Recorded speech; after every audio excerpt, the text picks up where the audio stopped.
He Wanqian and Fu Sihe have been in a relationship for 3 years, yet she is acutely aware that Fu Sihe has never truly harbored feelings for her. He keeps her by his side merely because she bears a slight resemblance to the ethereal figure of his heart's desire. What Fu Sihe remains oblivious to is that during countless late nights, as He Wanqian lies in his embrace, she has called out the name of Bo Chenzhou when she sees the man's fitu, residential melding with those of the youth from her dreams. That summer, the streets of Luocheng were adorned with posters announcing the world tour of the renowned pianist Song Lanshan. The goddess depicted in the posters sat gracefully at the piano, her long, slender fingers seemingly crafted by fate for the realm of art. He Wanqian stood before the poster, comparing her own fingers, which had long wielded a willow leaf knife, and felt a twinge of inadequacy. One day, a chief physician arrived at the medical university, also bearing the surname Bo, and specifically requested He Wanqian to be his surgical partner, dismissing all others. "Why me?" He Wanqian questioned, puzzled. Having just been cast aside by a man, she contemplated resigning from her position altogether. Professor Bo stated that you are the one she has chosen. When they reunited in the operating room, He Wanqian wondered if her heartache had rendered her vision distorted. How could she possibly see someone who resembled Fu Sihe? Upon removing the lead surgeon's mask, she realized he was not merely a substitute. IKT has been a long time. Chapter 1. The Banquet. At 3 o'clock last night, a traffic accident occurred in the northern suburbs of Luocheng, where a motorcycle collided with a large truck. 2 individuals involved in the incident were brought to the hospital, and the attending physician was He Wanqian. After enduring 5 hours of urgent rescue efforts, the surgery finally came to a close. He Wanqian, trembling slightly, made her way to the changing room after discussing the surgical details with the family. The hospital had been short-staffed recently, and this marked her 3rd consecutive day of duty. The incessant ringing of her phone from the locker in the changing room prompted her to hastily retrieve it. It was a call from Fu Sihe.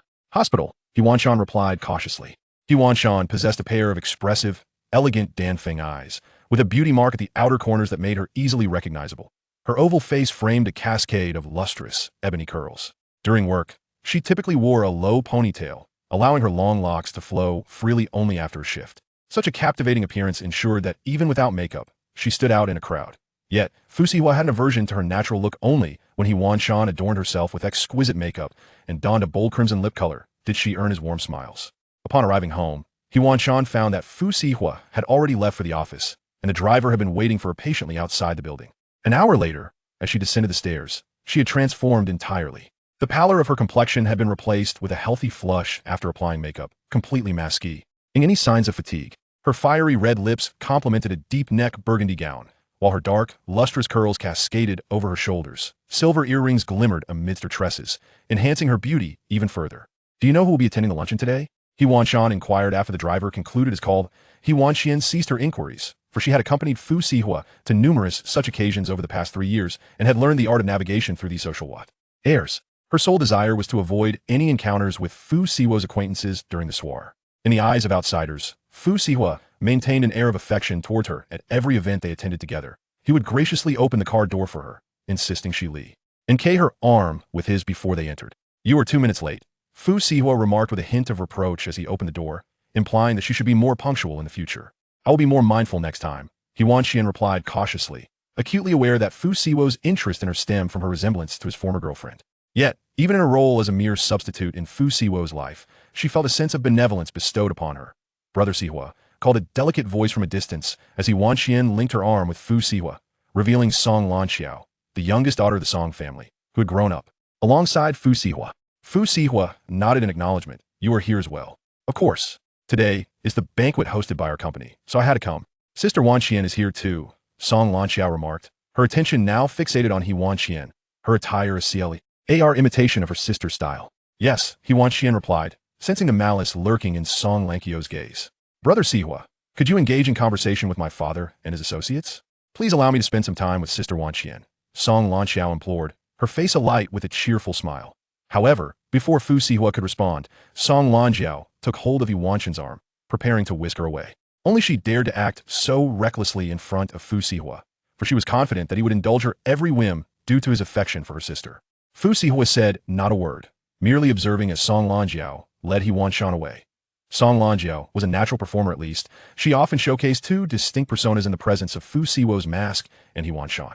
One moment, she would enthusiastically call her sister Lanshan, but as soon as they turned a corner, where Fu Sihe could not see, she would immediately release He Wanqian, regarding her with a hint of disdain. "That outfit must have been chosen by Brother Sihe, right?"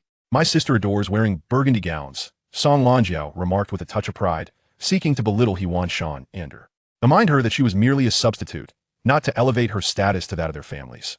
The Song and Fu families were not ones that He Wanqian could simply aspire to join by virtue of having a long face. He Wanqian had long suspected as much. Every gown she wore to events alongside Fu Sihe had been selected by Fu Sihe. Initially unaware, she later learned of her name being miscalled on several occasions during gatherings. Shan, Lanjiao, Miss Song? It was through these misnomers that He Wanqian discovered Fu Sine's former girlfriend was named Song Lanjiao, a daughter of the Song family. Thus, to this day, He Wanqian had grown immune to such remarks, always feeling that Fu Siwo's expectations of her were influenced by Song Lanjiao's legacy.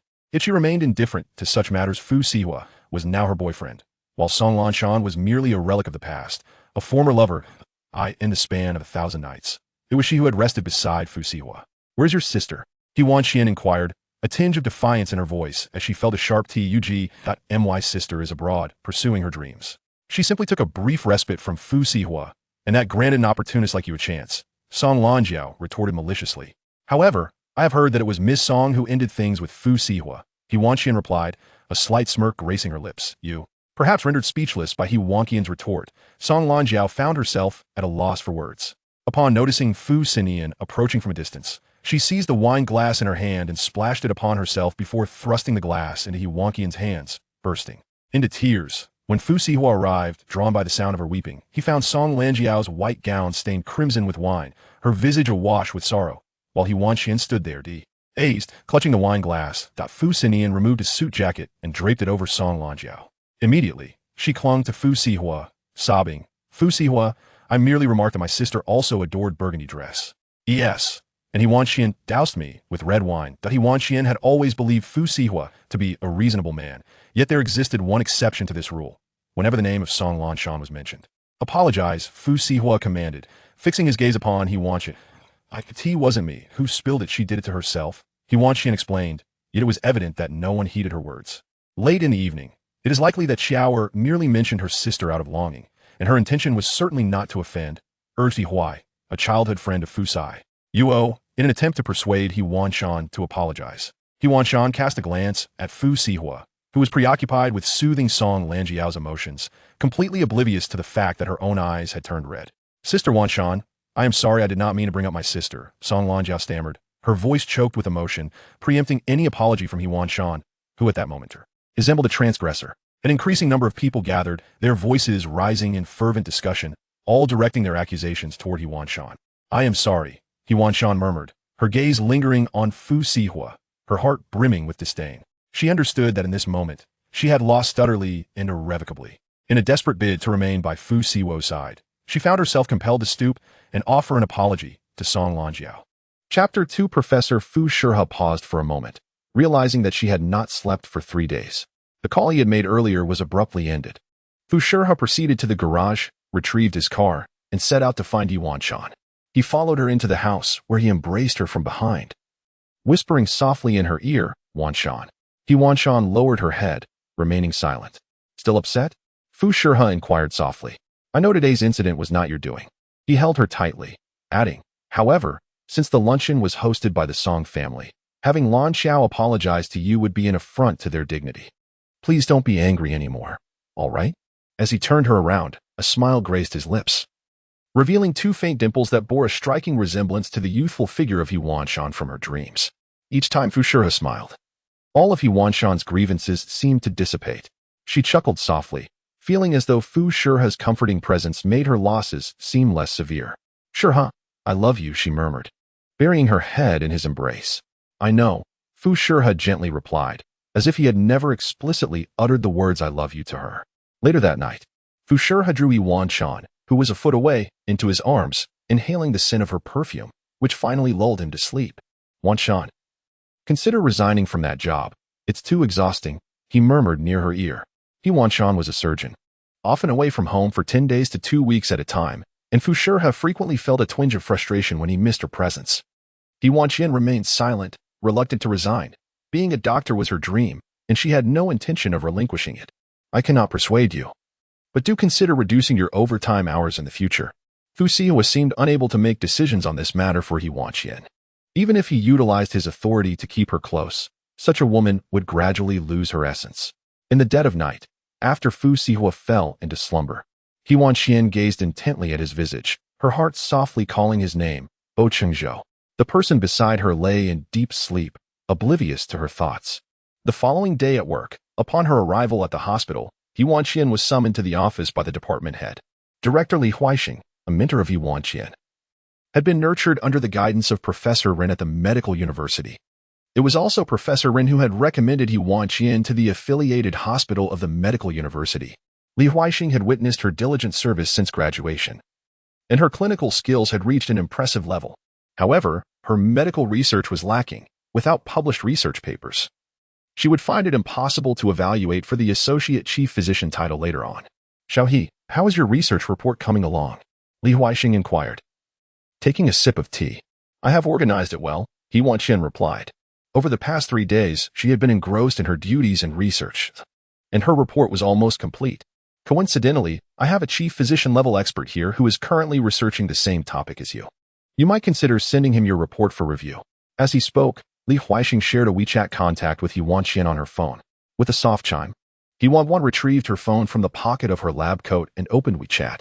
The avatar of a certain individual struck her as somewhat familiar, as if it resided within her WeChat contacts. To her surprise, it was indeed a friend. Initially, He Wanqian was merely intrigued by the resemblance of the avatars. But upon clicking on the business card sent by Li Huaixing, she discovered that he was a friend from her WeChat list. What a coincidence, Li Huaixing remarked, revealing himself to be a doctor without borders, perpetually stationed abroad. Do you know each other? No, she replied, 2 years ago. Our hospital organized an overseas assistance initiative during which I rescued a child amidst the turmoil of war. I added the child's WeChat. Yet, He Wanqian could not reconcile the details. If the person Li Huaixing spoke of was a chief physician, they must have been at least 40 years old, rendering it impossible for them to be the child she had saved. This left only one plausible explanation: the child had acquired their father's WeChat account, implying that the chief physician was indeed his father. Child? Li Huaixing echoed, a hint of skepticism in his voice as he clicked on the WeChat message he had returned to He Wanqian. That is correct. Let us not dwell on that. He continued, I shall contact the chief physician later. May I inquire about his name, directorly, so that I can make a note? Bai Qingyuan, Li Huaixing replied instinctively, still pondering the earlier mention of the child, completely oblivious to the sudden reddening of He Wanqian's eyes. Directorly. Did you say the chief physician's name was Bai Qingyuan? He Wanqian questioned, suspecting she had misheard. Perhaps it was Bo Chenzhou, rather than Bai Qingyuan. Bai Qingyuan. As in Bai for cold, Cheng for minister, Yuan for distance. Li Huaixing meticulously explained to He Wanqian, word by word. What is not him? Noticing that He Wanqian seemed somewhat off, he pressed further. Nothing. I thought it was a friend of mine, He Wanqian clarified. Exiting the office of the department head, she fixated on her WeChat interface, preparing to greet the chief physician. Hello, I am He Wanqian. I know Director Li had not mentioned to He Wanqian that the individual was aware of her. How do you know me? Who are you? Do we know each other? He Wanqian's mind swirled with a myriad of questions for the person on the other side. Yet she held no hope that it was Bo Chenzhou. Director Li mentioned that you are also engaged in research regarding the tumor microenvironment and regional immunity. I recently completed a research report. Could you assist me in reviewing it? Of course. Thank you. Document. Don't mention it, He Wanqian mused internally, noting the brevity of his words. Generally, professors in their 30s or 40s tended to be reticent, often finding even a single extra word burdensome. Bo Qingyuan. He Wanqian found herself lost in thought once more, pondering whether he bore any connection to Bo Chenzhou. The demands of her busy work soon eclipsed her curiosity, as one surgery after another ensued, allowing only brief moments for her to sip water. Chapter 3. Marketplace. Upon completing the final surgery, He Wanqian retrieved her phone, only to find an influx of WeChat messages. She initially assumed the multitude of notifications came from Fu Sihe, who had been unable to reach her throughout the day. However, after a previous unsuccessful attempt at such persistent messaging, Fu Sihe had never repeated the endeavor. As He Wanqian unlocked her WeChat, she was greeted by an overwhelming barrage of messages from Bo Chenzhou, an entire research project, accompanied by an astonishing 99 voice messages, each lasting 60 seconds.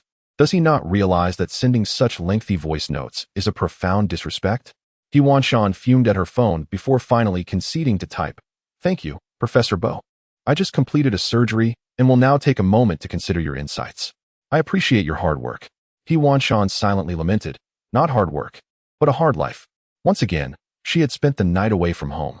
In the lounge, He Wanqian diligently transcribed all of Bo Chenzhou's voice messages into text, meticulously noting each issue he raised within the document.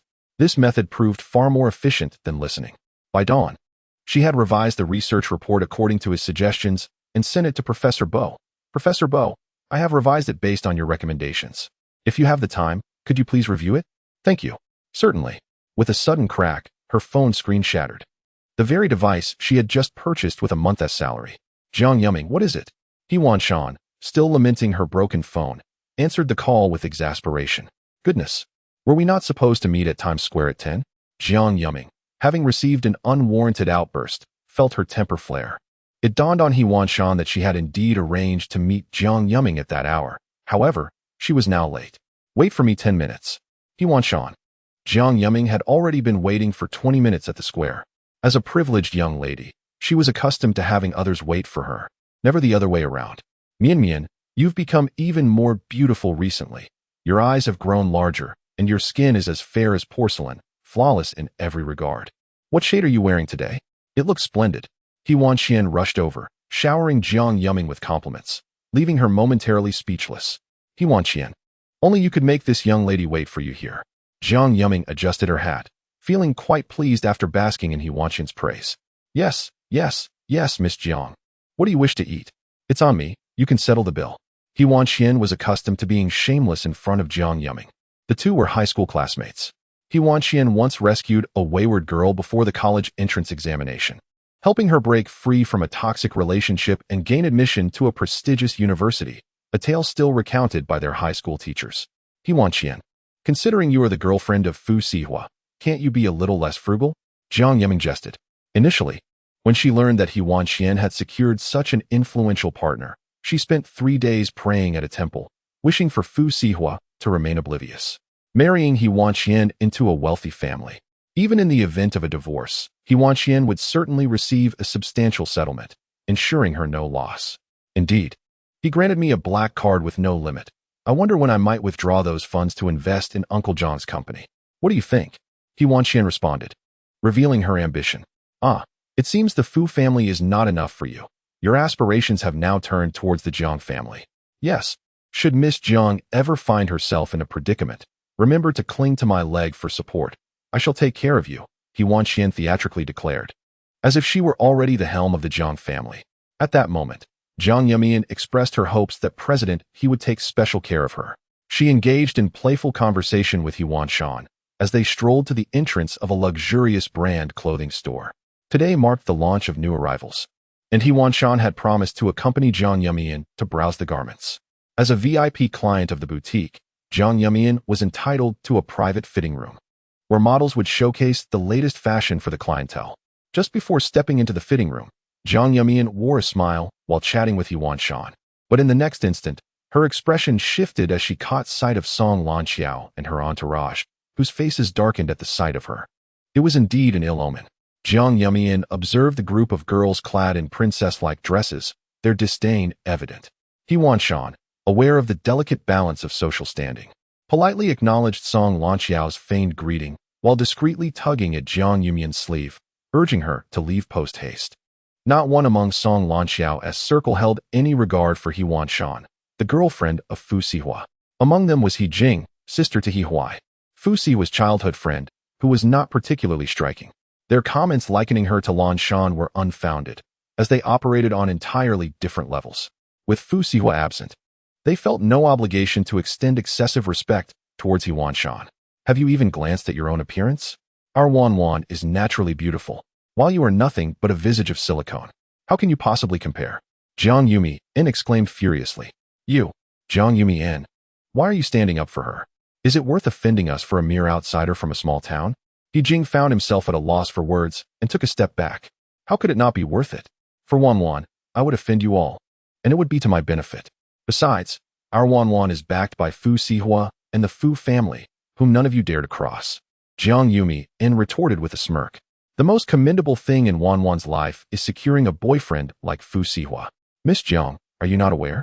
Brother Sihua is with sister Wanqian merely because she bears some resemblance to my sister, as he himself confided to He Wanqian, Song Lanxiao boasted. Reveling in the notion that Fu Sihua's enduring affection for her sister was her trump card. It is evident to any discerning eye that Fu Sihua still harbors feelings for her. Is that so? Why not inquire with sister Wanqian herself? Has Fu Sihua ever laid a hand on her? Song Lanxiao grinned mischievously, revealing that these were all words Fu Sihua had drunkenly shared with He Wanqian. Chapter 4. Return. Upon hearing this, Jiang Yumi's temper flared, and she engaged in a brawl with Song Lanxiao's group of friends. Ultimately, it was He Wanqian and the shop staff who managed to separate them, halting the chaos. He Wanqian, why are you pulling me? I was fighting on your behalf.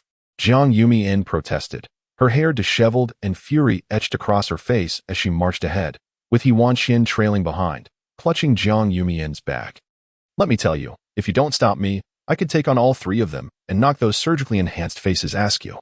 Jiang Yuming expressed her indignation. Why are you silent, He Wanqian? When Jiang Yuming turned her head, she noticed that He Wanqian's face bore several marks, as if scratched by nails. Did they claw your face? She exclaimed. This bunch of little rascals chose not to scratch me, but instead targeted you. The more she looked, the more her heart ached. It was many years ago, when they were merely 7, that a small boy unexpectedly appeared in the old alley. No one knew from which family he hailed. Over time, the local bullies began to torment him, knowing he lacked parental protection, and they would beat him without fear of repercussions. However, this situation changed when He Wanqian intervened during one of the bullying incidents. She boldly approached, grasping one of the bully's hair and pinning him to the ground, declaring, "He is under my protection. If you dare to bully him again, you will regret it." Although that confrontation yielded a temporary victory, her declaration was soon followed by the other children encircling both her and the boy, unleashing their fury upon them. Later, his father and the community committee learned that the child had lost his way and could not recall his parents' names or contact information. The police investigated but found no missing person reports in the vicinity, rendering the search for his parents fruitless. They speculated that perhaps he had been abandoned, as some parents can be irresponsibly negligent.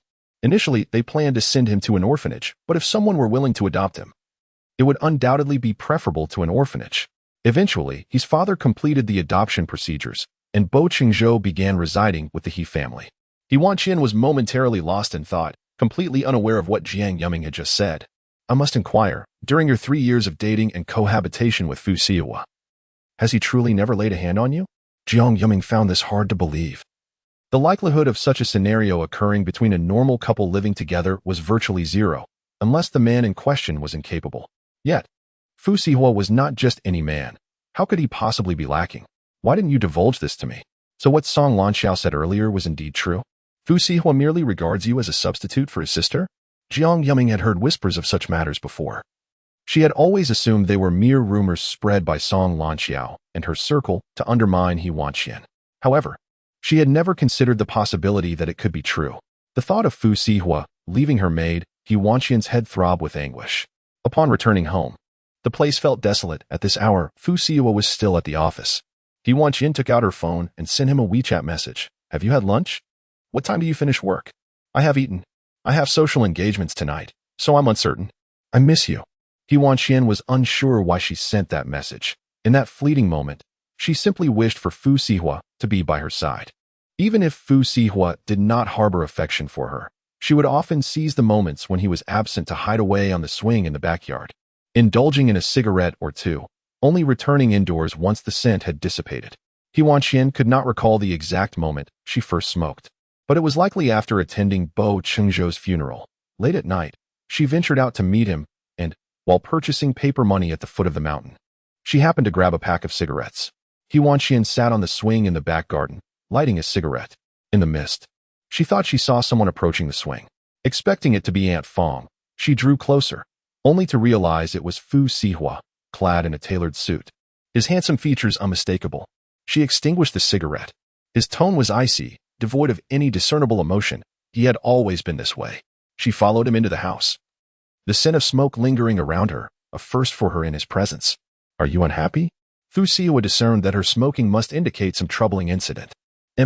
He knew she would never conceal her feelings from him. Yet, gazing at his face, she felt a sense of relief wash over her. All her discontent seemed to dissipate in his presence. Fu Sihe, she called out before he stepped out. The man looked up, waiting for her words.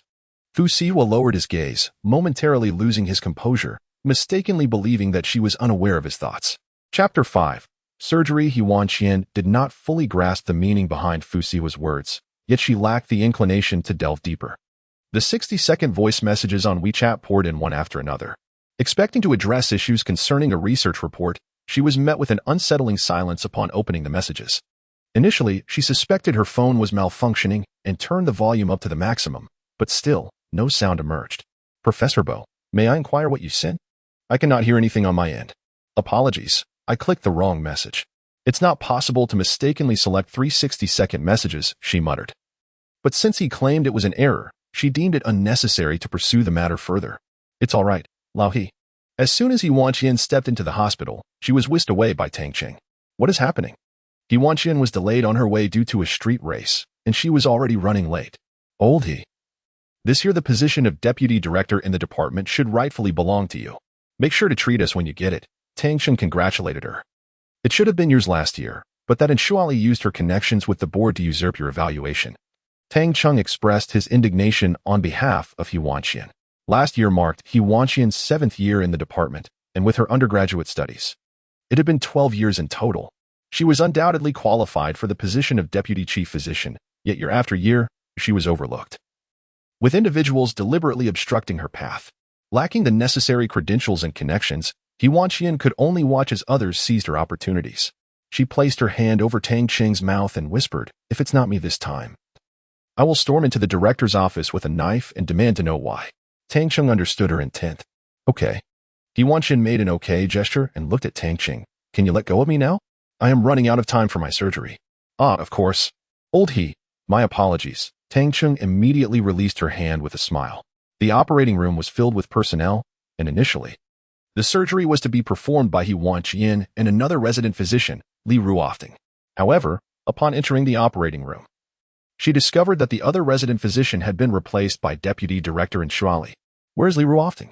He Wanqian inquired as she prepared, and Shuali glanced at He Wanqian and replied, I replaced him.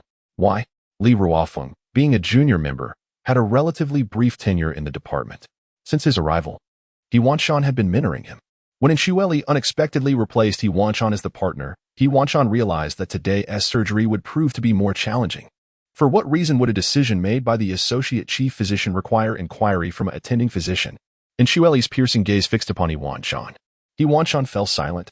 The procedure at hand was an implantation of a central venous catheter, intended for a 50-year-old, slightly overweight gentleman. A week prior, the patient had undergone abdominal surgery. And as of now, his gastrointestinal function remained compromised, rendering him unable to ingest nourishment. Thus, it was imperative to insert the catheter into the thoracic cavity to administer nutrients via the vein. In the operating room, it is customary for more seasoned physicians to entrust the lead role to their partners, affording new doctors an opportunity for growth, provided the partner possesses the requisite qualifications for the surgery. In partnering with Shuali, He Wanqian was fully qualified to perform the operation, however. Shuali did not assign the lead role to him, instead designating He Wanqian to undertake some assistant duties. The preliminary stages progressed smoothly, with the needle successfully inserted into the patient's subclavian vein. The next step required the removal of the syringe, leaving the needle in place, and threading a fine golden wire through the puncture until the entire metallic line was ensconced within the venous vessel. This task demanded meticulous precision. The metallic wire had to navigate its path autonomously, avoiding any forceful insertion, and it was critical to refrain from contacting the heart. Should the metallic wire inadvertently touch the heart, the cardiac monitoring device would emit a series of sharp beeps, an occurrence typically observed among novice practitioners. However, for someone like He Wanqian, who had honed his skills over a decade in clinical practice, such an error was highly unlikely. Dr. He, having spent years performing these secondary surgeries, finds little opportunity for learning. Next time, I shall arrange for you to observe a tertiary procedure, suggested Shuali casually while performing surgery. Each operation is classified into different levels, ranging from 1 to 4. As a chief physician, He Wanqian is only authorized to conduct secondary surgeries, or, under the guidance of an associate chief physician, to undertake tertiary ones. In contrast, Shuali, as an associate chief physician, is qualified to lead tertiary surgeries. Dr. He, First learn how to insert a metal wire into a Venus vessel, remarked He Wanqian. Watching Xiaoli closely, she was acutely aware that if any mistake were to occur, Xiaoli would not hesitate to shift the blame entirely onto her. With just a few months remaining until her title assessment, any medical mishap could jeopardize her career aspirations. After the surgery concluded, Xiaoli followed He Wanqian into the changing room. Once inside, she seized He Wanqian and slapped her across the face. He Wanqian, do not push your luck, she scolded. Stunned by the slap, He Wanqian found herself momentarily dazed. The changing room was devoid of surveillance cameras, and she realized that Xiaoli was likely incensed by her earlier remark about needing more practice on the operating table. You've crossed me, and I assure you, I can make your life unbearable here, Xiaoli threatened, shoving He Wanqian against the wall. He Wanqian glanced around the changing room, noted its lack of cameras, and retaliated with a slap of her own, declaring, we're even now. He Wanqian, you're finished. I will inform my father, Xiaoli exclaimed, left standing in shock as He Wanqian walked away. Chapter 6. Birthday Old He, what happened to your face? As He Wanqian emerged from the changing room, she unexpectedly collided with Tang Cheng. Upon noticing the 5 fingerprints emblazoned across her face, Tang Cheng quickly pursued her, inquiring, Old He, I've noticed something peculiar about you lately. He gave her a thumbs up, recognizing her bravado and claiming she would confront Xiaoli, yet deep down, she knew that if Xiaoli stood before her, she would hesitate to act. After all, Xiaoli was the daughter of the director, and even Director Li would afford her some measure of respect. At that moment, her phone buzzed in her pocket. It was a call from Fu Sihe. What time do you finish work? I'll send someone to pick you up, he stated. No, she replied, her tone resolute, leaving no room for further discussion. We're celebrating your birthday tonight. Glancing at the date, He Wanqian confirmed it was July 3rd. Her birthday was indeed the following day, July 4th. I have plans tomorrow and 1 TB in Luoqing. We can celebrate in advance. Fu Sihe, on the other end, explained patiently. They had been together for 3 years, and he had consistently celebrated her birthday on July 3rd, often citing work commitments for July 4th as the reason. Nevertheless, she was somewhat indifferent to the significance of her birthday. To her, it mattered little whether they celebrated or not. I said no, Fu Sihe insisted firmly. I'll have Fong Yu wait for you at the hospital entrance. He'll leave when you do. Before she could respond, the line went dead. Old He, ice pack. The door swung open as Tang Cheng rushed in, clutching an ice pack, gently pressing it against He Wanqian's face. Thank you, Tang Cheng, she expressed her gratitude. Old He, I didn't see this coming. What is it like to confront that little vixen Xiaoli? Tang Cheng expressed his satisfaction at having avenged a great grievance. In truth, his legs trembled after the altercation. He Wanqian felt a slight dizziness after delivering that slap. She was perplexed by her recent behavior. After all, why did she feel compelled to retaliate after receiving a blow herself? Surely, when Nzwoli's father came knocking, she would be cast into another precarious situation. 2 years ago, her transfer abroad had been orchestrated by pressure from Nzwoli's father on the department head. What should she do? She sensed that another assignment was looming on the horizon. Do you know which countries are currently embroiled in conflict? Perhaps I should consider mailing some supplies in advance. As we were short on medical provisions last time, He Wanqian took out her phone to search for nations experiencing turmoil. I was just praising you. And now you've lost your nerve in an instant. After all, she struck you first, Tang Cheng remarked, observing He Wanqian's sudden timidity. How could she and I be compared? One is the daughter of a board member, while the other is a solitary physician without support, He Wanqian lamented, regretting her earlier slap and wishing to reprimand herself for such bravado. Isn't your boyfriend the president of the Fu Group? I heard that the Fu Group has also invested 30 in our hospital. Wouldn't it be better for him to intervene? The fact that He Wanqian's boyfriend was Fu Sihe was known only to Tang Cheng in the entire hospital. Although Tang Cheng typically lacked discretion, she had kept this secret for 2 years, as He Wanqian had urged her repeatedly. Very well, Tang Cheng conceded, understanding He Wanqian's strong-willed nature. Having graduated from medical school together, after an hour of applying ice, the swelling on her face had significantly diminished. He Wanqian touched up the marks with concealer, rendering them virtually invisible. Observing the room filled with roses, which appeared to be meticulously arranged, she reflected that even if Fu Sihe regarded her as a substitute, he had at least shown thoughtfulness in celebrating her birthday. Thank you, I truly appreciate it. Happy birthday. Fu Sihe lifted her to the dining table, lit the candles, and urged her to make a wish. I hope Fu Sihe will love me forever, He Wanqian whispered her wish into the flickering candlelight. Fu Sihe heard her and gently brushed his fingers across her forehead. After she blew out the candles, he intended to turn on the lights, but He Wanqian declined.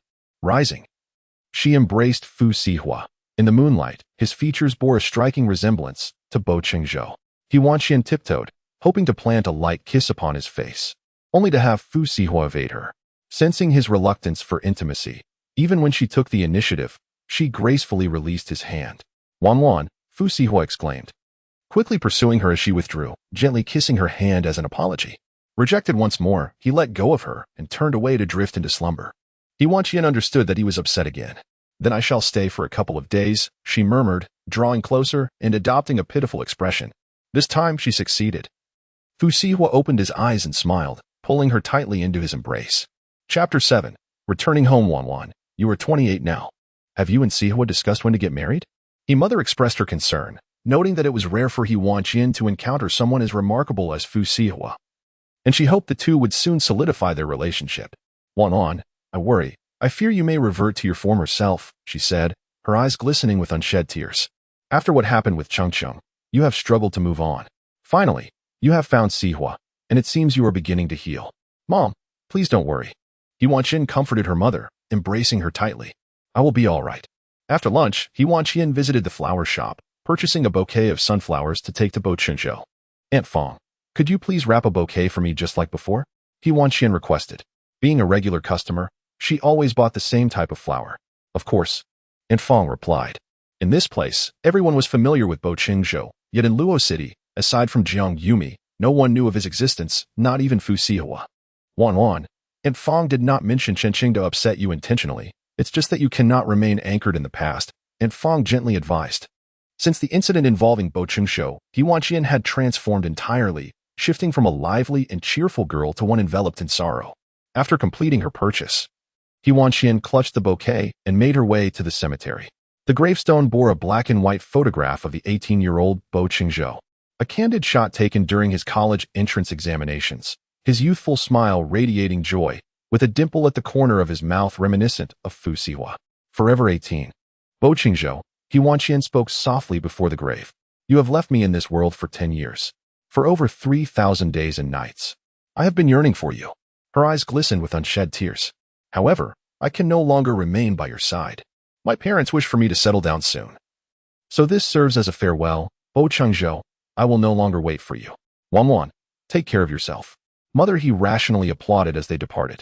The car slowly navigated through familiar streets, and He Wanqian wept more sorrowfully than ever before. Thank you. He Wanqian accepted the tissue, understanding that her tears were not for leaving her hometown, but rather for Bo Chenzhou. Wanwan. Fu Sihe followed He Wanqian into the room. Fu Sihe, I wish to marry, He Wanqian said, turning her back to him, uncertain of the choice Fu Sihe would make regarding her request. He might not agree. All right. He Wanqian thought she must have misheard him, turning to face Fu Sihe. You agree? She found it hard to believe, considering their disparate backgrounds. She felt they were worlds apart. Yes, tomorrow I will take you to my home for dinner, Fu Sihe stated. Marriage held no significance for him. The Fu family did not need to affiliate with anyone else, nor did he require a marriage to uphold the family name. In fact, choosing someone like He Wanqian, with a modest background, would spare him considerable trouble. However, before the banquet at the Fu family could take place, the department head arrived to inquire. He Wanqian was summoned to the office of Director Li Huaixing shortly after arriving at the hospital. Upon seeing the video, He Wanqian hurriedly defended herself. Director Li. It was truly Director In who struck me first, and I only retaliated. Yet the issue was that the video bore no record of her hitting anyone. Li Huaixing relied on evidence, showing no bias toward either party. Xiaohe, you must understand that Director N has already viewed the video and has sternly reprimanded the matter during this morning's board meeting. I need to provide an explanation to the higher-ups. If you fail to submit compelling evidence, the institution may issue relevant disciplinary documentation against you. Li Huaixing lamented, expressing his own difficulties, as he is under pressure from above and cannot afford to turn a blind eye. You have until the end of today. If you cannot provide an explanation by tonight, I will have no choice but to issue a formal notice at tomorrow morning's board meeting. Li Huaixing set a final deadline, and before departing, he cautioned He Wanqian, saying, Xiaohe, you have acted somewhat impulsively this time, as it is the season for professional evaluations. Isn't this incident providing others with leverage against you? Director Li, I will be more cautious in the future, He Wanqian replied apologetically. She regretted her actions immensely, wishing she could have endured another slap from Enruoli instead. Upon exiting Director Li's office, Tang Cheng and Li Ruofeng awaited her at the door. Chapter 8. Security Master. How are you? Li Ruofeng inquired with concern. Had I known that day a surgery would unfold like this, I would have accompanied you, thus avoiding allowing Director in to bully you. Old He, how are you faring? He Wanqian emerged from the office, momentarily dazed, having absorbed none of Li Ruofeng's preceding words. It's nothing. Have you all seen that video? He Wanqian shook her head. Now the entire institution is buzzing about it, Li Ruofeng whispered. However, we do not believe it to be true, Master. Certainly not true. The little brat should hurry along, otherwise. And Enruoli will notice your absence and bring trouble to your master. Tang Chengxian shooed away Li Ruofeng, who, being a mere child, lacked the eloquence to articulate his thoughts. I glanced at the video Director Li sent me. The angle does not resemble the surveillance within the hospital. It appears to have been clandestinely filmed. He Wanqian remarked calmly. I shall now check the surveillance footage from the operating room to the changing room on that day. It will reveal whom they followed. After speaking, He Wanqian proceeded to the security office to inspect the recordings. Inside the security office, only the duty officer, Old Zhang, was present. Upon noticing He Wanqian's arrival, he nearly choked on his water. Dr. He, what brings you to the security office today? Old Zhang stood up, bowing slightly, which took He Wanqian aback. He had never displayed such deference before. Uncle Zhang, I would like to review the surveillance records from the operating room to the changing room between 3 and 5 yesterday afternoon. Could you assist me in retrieving the records? He Wanqian inquired politely. Of course, Old Zhang readily agreed, then moved a chair for He Wanqian. Please have a seat. I will fetch the footage for you. Thank you. Uncle Zhang. He Wanqian obediently sat down, awaiting Old Zhang to access the surveillance records. Old Zhang then positioned himself on a chair beside her, intentionally leaning in closer as he adjusted the footage, causing He Wanqian to feel somewhat uncomfortable. Alarmed, she immediately sat up straight. Uncle Zhang, you should sit comfortably. I will return once you have finished. Old Zhang chuckled. I was too engrossed in my task to notice your presence. Just as a shadow appeared on the surveillance screen, the security room was suddenly engulfed in darkness, as if a power outage had occurred. Unbeknownst to them, the door to the security room had also been locked. It was the voice of Uncle Zhang, a sound that made He Wanqian profoundly uncomfortable. She struggled desperately to rise, yet ultimately found herself overpowered by the strength of the man, unable to free herself. Dr. He, would you be my girlfriend? The repugnant voice echoed once more in He Wanqian's ears, inducing a wave of nausea that left her feeling utterly helpless, akin to a lamb led to slaughter. In her frantic search for her phone, He Wanqian instinctively navigated the familiar interface, intending to call Tang Cheng. However, she had forgotten that her phone screen had been damaged a few days prior, rendering it somewhat unresponsive. Instead of accessing the dialer, she inadvertently sent a jumbled string of symbols to Professor Bo. A minute later, the door to the security room was suddenly flung open, revealing the department head, Li Huaixing. As he burst through the door, He Wanqian was firmly clutched by the security guard, Old Zhang. The onlookers in the courtyard were taken aback. Even Li Huaixing's legs trembled slightly. Seize that beast, he commanded, rushing forward to rescue He Wanqian from Old Zhang's grasp, who was swiftly subdued by other security personnel. Xiaohe, are you all right? Li Huaixing inquired with concern, noticing the dazed look in her eyes, a clear sign of her fright. Upon hearing the news, Tang Cheng rushed over, enveloping He Wanqian in his arms. You scared me to death. Xiao Tang, please take Xiaohe to the lounge for some rest, Li Huaixing instructed. Li Huaixing, a robust man, found it rather challenging to console the young girl. Thus he decided to let Tang Cheng accompany her instead. Old He, please do not frighten me, Tang Cheng said, glancing at He Wanqian's dazed expression with a hint of trepidation. I nearly died when I received Director Li's message. But thankfully you were unharmed, and that brute did not inflict any harm upon you. At that moment, He Wanqian emerged from her state of fear, embracing Tang Cheng and weeping uncontrollably. She had never anticipated enduring such an ordeal. All her grievances erupted at once, and she sobbed inconsolably in Tang Cheng's arms. Feeling as though she were on the brink of death during those fleeting seconds, Tang Cheng remained by her side, offering silent comfort for several hours until He Wanqian's emotions began to stabilize. Old He, how did Director Li know you were in trouble? He inquired. I'm not certain. I recall attempting to call you on my phone, He Wanqian replied, taking out her mobile device to check the screen, only to realize the call had never gone through. It had been an error that sent a garbled message to Professor Bo. What does this mean? Professor Bo? Who is he? Tangxing asked, staring at the shattered screen displaying the text. Professor Bo, my apologies for the mix-up. Is he all right? He Wanqian queried. How did you know I was in danger? It was a guess, he responded. So, without confirming my predicament, you troubled Director Li to come to my rescue? He Wanqian remarked, reflecting on her time in the hospital. She had never dared to request assistance from Director Li. What capabilities could Professor Bo possess to command Li Huaixing's attention? Indeed, he replied. And how did you ascertain that I had gone to the security room? Just a guess, he reiterated. How astute, He Wanqian mused inwardly. Nevertheless, she felt compelled to express her gratitude to Professor Bo. Without him, she could hardly fathom what she might have endured. Thank you, Professor Bo. You're welcome. He Wanqian perused the previous chat history and discovered that on July 4th at midnight, Professor Bo had sent her a message. Happy birthday. Chapter 9. The Fu family. Professor Bo was indeed aware of her birthday, and each year on July 4th, this WeChat account would receive a birthday greeting from him. He Wanqian recalled the summer several years prior when she spent her birthday amidst turmoil and conflict, a detail she had never shared with anyone. Just then, her phone rang. It was Fu Sihe calling. In her preoccupation with searching for the video, she had completely forgotten about the dinner invitation at Fu Sihe's residence that evening. Have you changed your mind? The tone on the other end was not at all indulgent, but rather carried an air of interrogation. I'm sorry. There's a matter at the institute, He Wanqian replied apologetically. Have you resolved it? If so, I shall send Fang Yu to pick you up. After hanging up, He Wanqian prepared to leave when Tang Cheng pulled her back. Old He, you cannot leave. If you do, this year will be over for you. Indeed. Aligning herself with Fu Sihe was far more advantageous than merely holding the title of deputy chief physician. Tang Cheng insisted, asserting that if He Wanqian were to secure such a vital connection with Fu Sihe, it would mark the end of her struggles.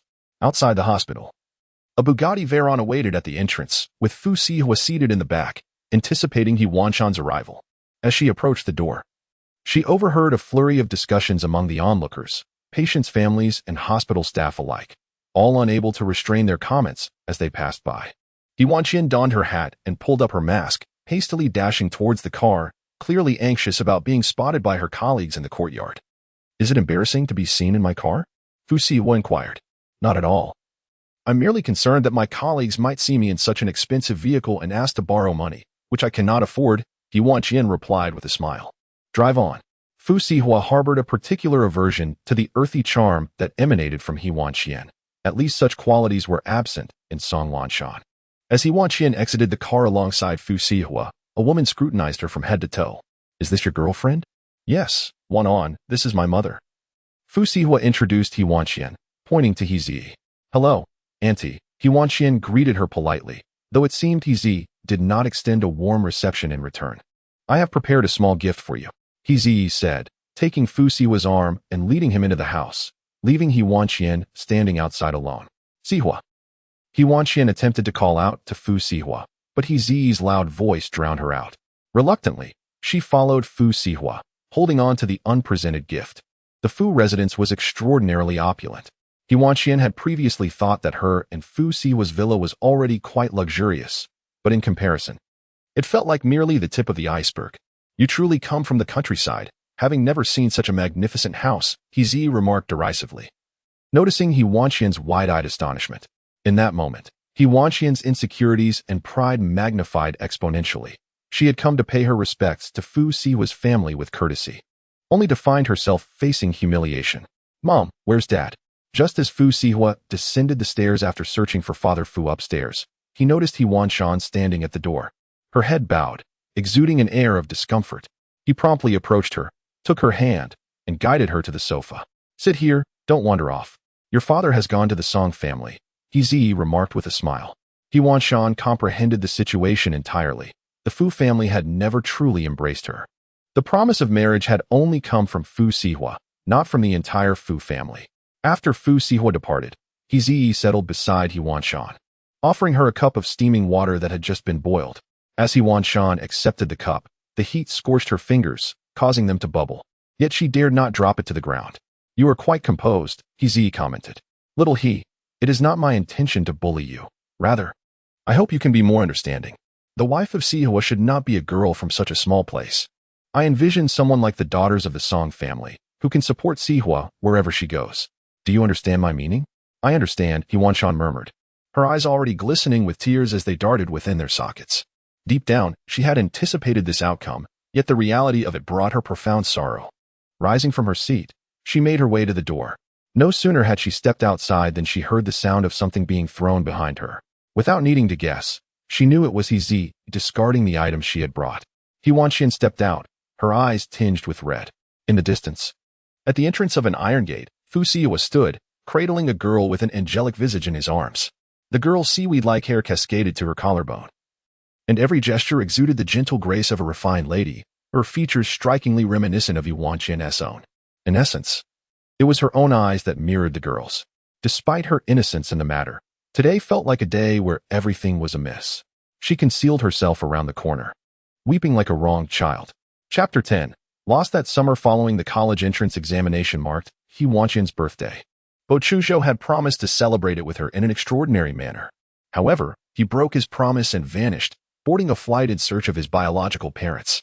When she learned of the plane crash from the news, He Wanqian's world shattered. She rushed to the airport, desperately verifying the identity of the passengers, only to confirm that Bo Chenzhou was indeed on that ill-fated flight. Upon returning to the hospital, He Wanqian braced herself for dismissal, fully aware that offending the director's daughter would surely curtail her time there. Yet, to her surprise, as she entered, she was greeted by Tang Cheng, who approached with a beaming smile and spun her around joyfully. Tang Cheng, I'm on the verge of receiving a red-headed document, and you're so jubilant? Have you no sense of decency? He Wanqian lamented, her face a picture of despondency. Old Tang, you didn't pull an all-nighter to help me find it last night, did you? She genuinely wished to thank him, but Tang Cheng interrupted her. No, I didn't. Tang Cheng remarked, you left yesterday, and so did I. After all, you have that powerful ally Fu Sihe to rely on. I hope to lean on you in the future. Who found this video? He Wanqian inquired, certain that it was not Fu Sihe who had discovered it, as he was unaware of spending a delightful evening with his ex-girlfriend the night prior. Isn't he your boyfriend? Fu Sihe, Tang Cheng asked. No one knows. All we are aware of is that the large screen in the courtyard was already playing it when we arrived this morning. Tang Cheng pointed at the grand display in the center of the courtyard. What? How embarrassing, He Wanqian thought. Mortified at the idea of her video being showcased on such a large screen, wishing she could vanish into the ground, regardless of the embarrassment. At least it proves that you weren't bullying unruly, Tang Cheng chuckled. It wasn't me who was being the bully, He Wanqian lamented internally. During a break from her surgery, He Wanqian received several WeChat messages on her phone, all from Professor Bo. Once again, there were 60 seconds of silent voice messages. Assuming it was yet another mistake, she chose not to inquire further. At that moment, a call from Jiang Yumi came through. 1-1. This was the first time He Wanqian had heard Jiang Yumi's voice so gentle. Are you all right? Jiang Yumi asked. I'm fine. Fu Sihe hasn't mentioned breaking up with me yet. He Wanqian could only deceive herself, believing that as long as Fu Sihe had not directly told her they were breaking up, their relationship still held. 1-1. Why don't you come over to sleep at my place tonight? Jiang Yumi offered comfortingly. No need. I'm on duty at the hospital tonight. He Wanqian replied with a smile. That sounds exhausting. Shall I come keep you company during your shift? Jiang Yumi asked. Don't. The last time you came, I nearly lost my job, He Wanqian immediately retorted.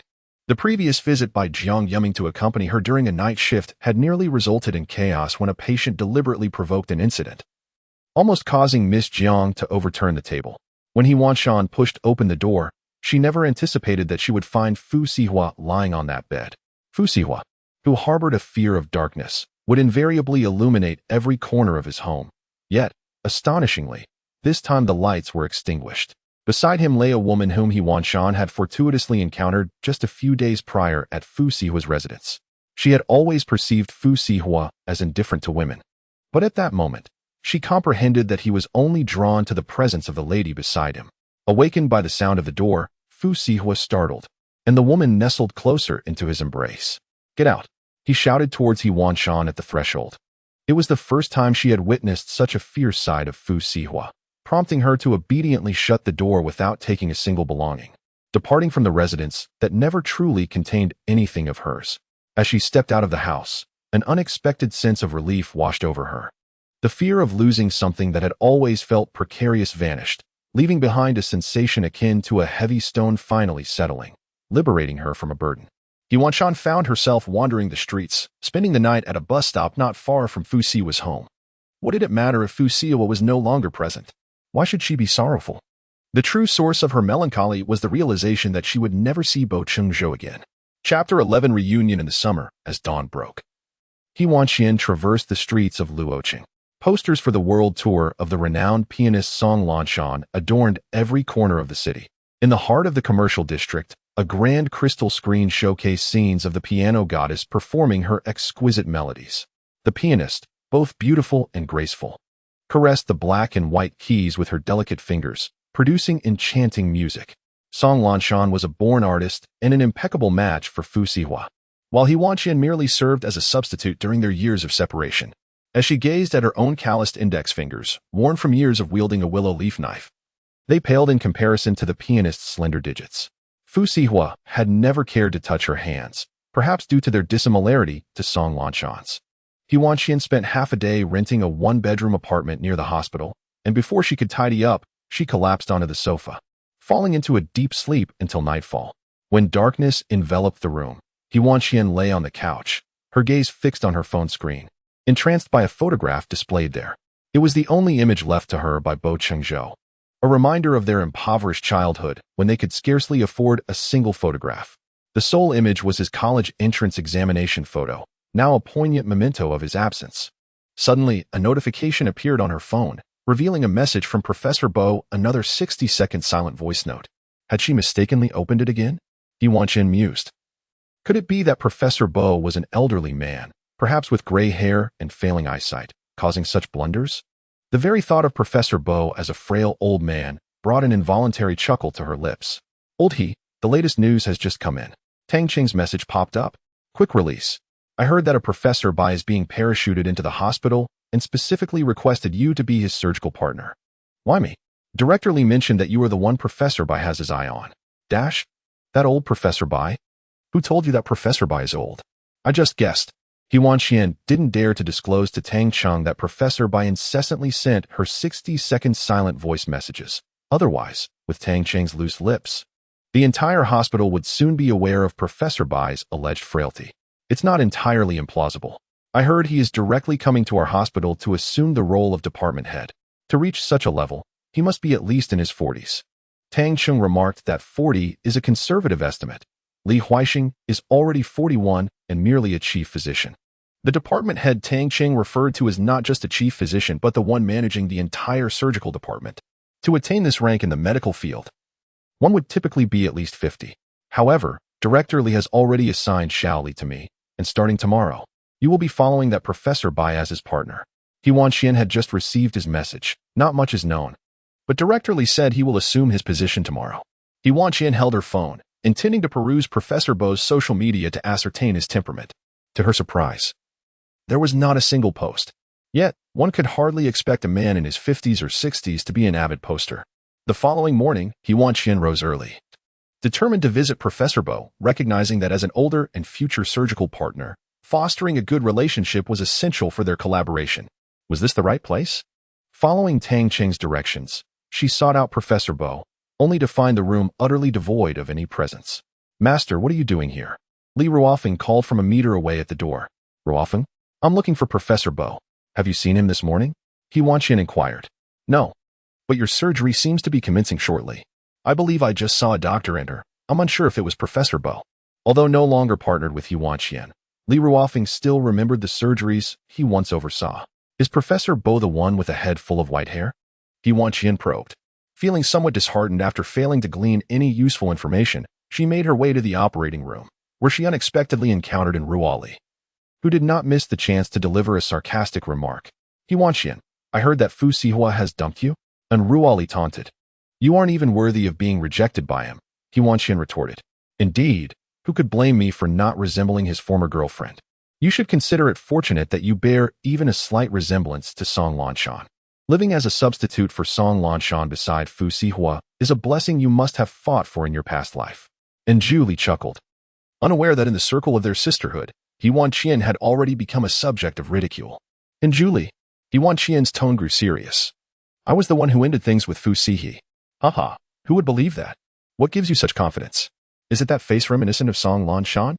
And Julie teased, He Wanqian, a wild chicken can never ascend to the branches and transform into a phoenix.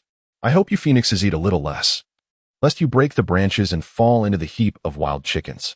He Wanqian scrutinized in Julie's face, remarking, Directorin, you seem to have gained some weight, not wanting to endure another moment in the same space as in Julie. He Wanqian changed into her surgical attire and headed to the operating room. Old Ku, is the pre-operative preparation complete? He Wanqian, infuriated by Julie, completely forgot that today she was partnered with a new surgical assistant. It was only then that she remembered, Professor Bo. Where is Professor Bo? Following Old Ku's gaze, she looked over to see Professor Bo donned in a surgical cap and mask, revealing only his deep, ocean blue eyes, reminiscent of a youthful figure from her dreams. At that moment, He Wanqian also forgot all about academic titles and rushed over to remove Professor Bo's mask. As it came off, a remarkably handsome face appeared. With sharply defined features, the visage of the youth she had longed for through countless nights. Long time no see, Professor Bo's lips curled into a slight smile, a hint of dimples playing at the corners of his mouth. It was Bo Chenzhou. He Wanqian's eyes welled up with tears, swirling at the corners before cascading down like a small waterfall. He Wanqian's gaze was solely fixed on Bo Chenzhou during the surgery, which he independently executed from start to finish. As he descended from the operating table, Bo Chenzhou trailed behind He Wanqian, unsure of how to greet her. He soon realized that she was deliberately avoiding him. Despite spending an entire day in the same department, he had not encountered her even once. That evening, Bo Chenzhou directly went to the garage to wait for He Wanqian's car, yet he waited all night without catching a glimpse of her. Chapter 12. We have a connection, old He. In her effort to evade Bo Chenzhou, He Wanqian spent all her non-working hours in the women's changing room, prompting Tang Cheng to search high and low before finally locating her. What are you hiding here for? Professor Bo is looking for you everywhere, he said, pulling He Wanqian towards the exit. However, she was too frightened to step outside, gripping the table and chair with all her might. Is there a situation? Do you owe him money? Tang Cheng, discerning her predicament, released her and crouched down to inquire further, knowing how much she relished gossip. I don't owe him anything. He owes me, He Wanqian retorted defiantly, convinced that she held no debts to Bo Chenzhou. Wait, how come I've never heard you mention that you know this extraordinary man? I used to think being Fu Sihe's girlfriend was the pinnacle of your fortune. But it seems your luck has only just begun. This Professor Bo is far more handsome than Fu Sihe, Tang Cheng exclaimed, his face alight with intrigue. He's just a classmate from high school. He Wanqian succinctly clarified her connection to Bo Chenzhou. A high school classmate? I heard from Lao Ku that you cried upon seeing him. You were crying in the operating room. Tang Cheng persisted, his curiosity insatiable. The scent of disinfectant in the operating room was overwhelming. He Wanqian wished to justify herself further. Continue your fabrication, Tang Cheng remarked, seemingly perceiving her thoughts. Why are you hiding here? Professor Bo is in the garage, waiting by your car. You should go greet him. For a moment, I found it difficult to articulate the nature of my relationship with him, yet in my previous understanding, he was deceased. He Wanqian felt she had expressed herself clearly. But to Tang Cheng, it sounded like a ghost story. Don't frighten me, He Wanqian. I've been afraid of ghosts since childhood, Tang Cheng said, cowering behind her, his face filled with trepidation. I'm not trying to scare you. He died in a plane crash 10 years ago. If you check the list of passengers from that incident, you'll find a person named Bo Chenzhou, He Wanqian explained earnestly. This was also why she felt at a loss when facing Bo Chenzhou, for a fleeting moment. She believed she was trapped in a dream or had entered a parallel universe where he was still alive. But wait, Professor Bo doesn't go by that name. He is called Bo Chenzhou. Tang Cheng struggled to comprehend her words, repeatedly confirming the professor's name on his phone. It is indeed Bo Chenzhou. I understand. But he must be Bo Chenzhou. Perhaps he simply changed his name, He Wanqian insisted, convinced that the man was Bo Chenzhou. Though she could not fathom why he now went by Bo Chenzhou. I don't grasp what you are saying, Tang Cheng admitted, somewhat bewildered by her convoluted explanation. Bo Chenzhou is Bo Chenzhou. How could he possibly be Bo Chenzhou? Old Tang, I need some quiet. He Wanqian's mind was a chaotic muddle, blurring the lines between reality and dreams. Jingjing had just finished her shift. A nurse named Jingjing was not on duty today. Leave, He Wanqian gestured towards the door, urging Tang Cheng to vanish from her sight. In an instant, Tang Cheng complied, leaving He Wanqian alone in the break room, lost in thought. It was a cozy refuge, And as she lifted her gaze to apologize, she was taken aback to find Professor Bo standing before her. He Wanqian, why are you avoiding me? Professor Bo advanced step by step, cornering her until he halted. No, Professor Bo, I was merely resting in the changing room. He Wanqian offered a flimsy excuse. Even she found it unconvincing. Oh, have you rested well? My break room is quite spacious, a private room. Would you care to rest there? Bo Chenzhou moved closer. Their faces nearly touching, their breaths synchronizing. I don't think that's appropriate. Without hesitation, Bo Chenzhou swept her into a princess carry, transporting her to his expansive break room, which was far larger than the cramped quarters shared by the attending physicians. Professor Bo, it's rather late for a man and a woman to be alone together. Rumors will surely circulate about us, He Wanqian remarked from the bed, attempting to make her escape towards the door. Yet, Professor Bo grasped her hand firmly, declaring, I quite desire to have something between us. He Wanqian stared wide-eyed at the frivolous demeanor of Bo Chenzhou before her, feeling as though he had transformed into an entirely different person. Previously, Bo Chenzhou was a reclusive individual, reticent and solitary, speaking only a few words in her presence. Now, however, the man before her bore an uncanny resemblance to a dandy, playfully teasing He Wanqian, leaving her somewhat disconcerted. Perhaps, as Tang Qing had suggested, this person was indeed not Bo Chenzhou, but merely Bo Chengyuan. Yet, why had he uttered the words, long time no see, upon their first encounter? Professor Bo, I am not so indiscreet, He Wanqian asserted, pushing away his hand and swiftly exiting the lounge. By the time Professor Bo emerged in search of her, she had vanished without a trace.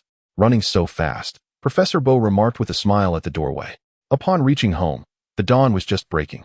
He Wanqian refreshed herself and prepared to catch up on some sleep. Just before drifting off, she received a phone call from Fu Sihe.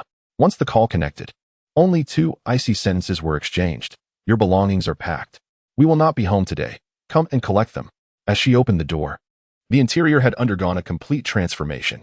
Flowers adorned every corner, filling the air with their fragrant essence and vibrant life. Song Lanshan's arrival seemed to have awakened the dormant old residents. Wanwan, I have gathered all your things. The sir said you could also take those precious items he gifted you. Aunt Fong placed the sorted belongings in the living room. Aside from He Wanqian's personal clothing tucked away in her suitcase, the coffee table was overflowing with various luxurious handbags and diamond necklaces. He Wanqian took nothing with her. After packing her suitcase, she left the key on the coffee table and departed from the Fu residence. She had never sought Fu Sihe's wealth. Her only desire lay in that face resembling Bo Chenzhou's. Chapter 13, The Child Husband. Upon returning to her rented apartment, He Wanqian noticed that someone was moving in next door. Initially, she paid it no mind as she dragged her suitcase inside. Just as she closed the door, a knock echoed through the silence. Dr. He, hello? As she opened the door, she was greeted by Bo Chenzhou's visage, a gift in hand. I just moved in. I didn't expect my neighbor to be you. I look forward to your kindness in the future. You moved in next door?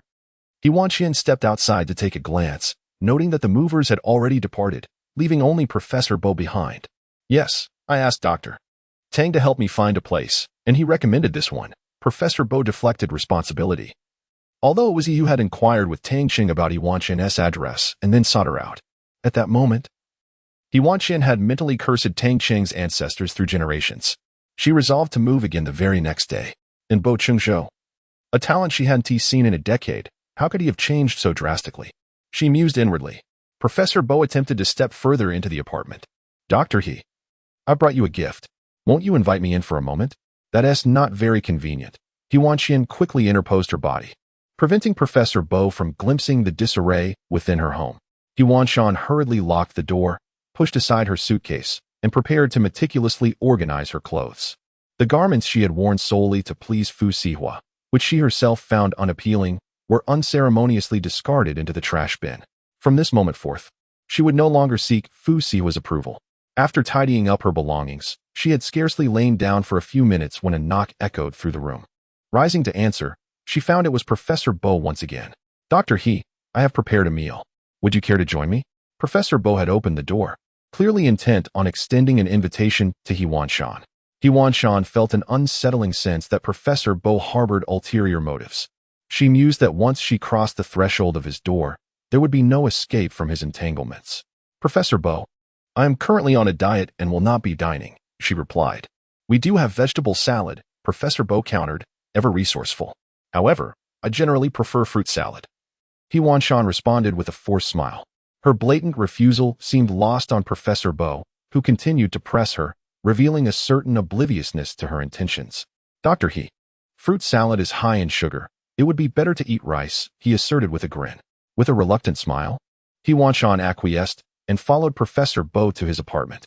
The layout mirrored her own, a one-bedroom unit, and in just a single morning, he had tidied the space immaculately, suggesting that Professor Bo was rather domesticated. Professor Bo, do you have a girlfriend? He Wanqian inquired, taking the precaution of confirming his relationship status. It would be unwise for a man of such frivolity to be entangled with multiple partners, lest she be unfairly labeled a homewrecker by his girlfriend. Who said I was going to introduce you to someone? How self-absorbed. He Wanqian murmured to herself, merely wishing to ascertain that she had not entered the home of a married woman. However, when she heard Professor Bo mention having someone he cherished, her spirits plummeted. Although she could not yet confirm whether the person before her was Bo Chenzhou, the revelation of his affection for another filled her with trepidation. As she proceeded to wash her hands and prepare for dinner, she found Professor Bo had already served the meal, yet she stood there in a daze, motionless. Throughout the meal, He Wanqian barely touched her food, her mind wandering incessantly. Even when Professor Bo offered her some dishes, she remained preoccupied, pondering the identity of the woman he admired. It seemed that my cooking does not suit Dr. He's palate, Professor Bo remarked. Not at all. It is all to my liking, He Wanqian replied. Professor Bo had prepared an array of authentic dishes from Su County, which she typically relished at home, devouring 3 large bowls. Yet today, the unsettling news had robbed her of her appetite. Are you feeling down because of a romantic rejection? Professor Bo inquired with genuine concern, a question that struck He Wanqian as almost ghostly. She choked on the soup she had just sipped, prompting Professor Bo to swiftly come to her aid, gently patting her back and offering a glass of warm water. Take your time, he advised. It took her several moments to regain her composure. And when she finally looked up at Professor Bo, she wondered how he could possibly know about her heartbreak with Fu Sihe. Could it be that the entire hospital was aware? How did you know? He Wanqian asked, her gaze piercing. Just a guess. And quite an accurate one at that. Perhaps you should try your luck and guess today's lottery numbers, she quipped, thinking it a shame to waste such fortuitous insight without reaping any financial reward. It is rather inconvenient to disclose this matter, Professor Bo stated with utmost seriousness, as if he were being asked to reveal state secrets. Oh, He Wanqian obediently lowered her head and continued to eat. Once she had satisfied her hunger and thirst, she hurriedly bowed multiple times to express her gratitude to Professor Bo before slowly departing. In the deep of night, a knock echoed at Professor Bo's door.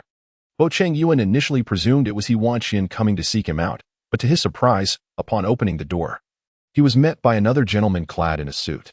What brings you here? Bo Chenzhou seemed less than pleased with this unexpected guest. Why shouldn't I come? I specifically traveled all the way from America to find you. Instead of showering me with gratitude, you appear to resent my presence, Lu Wang retorted. Lu Wang was Bo Chenzhou's childhood friend, a seasoned international lawyer. Their families had been closely tied for generations, and before their births, it was arranged that their children would be betrothed. However, fate had it that both were born as boys, rendering the arrangement awkward, and since then, neither family had produced daughters, leading to the gradual fading of the betrothal from discussions. Nonetheless, Lu Wang persisted in his attempts to involve himself with Bo Chenzhou. Are you planning to stay for long? Bo Chenzhou inquired, noticing the suitcase in Lu Wang's hand. This is merely a one-bedroom apartment. If you stay here, you will have to sleep on the sofa. Would you really allow me to sleep on the sofa alone? We grew up sharing everything, Lu Wang lamented, trailing behind Bo Chenzhou. In this life, only my wife is permitted to sleep in my bed. You do not qualify, Bo Chenzhou replied, tossing a bottle of beer from the refrigerator to Lu Wang. Given that we were once betrothed as children, you might as well consider me half your wife. Lu Wang joked. Please spare me the disgust, Lu Wang. Bo Chenzhou nearly spat out the beer he had just taken a sip of. Professor Bo, I have heard that you declined the invitation from the large hospital and chose to go to the affiliated hospital of Los Angeles Medical University. May I inquire about your thoughts on this decision? One would typically aspire to ascend, yet you seem to have chosen a different path, Lu Wang remarked, raising his glass. I am pursuing my beloved, Bo Chenzhou replied, a smile gracing his lips. You mean that child bride? Lu Wang probed further. To be precise, I am her childhood husband, Bo Chenzhou declared, lifting his beer and downing it in one swift motion. Chapter 14. Orientation the following day, He Wanqian rose early, hoping to avoid going to the hospital with Professor Bo. After all, if they both arrived simultaneously, the rumors regarding their impending parenthood would surely spiral. However, upon opening the door, he was taken aback to find a handsome gentleman standing at Professor Bo's doorstep, clad only in his undergarments. Appearing as if he had been hastily expelled, he was knocking, urging Professor Bo to open the door. Bo Chenzhou, how could you turn your back on someone overnight? Lu Wang interjected, recalling how, in the middle of the night, he had ventured to the restroom only to find himself unceremoniously kicked from Bo Chenzhou's bed before he could even settle in. As dawn broke, Lu Wang opened his eyes to discover that his belongings had been thoroughly packed and unceremoniously tossed out by Bo Chenzhou, leaving him without even the opportunity to don his personal attire. How brazen of that young lady to continue staring, Lu Wang thought. Noticing that Bo Chenzhou's neighbor was a girl who appeared to be in her early 20s, fixated on the door, he quickly instructed He Wanqian to close her eyes and cover her upper body with her hands. Inside, Bo Chenzhou immediately opened the door upon hearing those words. He saw He Wanqian still gazing longingly down the street, and without hesitation, he walked over, covered her eyes, and ushered her into his home, simultaneously locking the door behind them. Dr. He, have you finished your observations? Professor Bo inquired. He Wanqian was indeed treated to a feast for the eyes. The gentleman standing at Bo Chenzhou's doorstep bore an uncanny resemblance to a particularly popular male actor, his physique boasting impressive 8-pack abs, nearly causing He Wanqian to swoon. Is Professor Bo feeling a twinge of jealousy? He Wanqian teased, her expression revealing a mischievous delight, as if she had just uncovered a scandalous piece of gossip. Next time, perhaps do not leave your boyfriend at the door. It makes it far too easy for others to linger. Bo Chenzhou was utterly perplexed, pondering what on earth was going through her mind. Oh, Professor Bo, society today is rather open-minded. There is a great deal of tolerance for relationships like yours. You need not feel embarrassed. I won't spread any rumors in the hospital, she assured him, adopting a conspiratorial demeanor. Dr. He, I would not hesitate to demonstrate my orientation to you, Bo Chenzhou declared as he lifted He Wanqian into her bedroom. She was momentarily taken aback, having just been an innocent bystander, but now found herself entangled in the very drama she had been observing. She swiftly raised her hands in a gesture of appeasement. Professor Bo, I was mistaken. I shall refrain from meddling in others' affairs henceforth. It is too late for that. Bo Chenzhou tossed her onto the bed, closing the door with an air of determination. Professor Bo, your intrusion into private property is illegal. He Wanqian felt a twinge of anxiety, genuinely fearing that the frivolous Professor Bo might tarnish her innocence right before her eyes. Why were her eyes so swollen? Had she wept last night? In the next instant, Bo Chenzhou gazed intently at He Wanqian, a flicker of compassion evident in his expression. The previous night, she had merely dreamed of Bo Chenzhou, who had prepared a grand surprise for her 18th birthday. However, before she could experience that joy, she witnessed him suffer a tragic accident, lying in a pool of blood. Desperately, she endeavored to save him, but her efforts were in vain, as she helplessly watched his life ebb away before her eyes.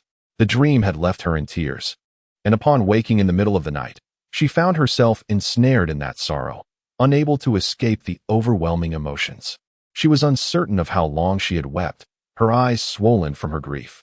This morning, she had risen early to apply makeup, hoping to conceal her distress. Yet Professor Bo saw through her facade immediately. No, I was just bitten by mosquitoes, she hastily explained. Bo Chenzhou did not press further, recognizing her deliberate avoidance of the topic. As Bo Chenzhou exited He Wanqian's room, Lu Wang was eavesdropping at the door, having listened for over 10 minutes without a single sound. This one do. It ended in 10 minutes, Lu Wang calculated, glancing at the time. Don't speak recklessly. Bo Chenzhou reprimanded him sharply, disapproving of any gossip concerning He Wanqian. All right, but what took you so long in there? That young lady is quite enchanting. Who is she? Can I pursue her? He Wanqian's beauty is not considered trivial in the entertainment industry. Men find it difficult to resist her allure upon first sight. No way, Bo Chenzhou immediately rejected.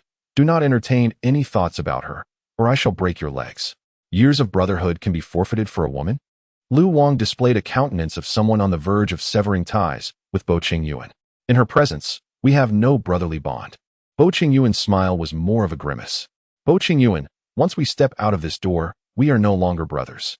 Lu Wang, incensed, pointed at the apartment door in a threatening manner. Leave slowly, I won't see you off." As Bo Chenzhou prepared to change his attire for work, he found Lu Wang still lounging on the sofa upon his return. "Still not leaving? If you let me go, it would be quite embarrassing. I've come to understand that the girl next door is your child bride, so I shall remain here." Lu Wang, astute enough, discerned that Bo Chenzhou was somewhat different today. Hungry, he opted to venture out for food. Professor Bo was at a loss with Lu Wang. After all, he had traveled all the way from America, and to send him away would indeed seem quite ungracious. Today, upon arriving at the hospital, He Wanqian noticed a stream of ambulances arriving at the entrance. What unfortunate incident had occurred? Without time to don her white coat, she rushed to assist the paramedics in receiving patients. As the hospital dealt with a surge of injured individuals, the doctors were tasked with categorizing them based on the severity of their injuries, assigning corresponding colored bands to each triage level. There were no foreign objects obstructing the throat. He Wanqian cautiously examined the patient's throat with her fingers to ascertain if any foreign object was obstructing the airflow. Concurrently, she employed a stethoscope to scrutinize the lungs for signs of collapse, which appeared normal. She then proceeded to fit the patient with an oxygen mask, gently squeezing the bag. Within a minute, the patient's blood oxygen saturation elevated to 98, indicating that the oxygen mask was essential for normal respiration. At this juncture, preparations were made for intubation. Inserting an oxygen catheter into the patient's thoracic cavity to facilitate smoother breathing. Intubation is a relatively commonplace surgical procedure, often the first operation learned by aspiring surgeons. Utilizing a size 3 laryngoscope, she opened the patient's mouth and throat, then deftly inserted a curved blade resembling a shoehorn into the throat, advancing it toward the larynx. Following this, she aimed to introduce a tracheal tube along the vocal cords. However, after a minute, the patient's blood oxygen levels began to plummet. "Dr. He, the patient's blood oxygen has dropped to 70, a nearby nurse reported anxiously as the situation deteriorated. "It's at 60 now," she added, her eyes brimming with tears. The intubation was proving ineffective. The patient's respiratory obstruction was likely due to swelling or hemorrhage of the vocal cords. The only recourse was to perform an emergency tracheostomy. He Wanqian expressed her concern, noting that she had yet to perform this surgery independently since joining the hospital, having only assisted a few times under the guidance of several associate directors. "Have you seen Professor Bai?" she inquired, seeking assistance from her surgical partner, who had just entered the operating room to attend to a critically ill patient suffering from excessive blood loss. The nurse spoke as Nshueli entered the operating room. He Wanqian grasped Nshueli's arm and said, "Director, there is a surgery that requires your guidance." He Wanqian understood that at this moment, it was imperative to have an experienced professor supervising her, enabling her to wield the scalpel. "I will be the lead surgeon, and you shall assist me." And Nshueli responded promptly, yet insisted on performing the surgery herself. He Wanqian felt a twinge of anxiety. She had never assisted Nshueli in such operations and was uncertain of her actual surgical skills. However, there was no choice but to proceed with cautious optimism. "Let us begin." He Wanqian took her place as the assistant, observing Nshueli's earnestness. After all, as fellow medical students, they both understood that no one dared to gamble with a patient's life during surgery. The urgent procedure required making a small incision in the patient's neck to insert a breathing tube into her trachea. In theory, this was a relatively straightforward operation. Yet a single fatal error could cost the patient her life. As preparations for the surgery were finalized, He Wanqian meticulously verified the lighting equipment, suction device, and sterile instruments. At this critical juncture, the patient's airway was entirely obstructed, leaving no room for oxygen to flow, necessitating a swift surgical approach. He Wanqian applied antiseptic solution to the patient's neck, while Nshueli donned sterile surgical attire and new gloves. She palpated the area of incision on the patient's neck, ultimately confirming the precise location for the incision. He Wanqian, illuminate the surgical field. And Xiaoli spoke almost in a commanding tone. At that moment, He Wanqian's thoughts were entirely focused on the patient, leaving her no time to attend to anything else. She helped Xiaoli illuminate the area slightly. Ultimately, Xiaoli chose to make a 7-centimeter incision in the center of the patient's neck, cutting from left to right. He Wanqian assisted by using retractors to hold the wound open, and in an instant, blood flooded the incision. Vacuum. Xiaoli reached out for the suction device. Before she could finish her sentence, He Wanqian had already begun to use the suction device to extract the blood and tissue fragments surrounding the wound. After finally clearing the blood and debris from the area, Xiaoli gingerly explored the wound with his fingertips. Uncertain, he encountered the cricothyroid membrane. From here, we cut through, and Jiaoli instructed. Tracheostomy tube. He Wanqian immediately handed it over, and Jiaoli carefully inserted the tracheostomy tube into the recently made incision. However, a minute passed without resolution, and He Wanqian sensed that something was amiss.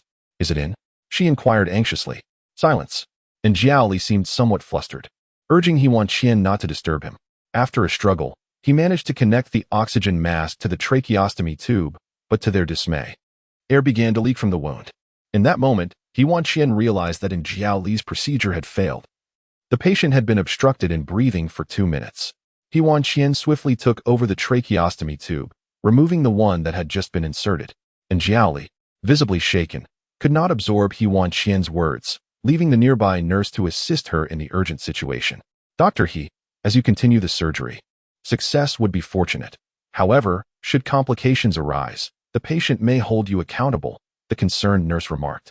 She feared that He Wanqian's qualifications were insufficient for such a high-level operation, and in the event of an incident, the patient's family would undoubtedly leverage this lack of experience against the hospital, placing the institution at a disadvantage. The lights need to be brighter. He Wanqian had no time to ponder these concerns. She was acutely aware that the patient had been deprived of oxygen for 2 minutes, which could lead to significant complications. What was the situation now? The tardy Bo Chenzhou observed the dazed Enruoli and the tense He Wanqian operating the scalpel. The patient had already experienced 2 minutes of hypoxia, and Dr. He was still intubating. The nurses finally exhaled when Professor Bo entered, yet He Wanqian maintained her focus. The patient's blood oxygen level had plummeted to 40, and the pulse was undetectable. Bo Chenzhou rushed over to perform cardiopulmonary resuscitation, monitoring both the patient and the vital signs monitor intently. Within 30 seconds, the patient's blood oxygen surged to 97, and the heartbeat stabilized as He Wanqian successfully inserted the tracheostomy tube. The patient was recovering. The nurses breathed a sigh of relief, and He Wanqian, drenched in sweat, felt a wave of relief wash over her as she glanced at Bo Chenzhou, a faint smile gracing her lips. She had succeeded. As she received the patient from Enruoli, a moment of panic enveloped her. What if a medical mishap occurred under her care? The thought of being dismissed from the hospital or ostracized by the entire profession loomed ominously. Yet, her momentary fear dissipated swiftly. She understood her mission was to save lives, and she could not afford to dwell on such uncertainties. Having concluded the final post-operative duties, He Wanqian had the nurse escort Enruoli to the lounge for respite. With the patients mostly settled, He Wanqian noticed the bloodstains on her face as she approached the disinfection station. The sweat had plastered her stray hairs to her forehead, leaving her utterly disheveled after the surgery. Professor Bo, thank you, He Wanqian expressed as she stood before the mirror, sanitizing her hands, and catching sight of Bo Chenzhou beside her. You were remarkable, Bo Chenzhou responded, giving a thumbs up, as He Wanqian had proven to be even more capable than he had envisioned. Laohi, Tang Cheng called out, seeking He Wanqian after finishing up, but quieted down upon noticing Professor Bo nearby. You two go ahead and chat. I'll go check on the patients. Bo Chenzhou considerately excused himself, allowing the two friends some space. Goodbye, Professor Bo. Tang Cheng bid farewell enthusiastically, while He Wanqian simply nodded quietly. What's the situation? Wasn't that surgery supposed to be done by you and Directorin? What was Professor Bo doing there? Tang Cheng inquired, fearing that Enruoli would once again shift the blame onto He Wanqian.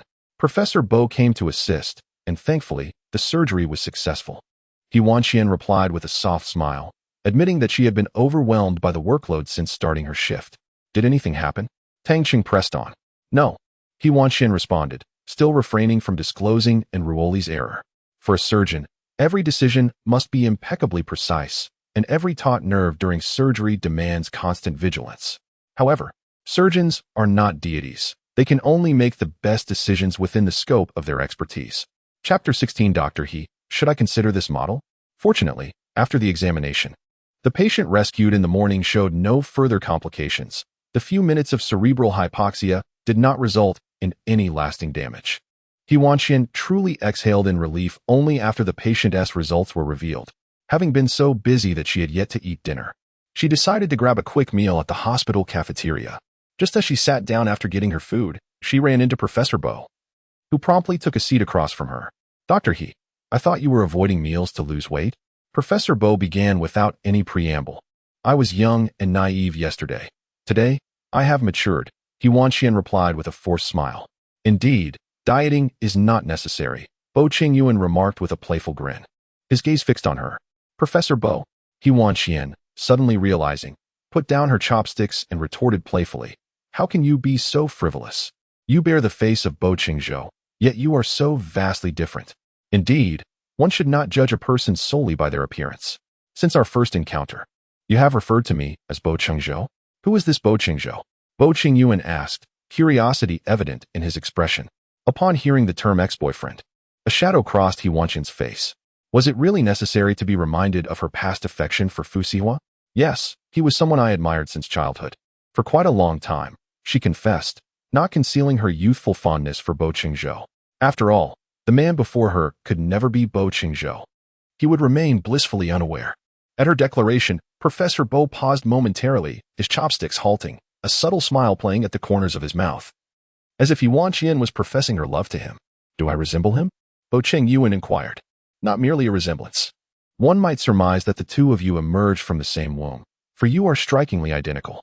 He Wanqian is still at a loss to understand why a person so eerily similar to Bo Chenzhou has appeared in her life. When she uttered her second remark, Bo Chenzhou lowered his gaze, his eyes dimming momentarily, enveloped in silence. Professor Bo, why have you ceased to speak?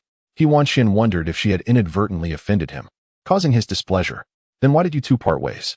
Bo Chenzhou inquired with a hint of curiosity, nearly exasperating He Wanqian. He left without a word. He Wanqian refrained from disclosing the details of the unfortunate incident. So, you were the one who was rejected. Bo Chenzhou's conclusion was both startling and blunt.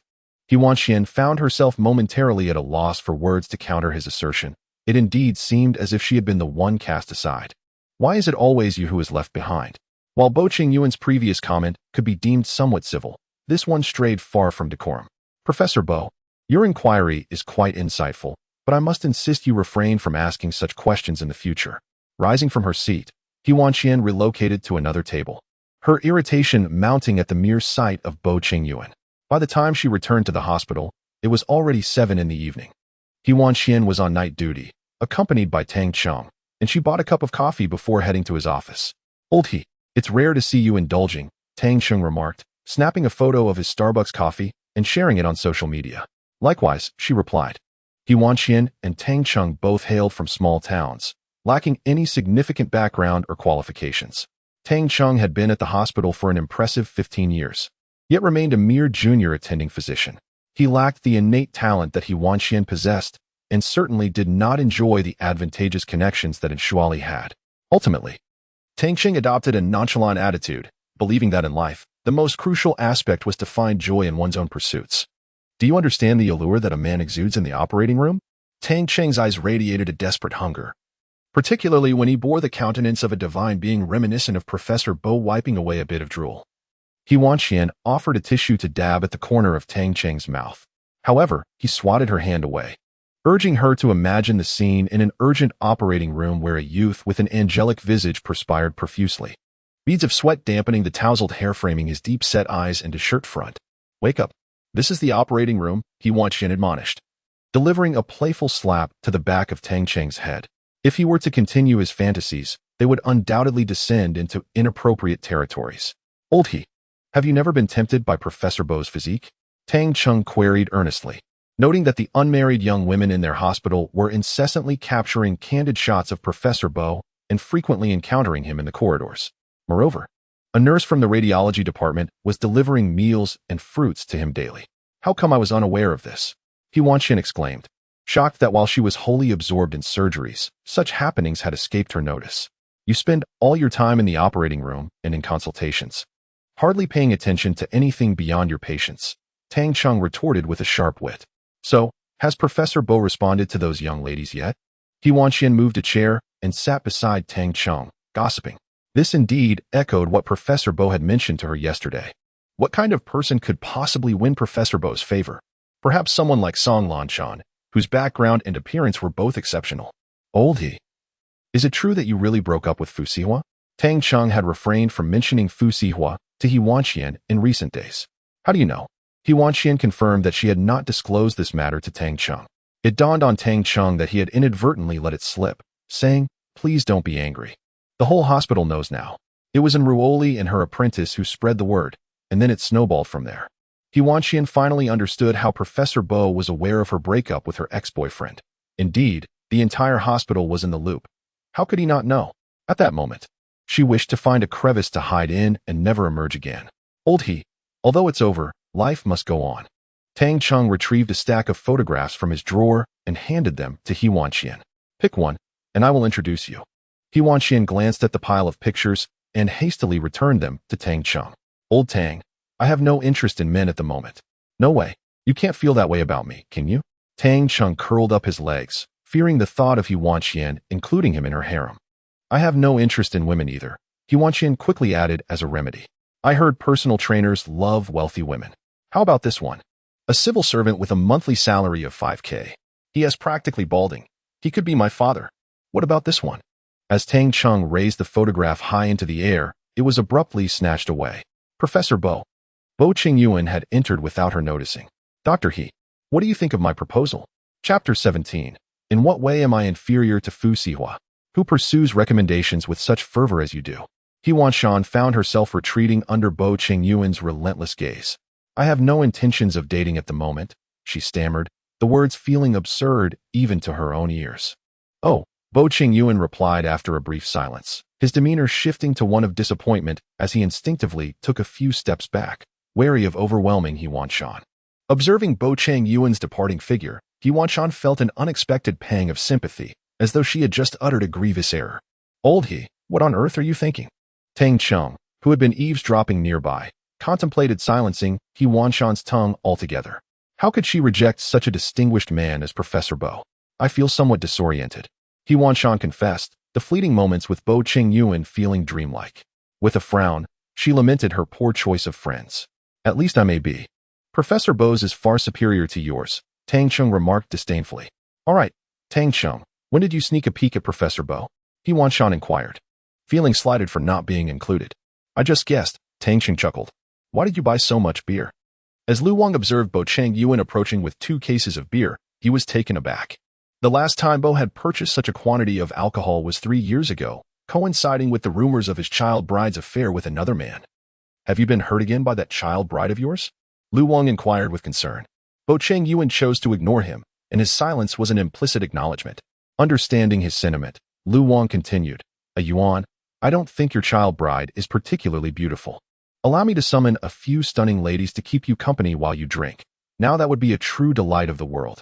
Just as Lu Wang reached for his phone, Bo Chenzhou snatched it away and tossed it into the toilet. Hey, that was my brand new phone. Lu Wang gazed at the toilet, torn between wanting to retrieve it and his reluctance to do so. No calling other women, Bo Chenzhou warned. Steadfast in his commitment to chastity for the past 29 years for He Wanqian, he could not break his vow today. Fine, I won't. How about I order some barbecue instead? Lu Wang suggested, eyeing the 2 cases of beer, knowing they couldn't drink without something to accompany it. Go ahead and order. Bo Chenzhou replied, cracking open a beer and taking a sip, while Lu Wang remained standing there, motionless. Use your phone. Mine is in the toilet, Lu Wang reminded him, eagerly awaiting Bo Chenzhou's return of the device. Reluctantly, Bo Chenzhou handed over the phone, and Lu Wang pressed, What's the password? 0704, Bo Chenzhou replied. The date sounded somewhat familiar to Lu Wang, but he couldn't quite place it.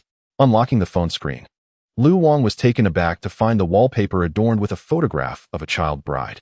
The young girl in the picture sported a ponytail, and as the gentle breeze tousled her hair, she stood beneath a tree, smiling softly and waving at the camera. Is this your child bride as the wallpaper on your phone?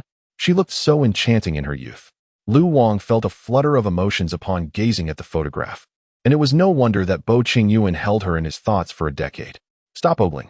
Bo Chenzhou snatched the phone away and navigated to the food delivery app before handing it back to Lu Wang, and don't entertain any thoughts about her. Of course not.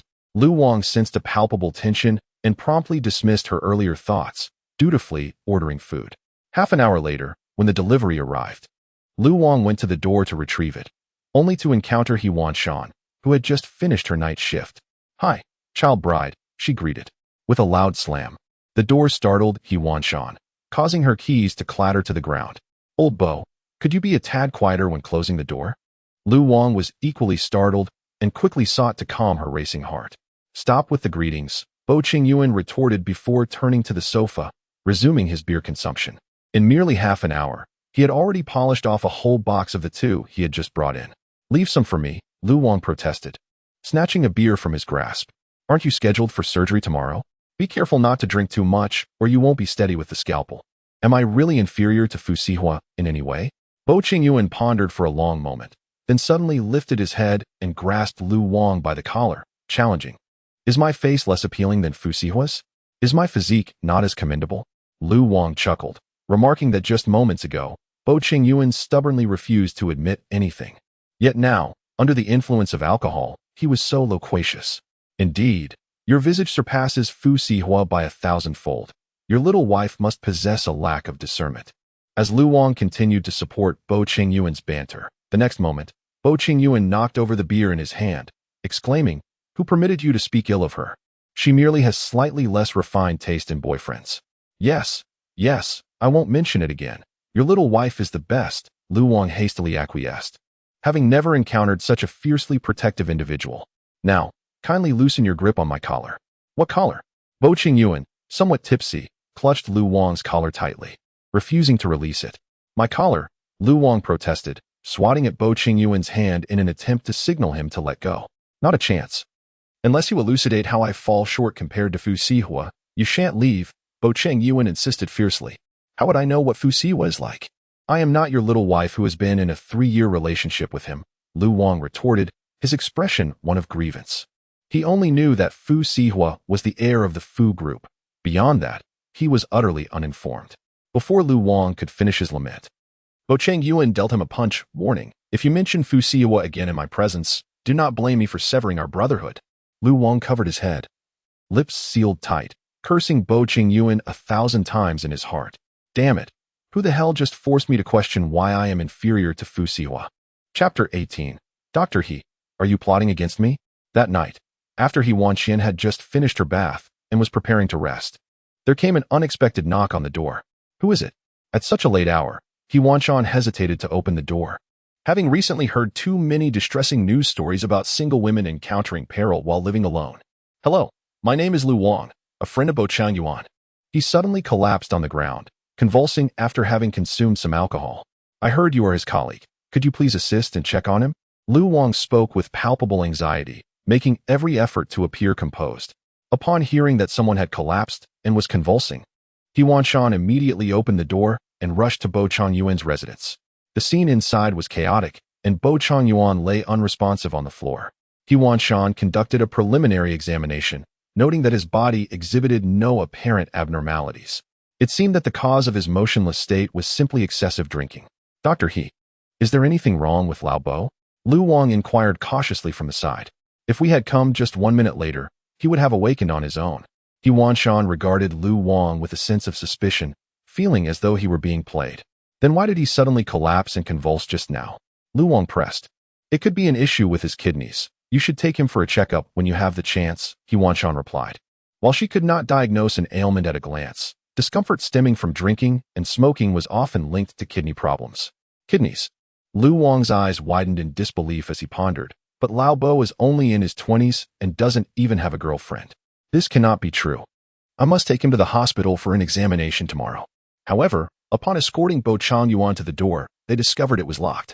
This apartment was rather old-fashioned and had yet to be equipped with a fingerprint lock. It still operated with keys. In her haste, He Wanqian had forgotten to bring her keys, inadvertently locking herself out. "Dr. He, are you not going to open the door?" Lu Wang observed He Wanqian standing idly at the door for quite some time, hesitating to produce her key. "I forgot it," He Wanqian said, her expression darkening. Lu Wang was momentarily taken aback. He couldn't possibly abandon He Wanqian alone in the corridor. However, allowing her into Bo Chenzhou's residence posed a risk. If Bo Chenzhou discovered that he had spent the night in close quarters with his beloved wife, he might very well flay him alive. At such a late hour, locksmiths had already closed for the day.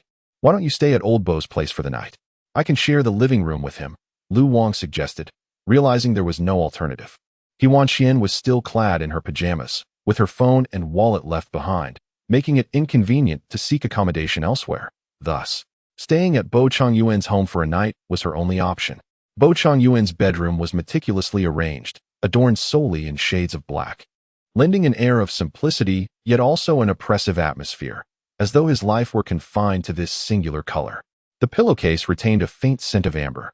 Reminiscent of Bo Chenzhou himself, He Wanqian found the aroma not only tolerable but somewhat endearing after a while. In the dead of night, Bo Chenzhou awoke with a debilitating headache, regretting the excessive drinking from the previous evening. Once more aware, sleep eluded him, prompting him to step onto the balcony.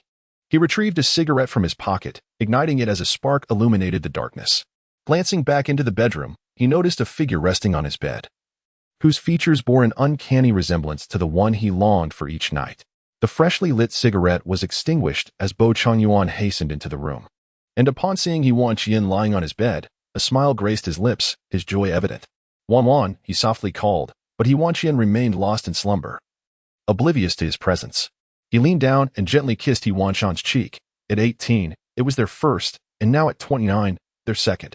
Perhaps Fu Sihe had only been with her for 3 years, yet it was Bo Chenzhou who could accompany her through the remainder of her life.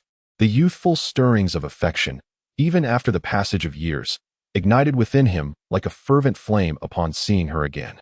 The following morning, as He Wanqian awakened, she found Bo Chenzhou resting by her bedside. Sunlight filtered through the curtains, illuminating the youthful contours of his face. This was her first earnest gaze upon Bo Chenzhou. Though he bore an uncanny resemblance to Bo Chenzhou, she pondered why his name had transformed to Bo Chenzhou. Memories flooded back of her childhood when Bo Chenzhou had tumbled from a tree while attempting to pick wild fruit for her, resulting in a significant gash at the nape of his neck, leaving behind a prominent scar. He Wanqian felt compelled to verify whether the scar still remained. In an effort not to rouse Bo Chenzhou from slumber, she gingerly extricated herself from the covers, intending to lift his collar for a closer inspection. However, before her fingers could graze the fabric, Bo Chenzhou unexpectedly stirred awake, lifting his gaze to meet hers, causing their noses to brush together. Instantly, He Wanqian's cheeks flushed crimson. She had never anticipated that Bo Chenzhou would awaken at such a moment. "Dr. He, are you plotting something untoward against me?" Bo Chenzhou teased. "And no," He Wanqian stammered, hastily waving her hands in denial. "I noticed a mosquito attempting to conspire against you, and I was merely helping to fend it off." "A lustful mosquito?" Bo Chenzhou inquired with a smirk. "A mosquito with an insatiable appetite," she replied. He Wan smiled softly and explained, then rose from the bed and made her way out, expressing her gratitude for Professor Bo's hospitality. "I must be off to work now." As she opened the door, she caught sight of Lu Wang, who was eavesdropping at the entrance. "What are you doing here?" she inquired. "I was searching for that lascivious mosquito," Lu Wang replied, playfully swatting the air. "You may continue." "I haven't heard a thing." He Wan couldn't help but scoff inwardly at his claim of having heard nothing. "Dr. He, I've already called a locksmith for you, but he doesn't start until 8. "It's only 7 now," Lu Wang said just before He Wan stepped out of the room. When Bo Chenzhou emerged from the bedroom, He Wan felt her cheeks flush once more, questioning what kind of mischief she had conjured. "Go freshen up first," he instructed gently, handing her a pink electric toothbrush and a matching towel from the cabinet. "Thank you." This was the second hue He Wan had encountered in Bo Chenzhou's home. Prior to this moment, everything in the apartment was uniformly clad in shades of black and gray, making the pink items stand out incongruously. "Old Bo, why am I expected to buy my own toothbrush downstairs? When did you prepare hers?" Lu Wang remarked, surprised to witness Bo Chenzhou's tenderness towards a woman, considering that during his decade abroad, he had not even conversed with a female. "It's a couple's edition. You're not worthy," Bo Chenzhou retorted. He had purchased the matching set on his first day after moving in, having spotted it while buying a toothbrush, and he intended for He Wan to eventually belong to him. It was wise to be prepared, just in case. "Bo Chenzhou, the two of us are bound by our childhood betrothal," Lu Wang lamented. "Enough of that. It's nauseating," Bo Chenzhou retorted, stuffing a piece of bread into Lu Wang's mouth. He could not fathom why Lu Wang consistently brought up their engagement. It led him to suspect that Lu Wang harbored ulterior motives. Chapter 19. The seminar. Every Tuesday at 5 p.m., the hospital convenes a seminar on morbidity and mortality, attended by nearly 100 surgeons and interns, filling the entire conference hall. During these seminars, all chief surgeons compile relevant data from every case they oversee, encompassing various aspects such as cardiac and vascular injuries, and present their findings on stage. When Bo Chenzhou, as the chief surgeon, delivered his report, the eyes of all the female doctors were riveted on him. Some took photographs. Others inquired about his contact information, yet very few actually listened to his presentation. Old He, look at that. This is the 12th person to ask for contact details. Tang Xing noted, experiencing the warmth of camaraderie for the first time in the hospital. After exchanging pleasantries, the conversation quickly turned to, do you have Professor Bo's contact information? Sorry, I don't, Tang Xing replied, not even having Professor Bo's number himself. Do you have Professor Bo's contact details, Old He? I do, He Wanqian responded. Is that true? When did you add Professor Bo? Tang Xing inquired, surprised. Didn't you just reject him yesterday? Such a scandal. Tang Xing pressed on. Why didn't you tell me? You two didn't have a one-night stand abroad, did you? Absolutely not. I didn't even meet him that time, He Wanqian clarified. A young Chinese child approached me, sharing his WeChat ID. He Wanqian explained, where could there be a fleeting romance amidst such turmoil? In such chaotic times, who would have the inclination to pursue love? My report concludes here. I extend my gratitude to my esteemed colleagues for their attentive listening. We may now entertain inquiries or suggestions regarding the cases I have presented. During Bo Chengyuan's presentation, his gaze remained fixed on He Wanqian. Earlier that morning, he had arrived at the hospital without so much as a greeting, and he bore a grudge. When their eyes met, he deliberately averted her gaze, as she had yet to move past Professor Bo's insinuations regarding his ulterior motives. Bo Chengyuan occupied a position adjacent to the director's office. The next presenter was Unravels, who, despite being a deputy director without the qualifications to present, was granted an exception by the hospital at her father's behest. He Wanqian had only one surgical case tied to Unravels, which was the surgery from the unfortunate accident that occurred yesterday. A 34-year-old woman, driving under the influence, lost control of her vehicle due to excessive speed and was ejected from the car. Upon arrival at the emergency room, her Glasgow Coma Scale score was a mere 7. Due to airway obstruction, multiple attempts at intubation proved unsuccessful, leading to a tracheostomy, which also failed. As Unravels recounted this, the experts present were taken aback. This represented a critical error on the part of the physician, as improper handling could result in a medical malpractice incident. The patient experienced cardiac arrest, necessitating resuscitation efforts, and ultimately, successful intubation with a pediatric endotracheal tube stabilized her condition. Director, may I inquire who the physician was that failed at the first intubation? The vice president asked. He Wanqian was the attending physician of that patient. A single remark from Enshuli caused He Wanqian to utterly collapse. She never anticipated that Enshuli would lie at such a sacred symposium, shifting all the blame for the surgical errors onto her. As merely an attending physician, she lacked the qualifications for such a procedure. Did her surgery receive your guidance? Voices from the crowd continued to inquire. No, I arrived late to the emergency room, and by the time I got there, Dr. He's intubation procedure had already failed, and Shuli's face betrayed no hint of guilt as she fabricated her account. May I ask if Dr. He was present? Another expert probed. He Wanqian slowly rose amidst the crowd, affirming, I was. Under what rationale did you undertake this surgery without the necessary qualifications? Had Director not arrived in time? Did you consider who would bear the responsibility for a potential medical mishap? And furthermore, why, after the intubation failure and 2 minutes of the patient suffering from cerebral hypoxia, did you not seek assistance from the chief physician at the hospital? He Wanqian's eyes reddened at this moment. Articulating the truth of that day would garner no belief from the assembled experts, who would instead perceive her words as an attempt to evade responsibility. Yet the reality was not as Enshuli depicted. Confronted by the barrage of inquiries from so many experts for the first time, He Wanqian found herself at a loss for words. The purpose of the weekly seminar is to supervise surgeons. Upon discovering any issues during a surgeon's working hours, the expert panel will conduct an investigation into the physician, scrutinizing aspects such as mental state, potential alcohol abuse, personal life troubles that may lead to professional negligence, or any possibility of retaliatory harm to patients due to professional misconduct. The patient in question is under my care. At that moment, Bo Chengyuan, seated in the front row, rose to assert that he was assuming full responsibility for all the oversights committed by He Wanqian, redirecting the attention and scrutiny of everyone present towards him. It is imperative to clarify that Dr. He did not undertake the surgery independently without the guidance of a chief physician. I had provided her with direction before the procedure commenced. Furthermore, Dr. He possesses experience in performing intubation under the supervision of Professor Liu, and in emergency situations, she is qualified to operate. Moreover, the failure of intubation cannot be attributed to a medical error. The patient's vocal cords were swollen, rendering the insertion of the tube impossible. Subsequently, Dr. He promptly revised the treatment plan, opting for a tracheostomy, and the surgical team provided the latest treatment solution in the swiftest manner without delaying care, which cannot be deemed a fault. Ultimately, I cannot ascertain which physician was responsible for the failure of the tracheostomy tube insertion. However, I arrived in the operating room just before the procedure concluded and witnessed with my own eyes that it was Dr. He who inserted the tracheostomy tube into the patient's trachea. I am uncertain whether Director has encountered any bias while compiling the case report and would kindly request that Director reinvestigate the concerns I have raised and present the findings in the next seminar. It was the first time He Wanqian beheld the serious countenance of Bo Chenzhou. He stood there, articulating a defense for He Wanqian word by word, a stark contrast to the usual frivolity of his demeanor. For a fleeting moment, she perceived a shadow of Bo Chenzhou within him.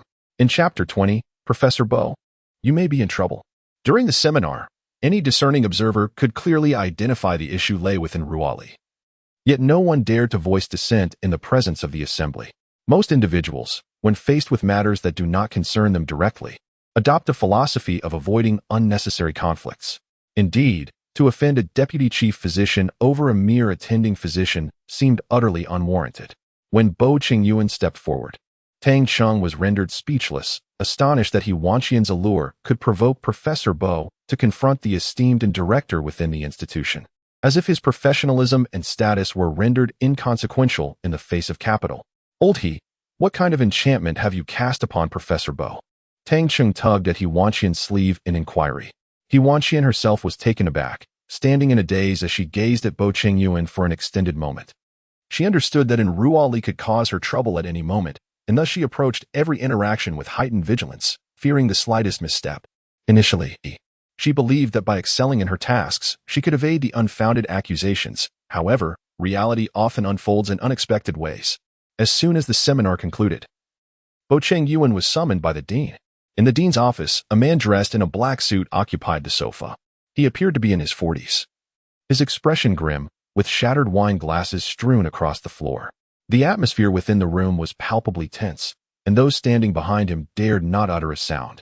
Upon entering, the dean hurriedly approached to comfort Director who appeared visibly distressed after witnessing a live stream of a seminar where his daughter was admonished by a newly arrived professor from the institute. Understandably, his expression darkened. Director he said, Professor Bo has only just joined our institution and is still unfamiliar with many matters. I will have a thorough discussion with him later. The dean poured a glass of water for Director In this hospital, the family holds the position of the second largest shareholder, with a stake equal to that of the Fu family, both controlling 30%. Offending either party would be unwise. Professor Bo is indeed a promising talent, remarked Ken, as he cast a glance at Bo Chenzhou, his words laced with a hint of disdain. Though Bo Chenzhou's features did not suggest humble origins, they were not familiar within the circles of Luo City. Was Professor Bo parachuted in here? And Ken pondered about the professor's previous affiliations. It seemed he lacked experience in domestic hospitals. His professional background was entirely international. Despite numerous invitations from the country's leading hospitals, he had declined them all, opting to self-recommend to this institution. With no local work experience yet already holding a professorial title, and Ken scoffed. It appears he is yet another third-rate physician someone has pushed forward. The dean, drenched in cold sweat, felt the weight of the situation. One was a professor of considerable repute in international circles, while the other was a capitalist within the institution. He could not afford to offend either. With an anxious expression, he interjected, Director Professor Bo has an esteemed position within international organizations and enjoys a solid reputation in the medical field. Yet, the veracity of his international credentials remained unverifiable. Regardless of how he touted his accomplishments, no one could ascertain their truth. And Ken reprimanded, his ire shifting from Bo Chenzhou to the director. As the director, how dare you summon people to the hospital without thoroughly investigating this matter? It seems that Director enjoys indiscriminately calling others here. Bo Chenzhou approached the window, turning his back to Ken, genuinely unwilling to behold that face, which even elicited a tinge of revulsion within him. What did you say? Bo Chenzhou, you, a mere professor, dare to speak to me in such a manner? Do you believe I won't have you expelled from this hospital by tomorrow? And Ken crossed his left leg, his gaze rife with disdain. Removing a trivial professor was hardly a challenge. The one who should depart from here is you. Director Bo Chenzhou chuckled softly, turning to raise an eyebrow in provocation. Do you know who I am? I am a director here. When has it become your place as a professor to speak? And Ken, as if hearing a jest, dismissed him with scorn. However, it appears that the largest shareholder of this hospital does not bear the surname, and Bo Chenzhou tapped his temple lightly, his tone laced with mockery. And Ken's smile faltered slightly. Indeed, the hospital's largest shareholder did not bear the surname Un or Fu, but rather belonged to an overseas group that held 40 of the shares. This group had acquired other shares 6 years prior, becoming the predominant stakeholder. Yet they refrained from participating in the hospital's management, leading the In family to regard them with indifference. Director In, please make it a point to attend the shareholders' meeting on Monday. The corners of Bo Chenzhou's mouth lifted, his subtle dimples lending his smile a newfound gravity, revealing a commanding presence. In that moment, everyone comprehended that the owner of that overseas group bore the surname Bo Chenzhou. Before departing, Bo Chenzhou gazed into Kin's eyes and remarked, I am contemplating whether Deputy Director In truly deserves to remain here.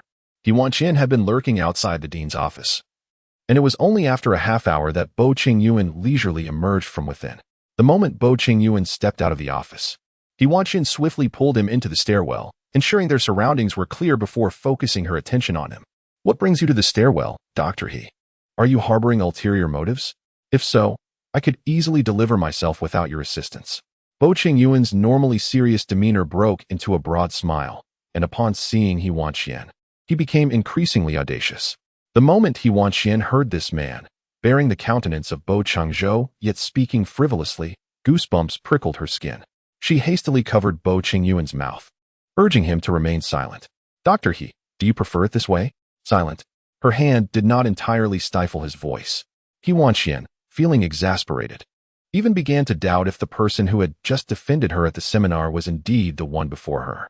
Professor Bo, I sincerely appreciate your remarks at the seminar, but I must inform you that you may have landed yourself in trouble. The deputy director you questioned, unruly, is the daughter of Director In, a board member of our institution. By failing to show her any respect during the seminar, you have inadvertently offended Director In, which could potentially lead to your dismissal from the hospital.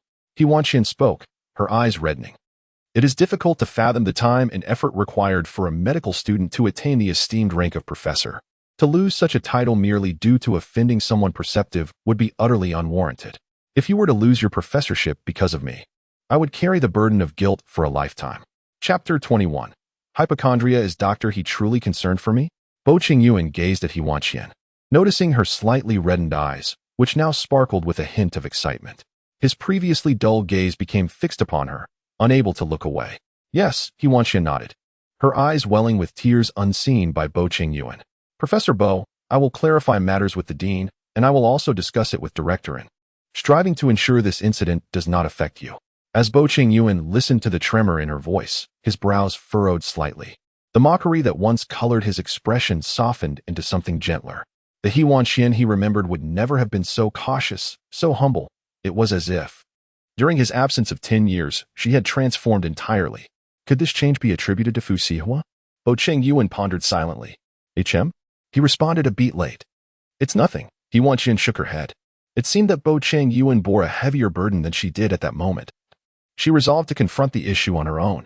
It was only after He Wanqian had taken a few steps that Bo Chenzhou called out, Dr. He. Did your ex-boyfriend hurt you deeply? He Wanqian halted in her tracks.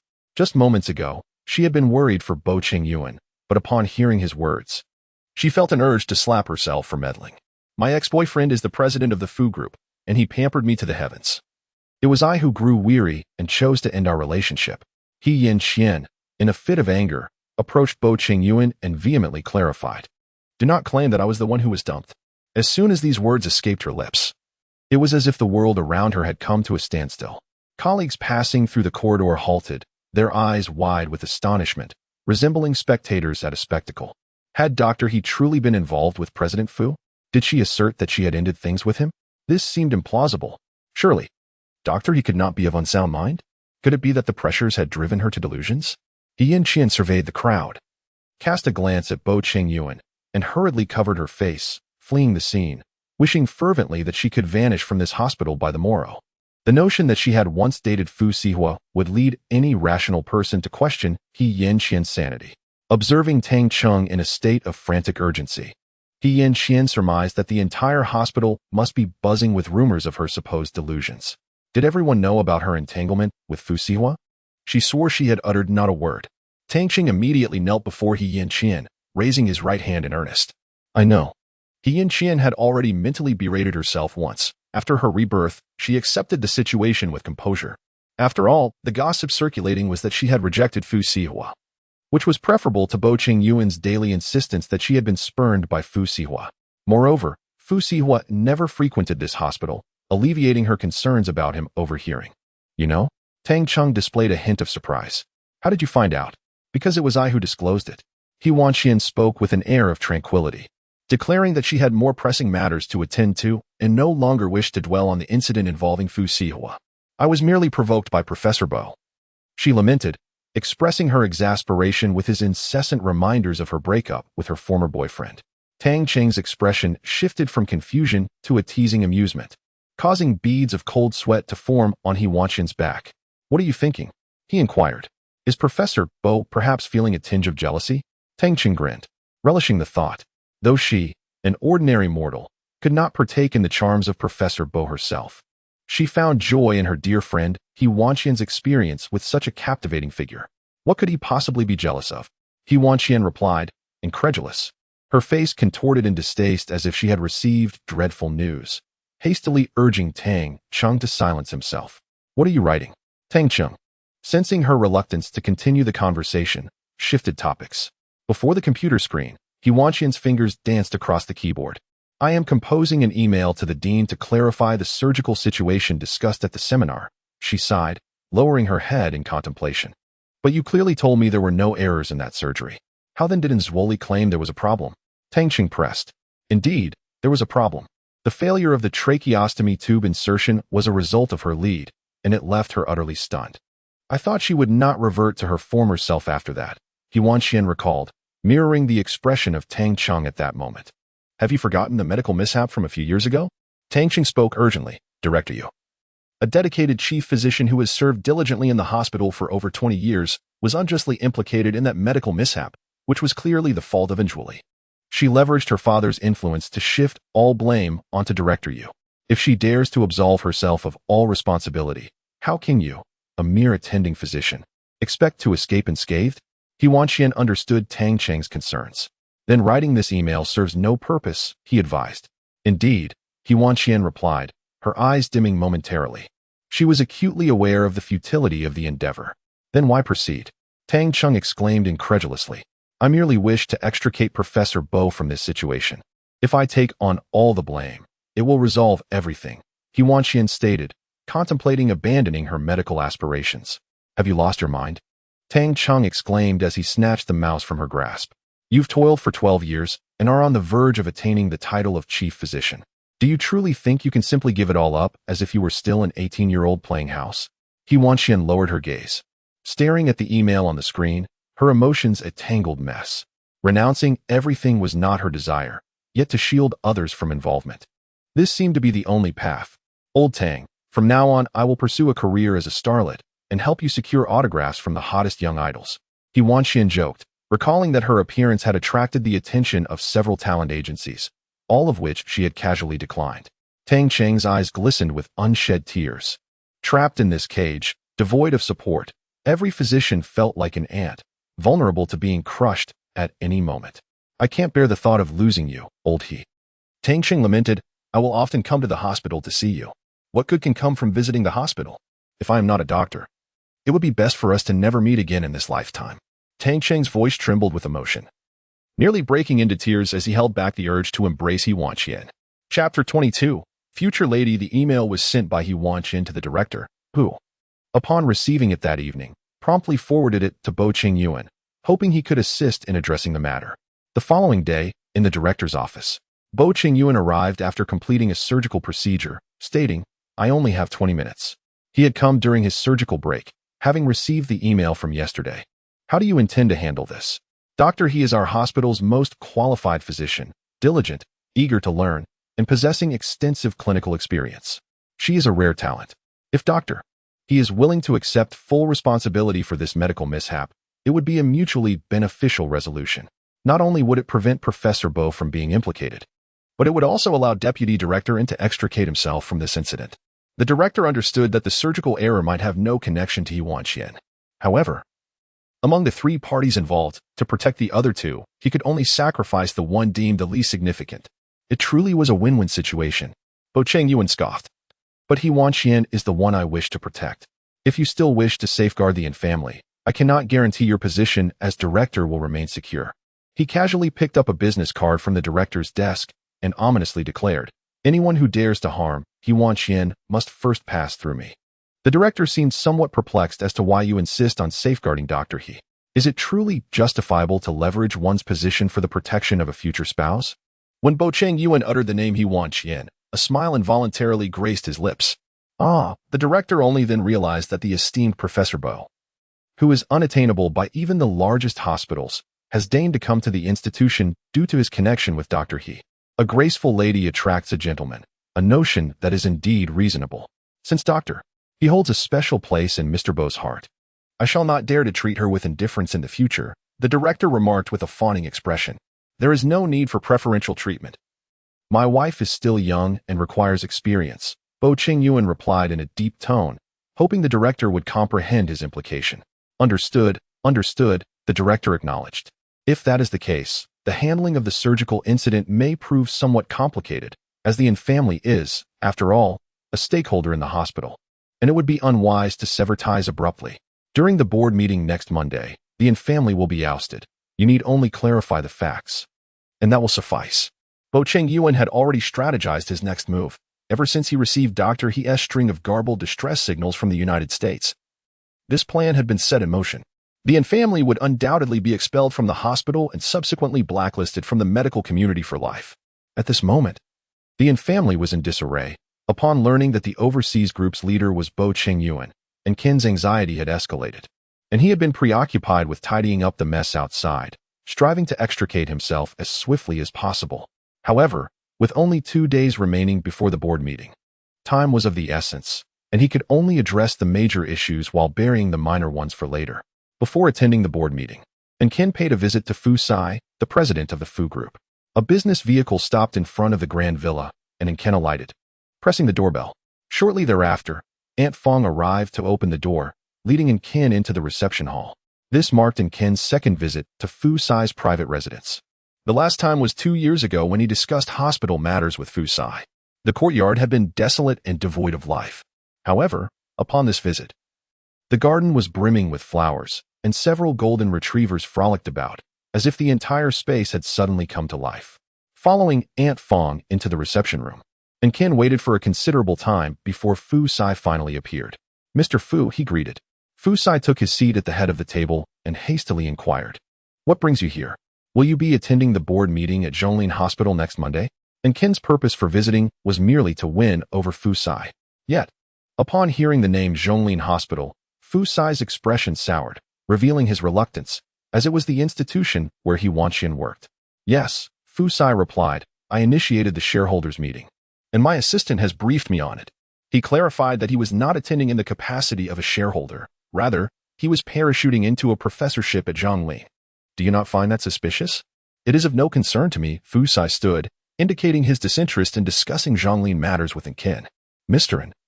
Those who have nothing to hide need not fear the knocking of ghosts, Fu Sihe advised. He had never sought after trivial gains. The Fu Group had been built meticulously by him, and he could not tolerate any blemish on its reputation. Upon witnessing Fu Sihe's furrowed brow, Song Lanshan hurriedly followed him inside and embraced him from behind, softly inquiring, what troubles you?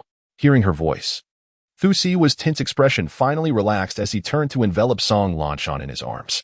I must attend the board meeting at Zhonglin next Monday, he revealed. Song Lanshan stiffened momentarily, fully aware of Fu Sihe's concerns.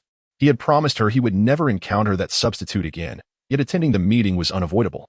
I shall accompany you, she declared, recognizing that if evasion was futile, she would stand by his side. I have been feeling unwell lately and wish to visit the hospital. Song Lanshan continued. What ails you? Where do you feel discomfort? I will summon a private doctor. Fu Sihe responded with urgent concern, having devoted himself to her care without truly sensing her distress. As Fu Sihe reached for his phone to make a call, Song Lanshan swiftly snatched it away, chuckling, Sihe. You might be becoming a father. Upon hearing the word father, Fu Sihe found himself less elated than he had anticipated. Long ago, he had envisioned countless moments of marrying Song Lanshan, raising children together, and growing old side by side. Yet, upon receiving this news, a name unexpectedly surfaced in his mind. He Wanqian. Are you not happy? Song Lanshan observed Fu Sihe's prolonged silence and lack of joy, taking a step back. How could I not be happy? Fu Sihe immediately stepped forward to embrace Song Lanshan again, dispelling the chaotic thoughts that had invaded his mind, and smiled brightly. Having a child with you is my lifelong dream. Chapter 23. The Dean Xiaohe? The familiar voice from behind caused He Wanqian to momentarily freeze. She turned around and quickly greeted the Dean. Dean. From afar, the Dean observed her figure and inquired, What brings you here? He opened the office door, inviting He Wanqian inside. Xiaohe, you've been at Zhongling for nearly 10 years, haven't you? The Dean poured a cup of hot tea and handed it to He Wanqian. Yes. He Wanqian nodded, cautiously accepting the warm beverage. This was her first visit to the Dean's office. Previously, most of her interactions had been with department heads. This time, she was compelled to seek the Dean's counsel due to her involvement with Professor Bo. You have worked diligently and earnestly at Zhongling for the past decade. I do not believe you are at fault, so I have suppressed that email. The Dean suddenly placed his hand on He Wanqian's, patting it gently while his gaze roamed toward her collar. In that instant of contact, He Wanqian swiftly withdrew her hand, rising from the sofa and stepping back. The thought of fleeing through the door crossed her mind, yet she hesitated, feeling that once she left, the matter would remain unresolved. I'm sorry, Dean. The Dean, perhaps feeling embarrassed by her rejection, cleared his throat and said, It's all right, Xiaohe. I heard you were still single? He Wanqian sensed the Dean's intentions. She had never imagined such a situation would unfold for her. The usually kind-hearted Dean appeared rather disconcerting at that moment, and his scrutinizing gaze made her feel profoundly uncomfortable. Previously, you climbed into President Fu's bed, and now you have followed Professor Bo. If you can stay here with me tonight, I can ensure your safety regarding that matter. The Dean approached He Wanqian, leaning in to inhale her fragrance, momentarily lost in reverie. He had harbored feelings for her in the past. But after being beaten by President Fu of the Fu Corporation, those feelings had faded. Recently, upon hearing that President Fu had taken a new girlfriend, he felt no need to hold back any longer. Furthermore, having just been rejected by Fu Sihe, He Wanqian turned to climb into Bo Chenzhou's bed. One could only wonder how disreputable her private life truly was. If she is such a woman, then with whom does it matter? If Bo Chenzhou can protect her, so can he. What are you saying? He Wanqian asked, her eyes red and brimming with tears as she lifted her head, stammering. Her tears only made her more endearing. The Dean seemed to disregard her question entirely, his fingers brushing against her cheek, but in the next moment, He Wanqian evaded his touch. Shy? You've been with Fu Sihe for 3 years, surely you can't still be a novice? Suddenly, the Dean grasped He Wanqian's hand, attempting to draw her closer for an intimate encounter. Despite having been with Fu Sihe for 3 years, He Wanqian remained a captivating enchantress, capable of ensnaring the hearts of countless men. It seemed that this remark had crossed He Wanqian's threshold. She forcefully pushed the Dean away and slapped him, exclaiming, Rogue. With tears in her eyes, she fled the Dean's office, seeking refuge in a dark corner, much like a wronged child, where she crouched down and sobbed uncontrollably. In an instant, a surge of grievances overwhelmed her heart. At that moment, she longed for Bo Chenzhou.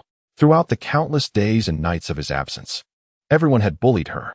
It was Bo Chenzhou, still clad in surgical garb, the traces of blood at the cuffs conspicuous. Upon seeing He Wanqian in the elevator, Bo Chenzhou rushed over, enveloping her in his embrace, his voice quivering as he whispered, I am sorry. I am sorry for failing to protect you. Bo Chenzhou had just concluded a surgical procedure when Li Huaixing arrived to inform him that He Wanqian seemed to have encountered trouble in the Dean's office.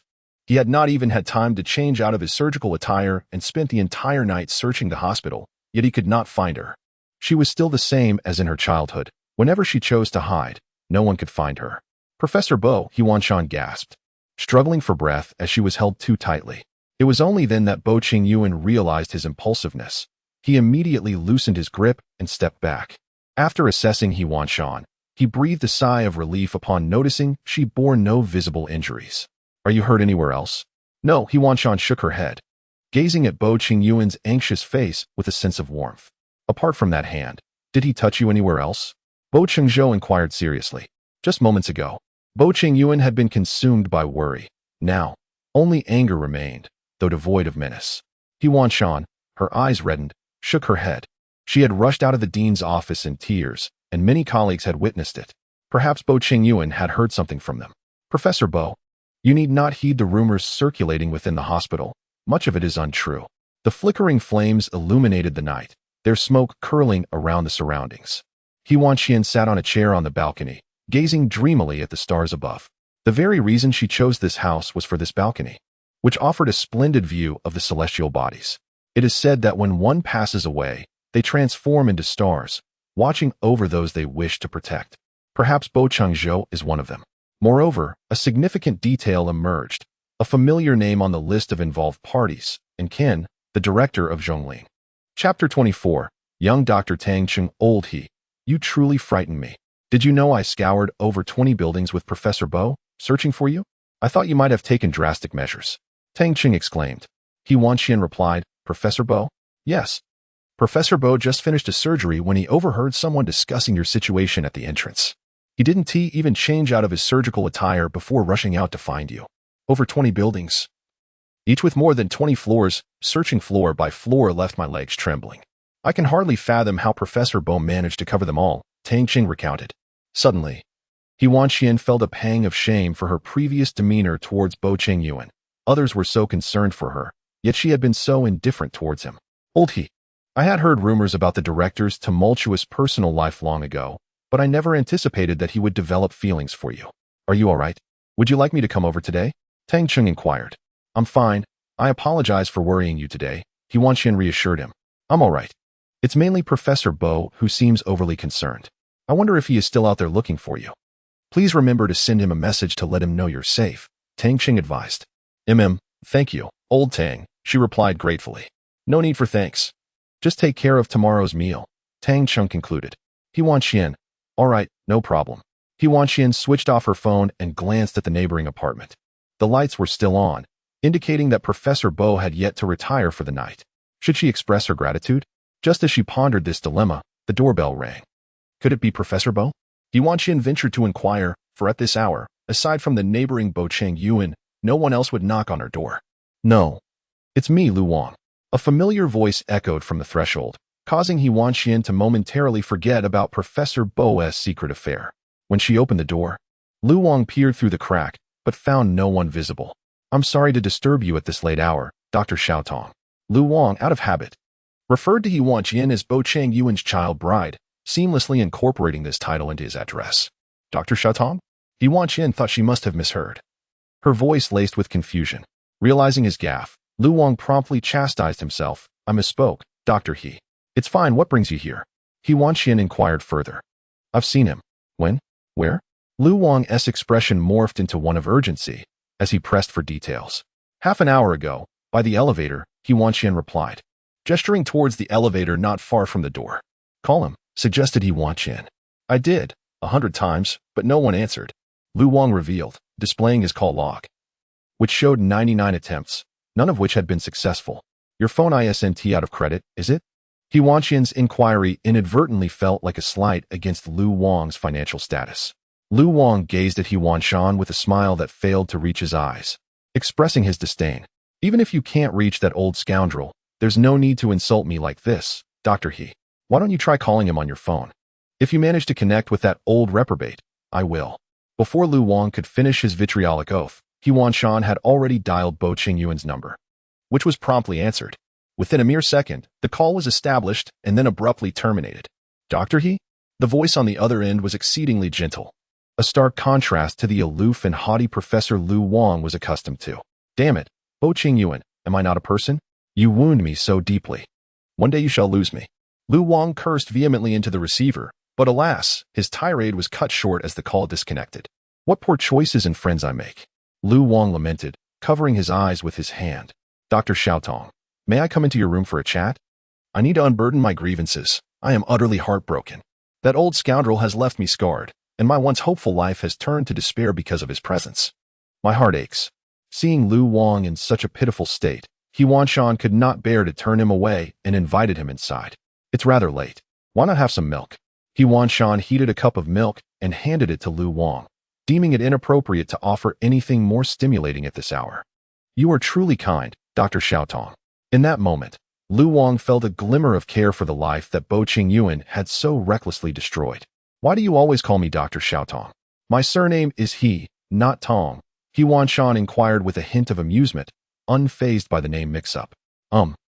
Well, Lu Wang, who was usually quite loquacious, found himself at a loss for words in explaining to He Wanqian. To speak candidly, Dr. He, your appearance bears a striking resemblance to the first love of that scoundrel, Bo Chenzhou, whose first love is surnamed Tong. In this moment, Lu Wang could only use Bo Chenzhou as a shield. After all, when Bo Chenzhou eventually clarifies matters with her, it is likely that Dr. He will be overwhelmed with emotion, and Bo Chenzhou will undoubtedly express gratitude for his intervention today. He Wanqian's expression momentarily froze. She never anticipated that yet another connection would surface, akin to Fu Sihe. If Lu Wang's words held any truth, then Professor Bo's relentless pursuit of her was merely for the visage reminiscent of his first love, rendering everything entirely plausible. Tears brimmed in He Wanqian's eyes. From the very beginning, everyone had been informing her that the Bo Chenzhou before her was not Bo Chenzhou. That extraordinarily similar face was simply a mistake made by the creator.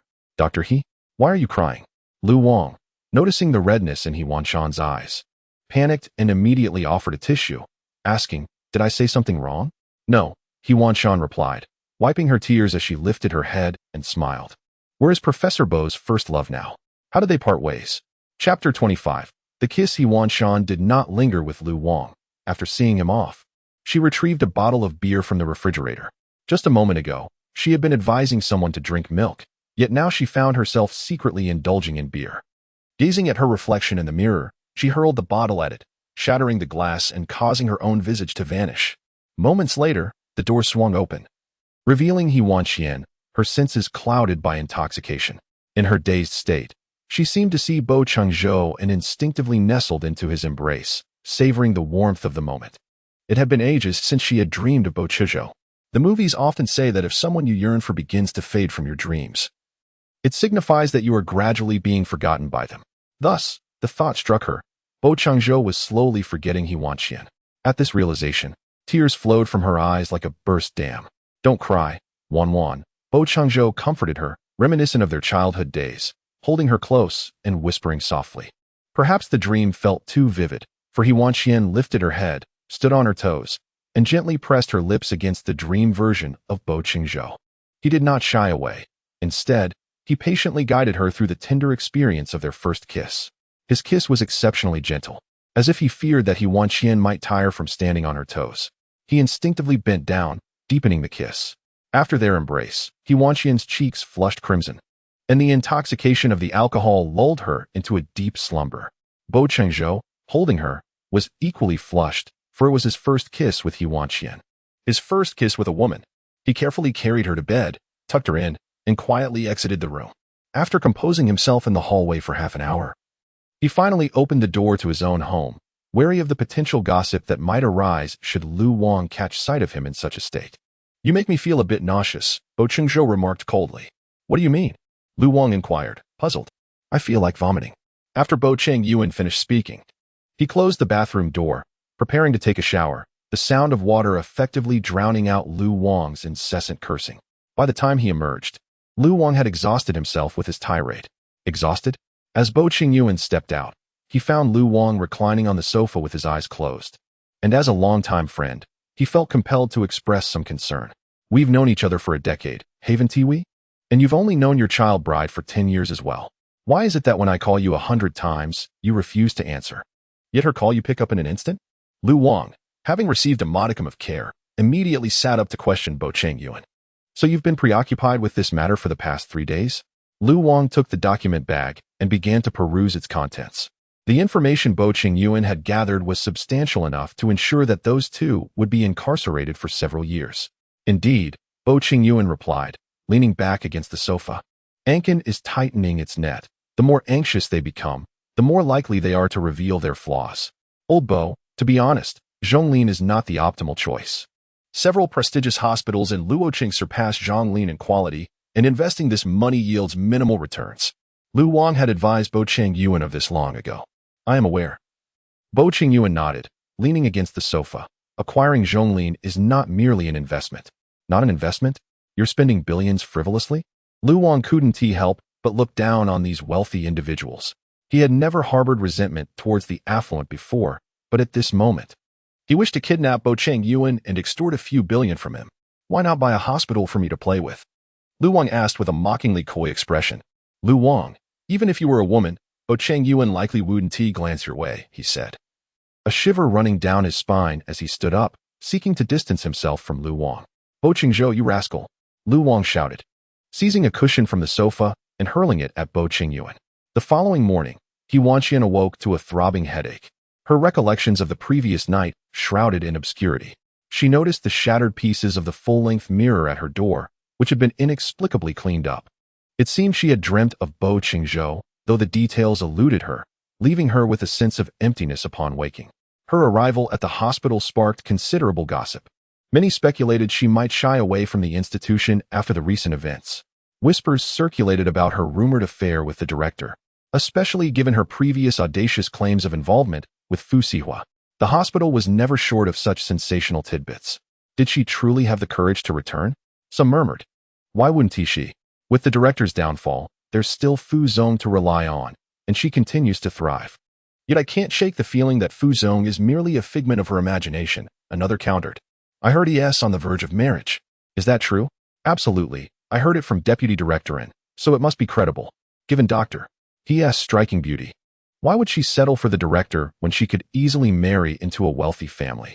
Alas, the young masters often look down upon those from humble origins, and Dr. He seems to hail from such a background. It's no wonder she has been a resident for a decade, yet remains merely an attending physician. He Wanqian had never envisioned becoming the subject of hospital chatter, yet she remained indifferent to the rumors, having endured far worse slander while being associated with Fu Sihe. This gossip felt rather trivial. Chapter 26. Midterm inspection. On Monday morning, He Wanqian began her shift, with 2 surgeries scheduled for the afternoon. Typically, she arrived early for her consultations, yet this time, she unexpectedly encountered Enruoli, who was currently seated in the expert consultation room.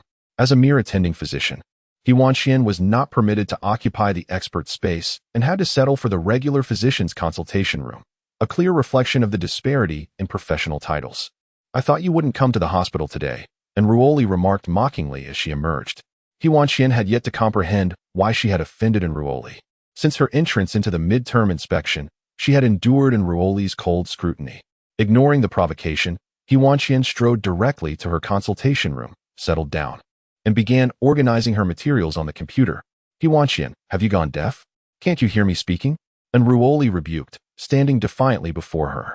Only then did He Wanqian slowly lift her gaze. Director N, the exit to the expert consultation room is to the left. I am not here for consultations today. I am the attending physician for Song Lanshan, who is pregnant and is scheduled for an examination at our hospital today.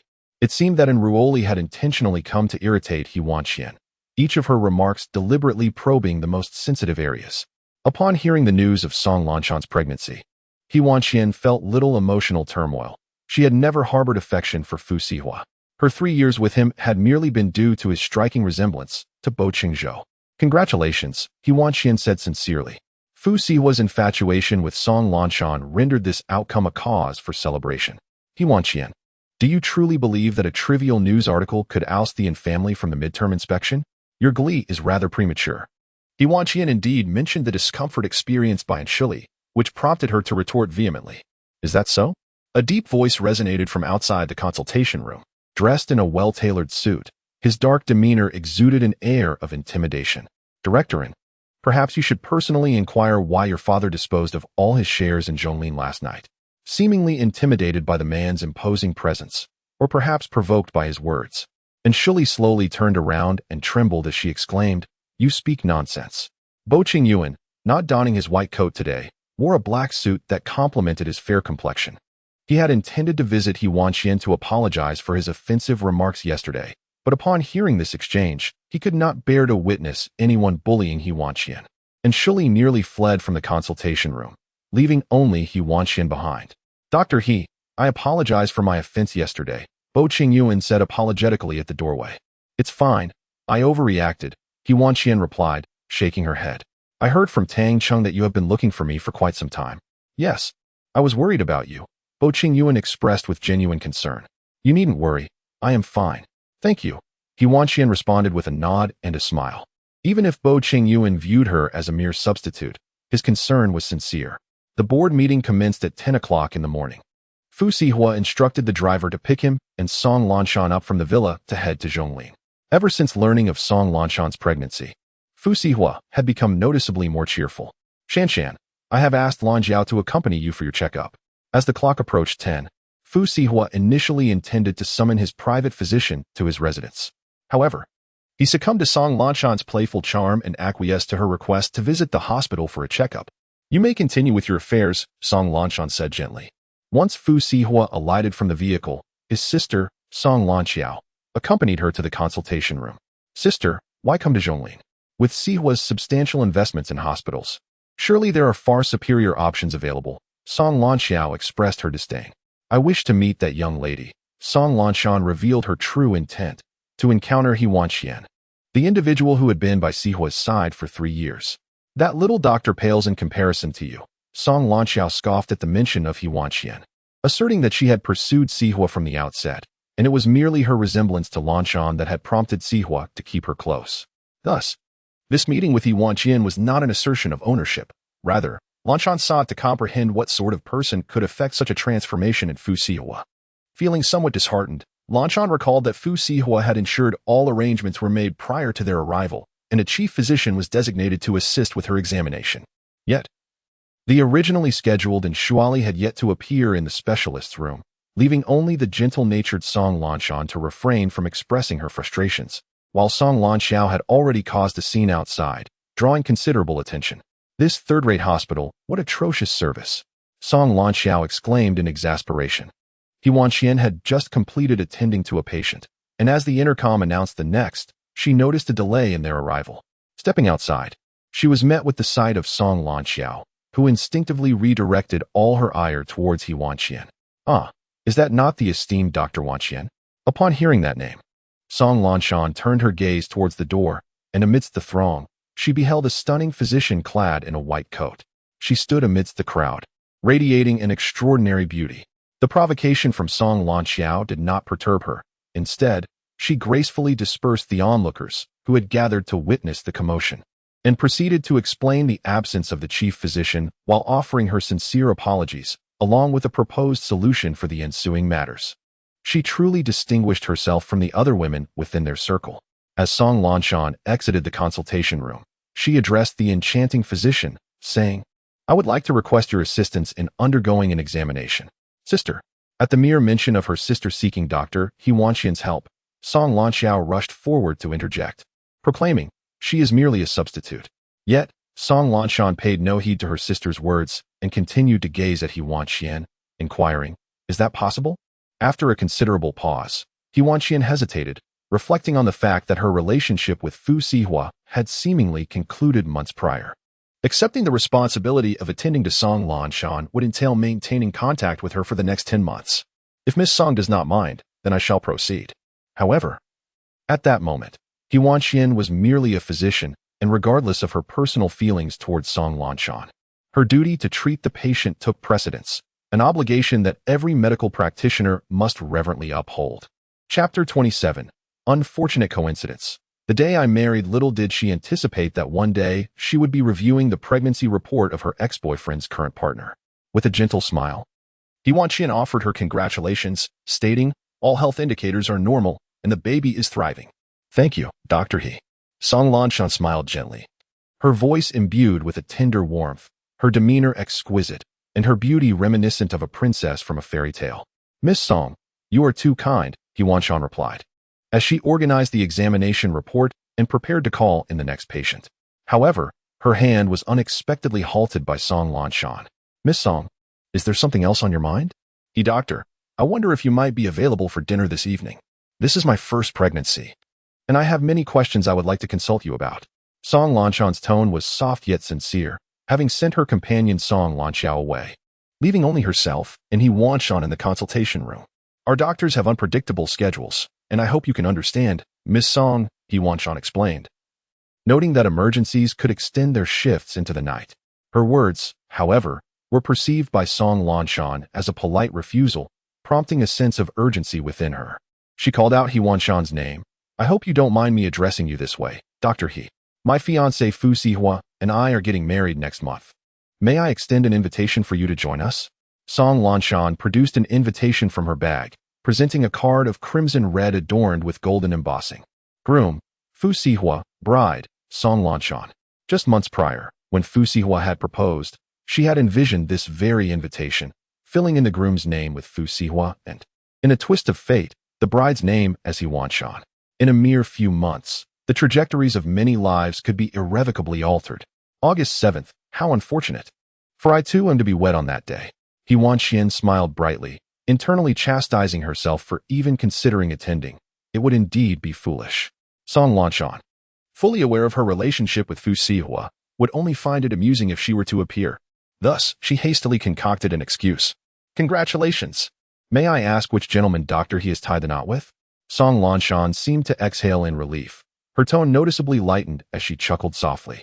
"Professor Bo from our hospital," He Wanqian replied, surprised that Song Lanshan would pose such a question.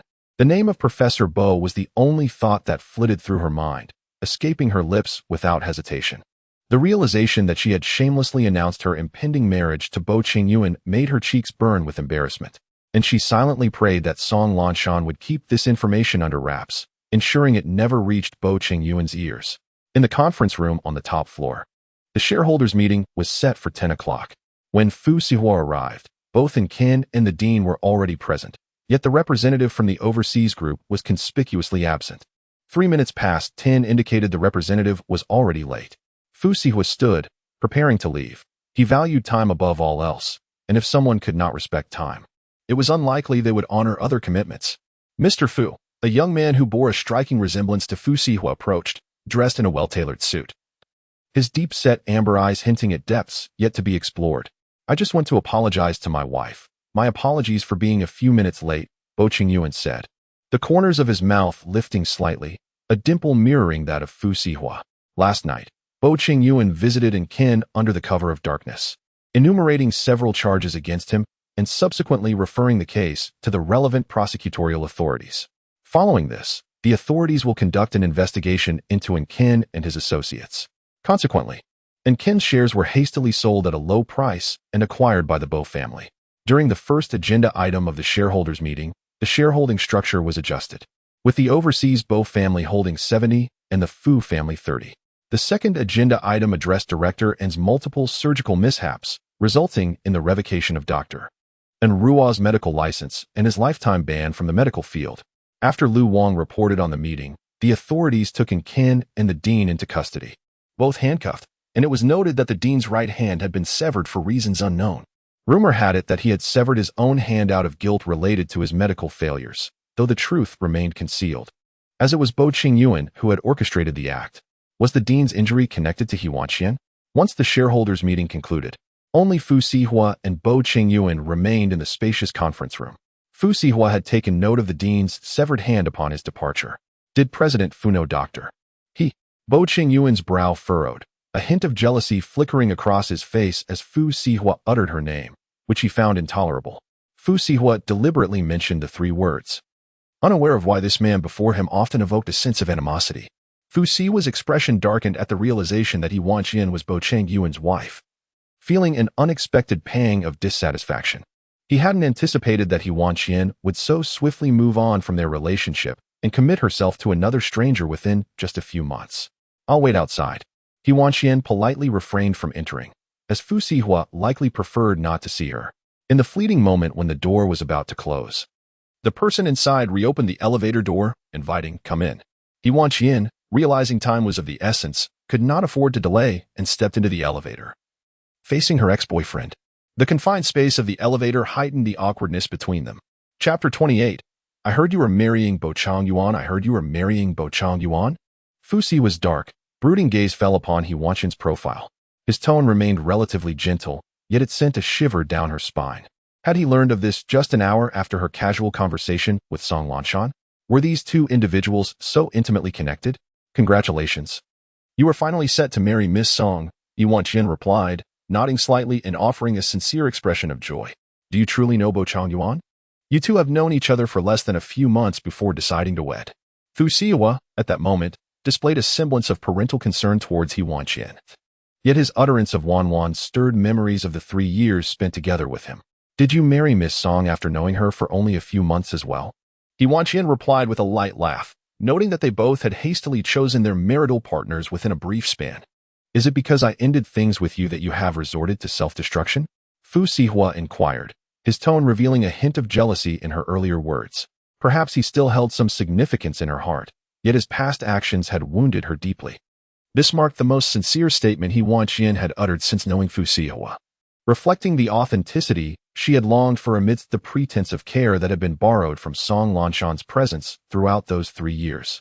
As soon as the words left her lips, the elevator doors slid open, revealing He Wanqian. Goodbye, President Fu. Having concluded her morning rounds, He Wanqian arrived at the cafeteria, where most had already finished their meals, leaving only a few scattered colleagues. Today's lunch was rather appetizing, featuring her beloved sweet and sour ribs, prompting her to serve herself an extra 2 spoonfuls. Just as she settled in, someone took a seat across from her. Lifting her gaze, she found herself face to face with her fiancé, Bo Chenzhou, whom she had boasted about earlier that morning. Instantly, she lowered her head, convinced that if Bo Chenzhou could not see her face, it was tantamount to being invisible to him. Dr. He, your dining posture is detrimental to your cervical spine, Bo Chenzhou teased. He rose to switch places, but his hand seized hers, his fingers long and delicate, exuding a certain allure as he wielded a scalpel. Clad in a tailored suit, he resembled a celestial being. Dr. He, what are you trembling for? Bo Chenzhou inquired, lifting his gaze, his tousled hair falling over his forehead, a playful smile gracing his lips. Fortunately, as she had hoped, he picked up his phone and began to scroll through it. Moments later, he opened a video. The initial sounds were somewhat muddled, only becoming clearer after 3 seconds. August 7th, rather unfortunate, as I too will be getting married that day. Congratulations. I wonder which gentleman has won Dr. He's heart. Professor Bo from our hospital. Miss Song, I have patients awaiting me, so I must take my leave. Please take care on your way. Farewell. He Wanqian felt a surge of tension as she heard the first sentence, and upon confirming it was indeed her own voice, she swiftly snatched the phone from Bo Chenzhou. To her astonishment, someone had recorded her while she was casually chatting with Song Lanshan. Without hesitation, He Wanqian returned the phone to Bo Chenzhou, picked up her half-eaten meal, and made a hasty exit. In less than a minute, her figure vanished from the entire cafeteria. Old He, what are you hiding here for? Tang Ching, just waking from his midday slumber, noticed someone lurking in the stairwell and immediately followed. Upon discovering it was He Wanqian, he playfully gave her a light slap.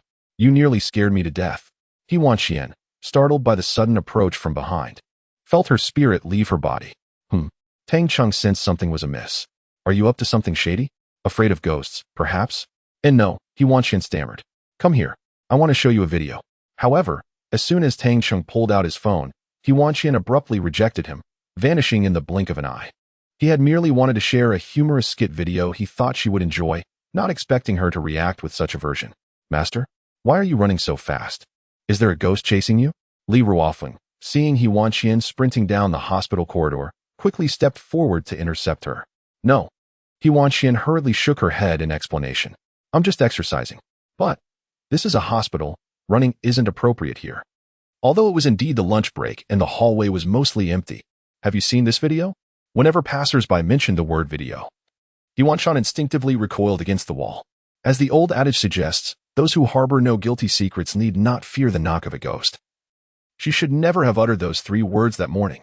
Now, she felt a constant sense of trepidation, fearing the mere mention of video and the presence of Bo Chenzhou. In the afternoon, she had 2 minor surgeries scheduled, originally intended for her to perform alongside an intern, with her usual surgical partner absent from the operating room. However, the moment she spotted Professor Bo in the surgical suite, she instinctively took several steps back in alarm. Professor Bo, I can manage this minor procedure with the intern, He Wanqian offered politely. He Wanqian, you are elusive everywhere else. I had no choice but to seek you out in the operating room. Bo Chenzhou replied with a cunning expression. He Wanqian wished to evade him, longing for a world where no one could find her. Chapter 29. The 2 surgeries lasted 2 hours each. After concluding the procedures, He Wanqian stretched at the disinfection station. Her deep green surgical scrub stained with a few spots of blood. In that fleeting moment, she recalled Bo Chenzhou, who had rushed to find her that night without even having time to change out of his scrubs. If only he could appear in her world as an ordinary person. Yet, he was an enigma, a figure from her past, compelling her to ponder why men could never forget their first loves. What first love? Bo Chenzhou had unknowingly positioned himself behind her, overhearing her murmurs. Startled by his presence, He Wanqian swiftly shed her surgical attire and darted into the women's changing room. Seeking to evade Bo Chenzhou, if only for a moment. Minmin, SOS. He Wanqian pleaded for assistance from Jiang Yumin in the changing room. Acknowledging that within the confines of the Luo City Institute, her only recourse was to Tang Cheng, while outside, she could turn only to Miss Jiang. The voice on the other end was concise and efficient. B-136, Level B1 of Building 6 in Zhonglin, He Wanqian reported. Having played this espionage game with Song Yumin countless times since high school. 10 minutes later, Jiang Yumin hung up the phone, pressed the accelerator, and sped towards Zhonglin. Upon reaching Building 6, she spotted someone at the exit who appeared strikingly familiar. As she drew closer, it became clear that this was no mere semblance. It was a ghostly apparition. Jiang Yumin was so startled by Bo Chenzhou's visage that she nearly lost her grip on the steering wheel, almost colliding with the wall. Fortunately, she managed to brake just in time, averting what would have been a waste of millions. At that moment, pondering the vehicle was the least of Jiang Yumin's concerns. She cautiously approached Bo Chenzhou and, from a distance of 2 meters, discreetly captured a photograph. The face in the image bore an uncanny resemblance to Bo Chenzhou, the one she had encountered during a harrowing plane incident in their senior year. Amitabha, Amitabha, Amitabha, Jiang Yumin silently chanted, postulating that he must be yearning for Wanwan, leading him to appear at Zhonglin, eager to see her. With her tempestuous temperament flaring, Jiang Yumin sprang to her feet and boldly approached the figure, tapping him on the back and calling out, Bo Chenzhou, did you hear me calling your name? Bo Chenzhou slowly turned around, deliberately rolling his eyes at Jiang Yumin, which startled her into falling to the ground. Bo Chenzhou, are you suffering down there? Wanwan and I have been burning plenty of gold, houses, and luxury cars for you every year. Is it not enough? If it isn't, I'll buy you some more valuable items tonight. If you lack anything, just send Wanwan a dream. She has always missed you and calls your name in her dreams every day. I've been afraid of ghosts since childhood, so please refrain from appearing in my dreams. Haha.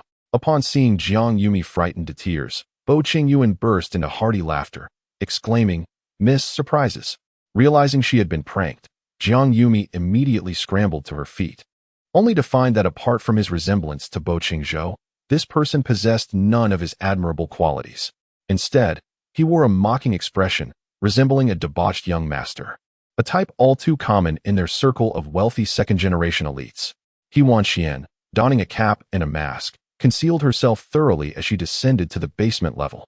Fortunately, Jiang Yumi's eye-catching pink car stood out amidst the sea of black cars in the garage, allowing He Wanqian to swiftly lock onto her target and escape successfully.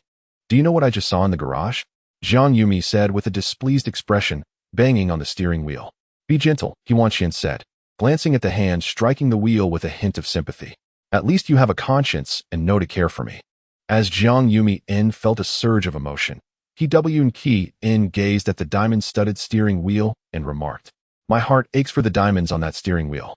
Ever since she learned that Jiang Yumin, a wealthy heiress, had adorned her steering wheel with diamonds. He Wanqian had been contemplating the day she could discreetly claim one for her own wedding.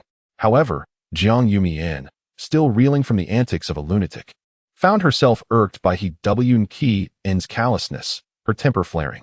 Mian, I've recently experienced heartbreak, He Wanqian lamented, revealing her trump card in a sorrowful tone, tears glistening in her eyes.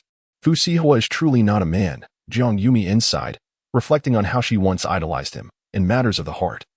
He had proven to be rather inadequate.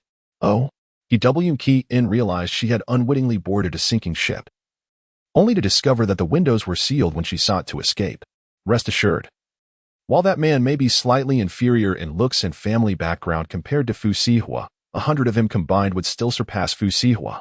Moreover, I have thoroughly vetted each family to ensure there will be no conflicts with mothers-in-law, sisters-in-law, or disputes over inheritance after marriage, Jiang Yumin declared with conviction.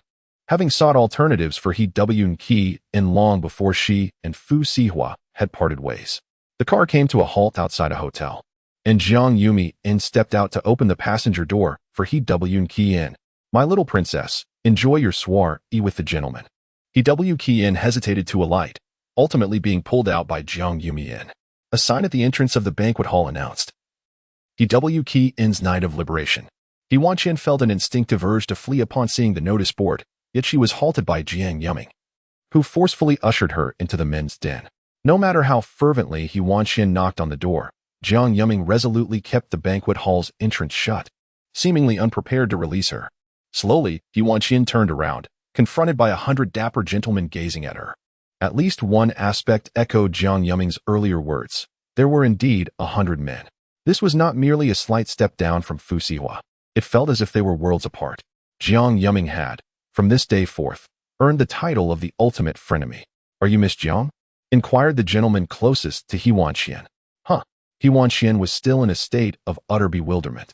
"We are all suitors arranged for you by Madame Jiang, and we shall line up, one by one, for you to select."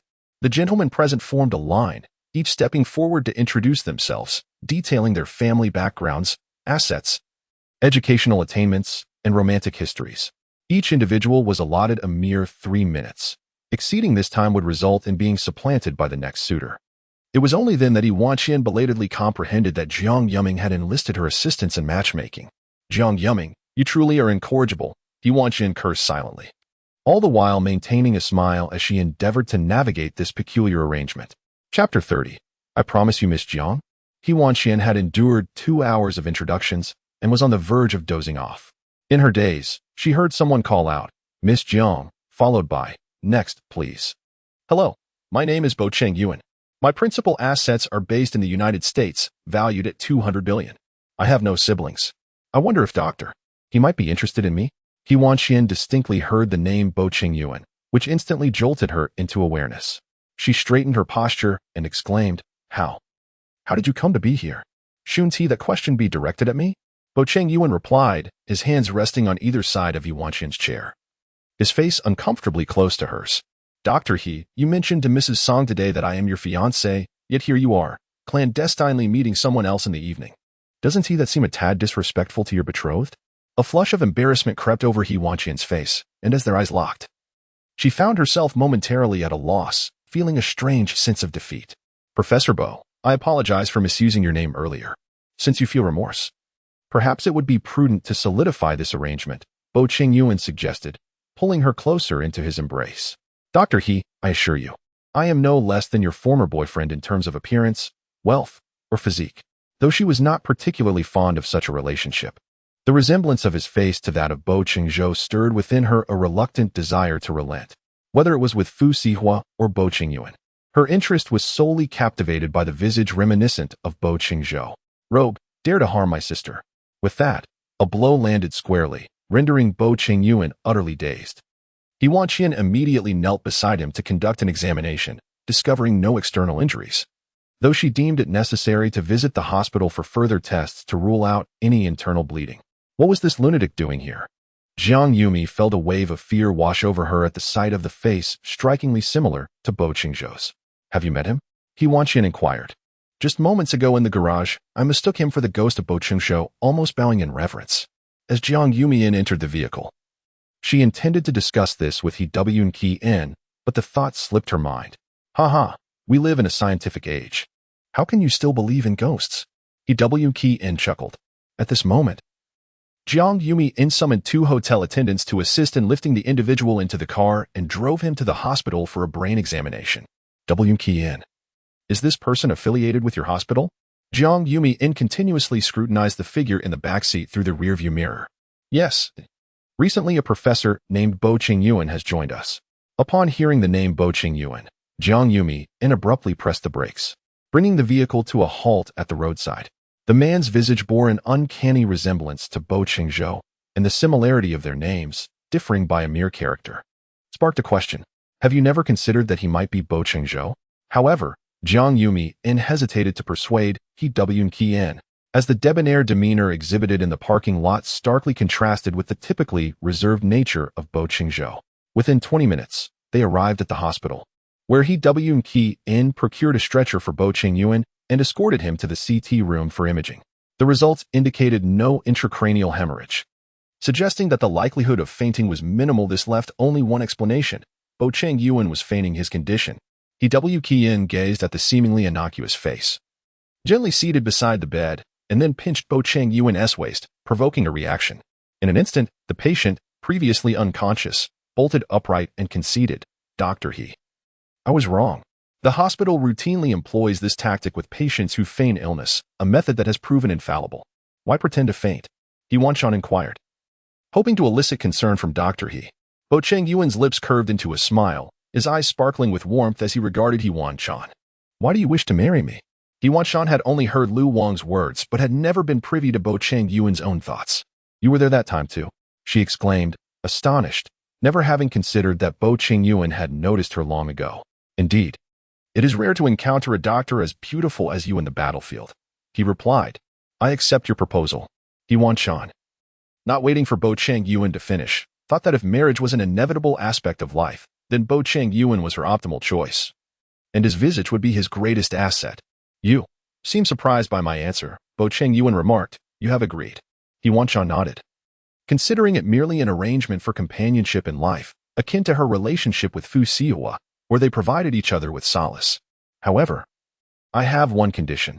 During work hours, I need us to maintain a certain distance. I prefer that my personal life does not interfere with my profession," she stated, mentioning her sole stipulation. "Is sharing a bed during night shifts out of the question?" Bo Chenzhou queried. "You need not be on duty, Professor Bo." He Wanqian replied with a smile that did not reach her eyes, clarifying that physicians with titles above department head were exempt from night shifts, enjoying weekends off, while it was the attending physicians, like herself, who rotated shifts. Perhaps this system could use some revision, Bo Chenzhou mused, considering that it should not disrupt his newlywed life. "Do you wish to make an enemy of all the chief physicians in the hospital?" He Wanqian immediately covered Bo Chenzhou's mouth. Obediently, Bo Chenzhou fell silent, respecting her wish for him to refrain from speaking. Chapter 31. Marriage let's set a later time, He Wanqian suggested. "I have yet to inform my parents about my breakup with my ex-boyfriend." "Very well," Bo Chenzhou replied without hesitation. However, upon realizing that his relationship with his family was not clearly defined, a wave of jealousy surged within him. "But does this situation between Dr. He and me constitute an affair?" The mere mention of the word affair caused He Wanqian to blush with embarrassment. Logically, given that she had been separated from Fu Sihe for quite some time, it hardly qualified as infidelity. "Professor Bo, where are your parents from? What are their interests?" He Wanqian countered, primarily aiming to evade Bo Chenzhou's probing questions and also considering the selection of appropriate gifts should they visit his family. "I apologize," He Wanqian expressed regretfully, as it was not her intention to bring up such a painful topic for Bo Chenzhou. The following day, within the confines of the Civil Affairs Bureau, He Wanqian and Bo Chenzhou sat in the empty hall. He Wanqian leaned closer to engage the staff in casual conversation, asking, "Haven't you started work yet?" "We have," the staff member replied. Upon noticing a couple entering, he and his colleagues wagered on whether they were there to file for divorce, only to be taken aback when they realized the couple was there to marry instead. Disappointed, having lost a bet that would cost him a meal, the staff member asked, "Are you both certain you wish to marry?" "Indeed," He Wanqian nodded, "but it seems there are not many people here today." "No change of plan," Bo Chenzhou interjected, pushing the household registration book toward the staff. "We're getting married today. There can be no delay." Observing the unwavering demeanor of the other party, the staff handed over 2 forms for completion, while verifying whether there existed a blood relationship within 3 generations. The staff noticed a family member named Bo Chenzhou in the woman's household registration book, whose name differed from that of the groom, Bo Chenzhou, by merely 1 character. "May I inquire, madam, what is the relationship between Mr. Bo Chenzhou listed in your household registration and today's groom, Bo Chenzhou?" the staff questioned. However, undeterred by the name, the staff pressed on, "Is it merely a coincidence?" "It's just a name coincidence," He Wanqian promptly clarified, hoping the staff would refrain from mentioning Bo Chenzhou further. "I simply wish to confirm that marriages between close relatives within 3 generations are prohibited." The staff, acting out of goodwill, acknowledged that the pitfalls of consanguineous marriages were better understood by 2 doctors than by the average person. "There is absolutely no consanguineous marriage," He Wanqian reassured, which led the staff to cease further inquiries. The moment the seal was stamped signified the irrevocable binding of He Wanqian's life with Bo Chenzhou. As she received the small red booklet, He Wanqian gazed at the names and photographs within. If only it were Bo Chenzhou. It would have been the happiest day of her life. Yet, reality held no ifs. She was merely wed to a man named Bo Chenzhou, having just tied the knot. He Wanqian yearned for a simple yet delightful meal to celebrate with Bo Chenzhou. To her dismay, the moment Bo Chenzhou emerged from the Civil Affairs Bureau, he abandoned her and the car, claiming it was for the sake of his medical career. Bo Chenzhou's vehicle was a luxurious Maybach, esteemed at 5 million yuan. And many young women in the hospital were enamored with the esteemed professor because of this opulent car. Undeterred, He Wanqian took the Maybach and sought out Jiang Yuming, intending to have lunch together as the hour approached. What is going on? Doctor, he actually has time to invite me for lunch? Jiang Yuming was taken aback when she received He Wanqian's call at the office. Since He Wanqian embarked on her medical studies, her free time had dwindled significantly. And the number of times she had stood her up was too many to count, let alone her taking the initiative to seek her out. I came to settle yesterday's expenses, He Wanqian said, still harboring resentment over the previous night's events. After all, she had selflessly assisted Jiang Yuming in fending off over 100 suitors without compensation. I truly deserve a thank you, Jiang Yuming. After all, I once saved you from your reckless ways. Is this how you repay me? All right, my dear Wanqian. What shall we have for lunch? Japanese cuisine? Steak? French fare? The most expensive one, He Wanqian insisted, having indulged in finer delicacies largely thanks to Jiang Yuming. She felt it was only fitting for her to treat her friend this time, as significant life events ought to be shared with cherished companions. As a Maybach came to a halt outside her office building, Jiang Yuming circled the car several times, speculating which affluent friend of hers had recently acquired such a lavish vehicle. Surely, it would take several months of effort to procure one. Could it possibly belong to He Hui? However, descending from the vehicle was a woman whose background was so familiar to Jiang Yuming that it could not be more recognizable. He Wanqian. Mimian. He Wanqian greeted her with alacrity. Is this car yours? In Jiang Yuming's worldview, He Wanqian driving a Maybach was akin to Fu Sihe riding a tricycle. No, it belongs to a friend, He Wanqian replied with a smile. But I might borrow it often in the future. You heartless creature. I have over a dozen Mercedes parked in my garage, yet you choose to borrow from someone else. Jiang Yuming reproached, taken aback by how formal He Wanqian had become since yesterday's incident. Well, it's not exactly borrowing, He Wanqian explained. Before Jiang Yuming could inquire further, she produced her marriage certificate from her pocket and handed it to Jiang Yuming. I have married Bo Chenzhou. This car is his. Upon hearing this news, Jiang Yuming was so startled that the marriage certificate slipped from her grasp. It's not that I harbor prejudice against him, but he bears an uncanny resemblance to Bo Chenzhou. I fear the supernatural, you know. He cannot truly be the spirit of Bo Chenzhou, can he? With a soft chuckle, He Wanqian replied, what are you thinking? As medical students, we adhere to materialism. Tales of ghosts and deities are merely fabrications of human imagination. Bo Chenzhou indeed perished in that aviation disaster, and the airline has confirmed that he boarded the flight. Thus, the resemblance of Bo Chenzhou to him may merely be a coincidence. Chapter 32 MECD Jiang Yumi pondered for a moment before finally speaking as they settled at the dining table. Did you choose to marry Bo Chenzhou because of him? Instantly having her innermost thoughts unveiled, He Wanqian felt a wave of relief. This was a secret shared solely between the two of them. Jiang Yumi took considerable time to come to terms with this reality. Gazing at He Wanqian's pale visage, she recalled how, before turning 18, she had envied He Wanqian for having Bo Chenzhou. Yet, after reaching that age, she felt fortunate not to have such a figure in her life. She had witnessed firsthand the struggles He Wanqian endured. In the years following Bo Chenzhou's demise, He Wanqian suffered from severe depression, teetering on the brink of death multiple times, her will to live dwindling to a mere flicker. Initially, she sought the guidance of a psychologist, and later incorporated medication into her treatment regimen. Ultimately, when these methods proved ineffective, she resorted to MECT therapy, a procedure involving the administration of a muscle relaxant prior to the application of a controlled electrical current to stimulate the brain, inducing a loss of consciousness to treat depression without convulsions. If Bo Chenzhou could be the one to lead her out of the abyss, Jiang Yumi could only hope he would be the last. Excuse me, madam, do you happen to know what time it is? Bo Chenzhou inquired, a slight smirk playing at the corners of his mouth, though devoid of genuine mirth. I wonder if you still remember your husband? He has been waiting here for you for 5 hours.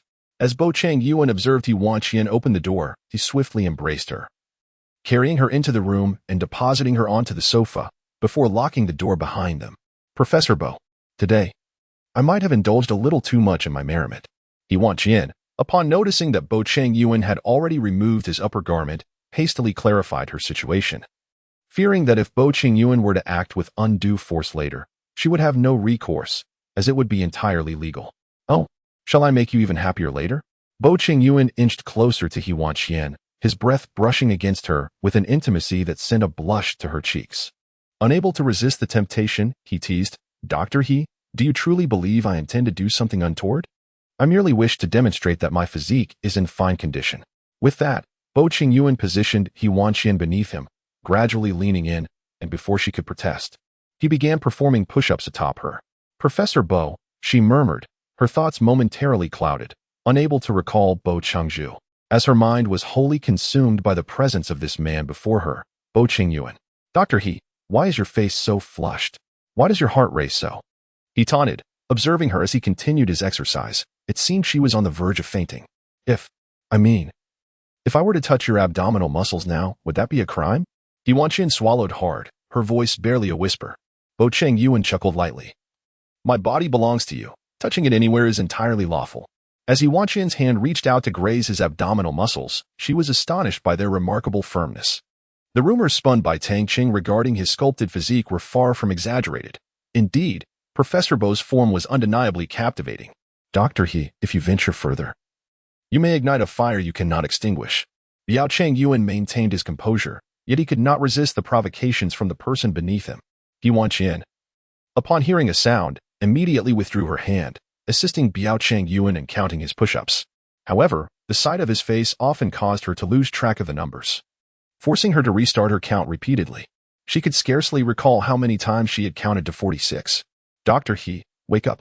He Wanqian, drowsily drifting off, was instantly roused by the familiar voice. Upon glancing at Biao Chenzhou, who lay beside her, she became fully alert. Professor Biao? How did I end up sleeping here? You didn't leave? I am legally allowed to stay here, he replied, resting his head on his hand while holding the marriage certificate. Dr. He, do you prefer that I move in with you, or shall you relocate to my place? This apartment seems a bit cramped for two. He Wanqian smiled slightly. It is indeed a bit small, Biao Chenzhou acknowledged, surveying the surroundings. He then retrieved a large red book from the bedside and presented it to He Wanqian. A new home. Dr. He, please pack your belongings today and prepare for the move. You left me alone yesterday to view a house? He Wanqian inquired. Did you not say you were dedicating yourself to the medical profession? The excuse of preparing a surprise for my wife is rather flimsy. I did not anticipate that she would actually believe it. Biao Chenzhou responded in astonishment, having never considered that He Wanqian would take him at his word. 700 square meters is a bit excessive, isn't it? He Wanqian exclaimed, her eyes widening in disbelief as she gazed at the property deed. She had never resided in such a spacious home before. Once the lady has children, she will find it too small. Why is my name on the document? When He Wanqian saw that her name was the only one on the property deed, she nearly fainted.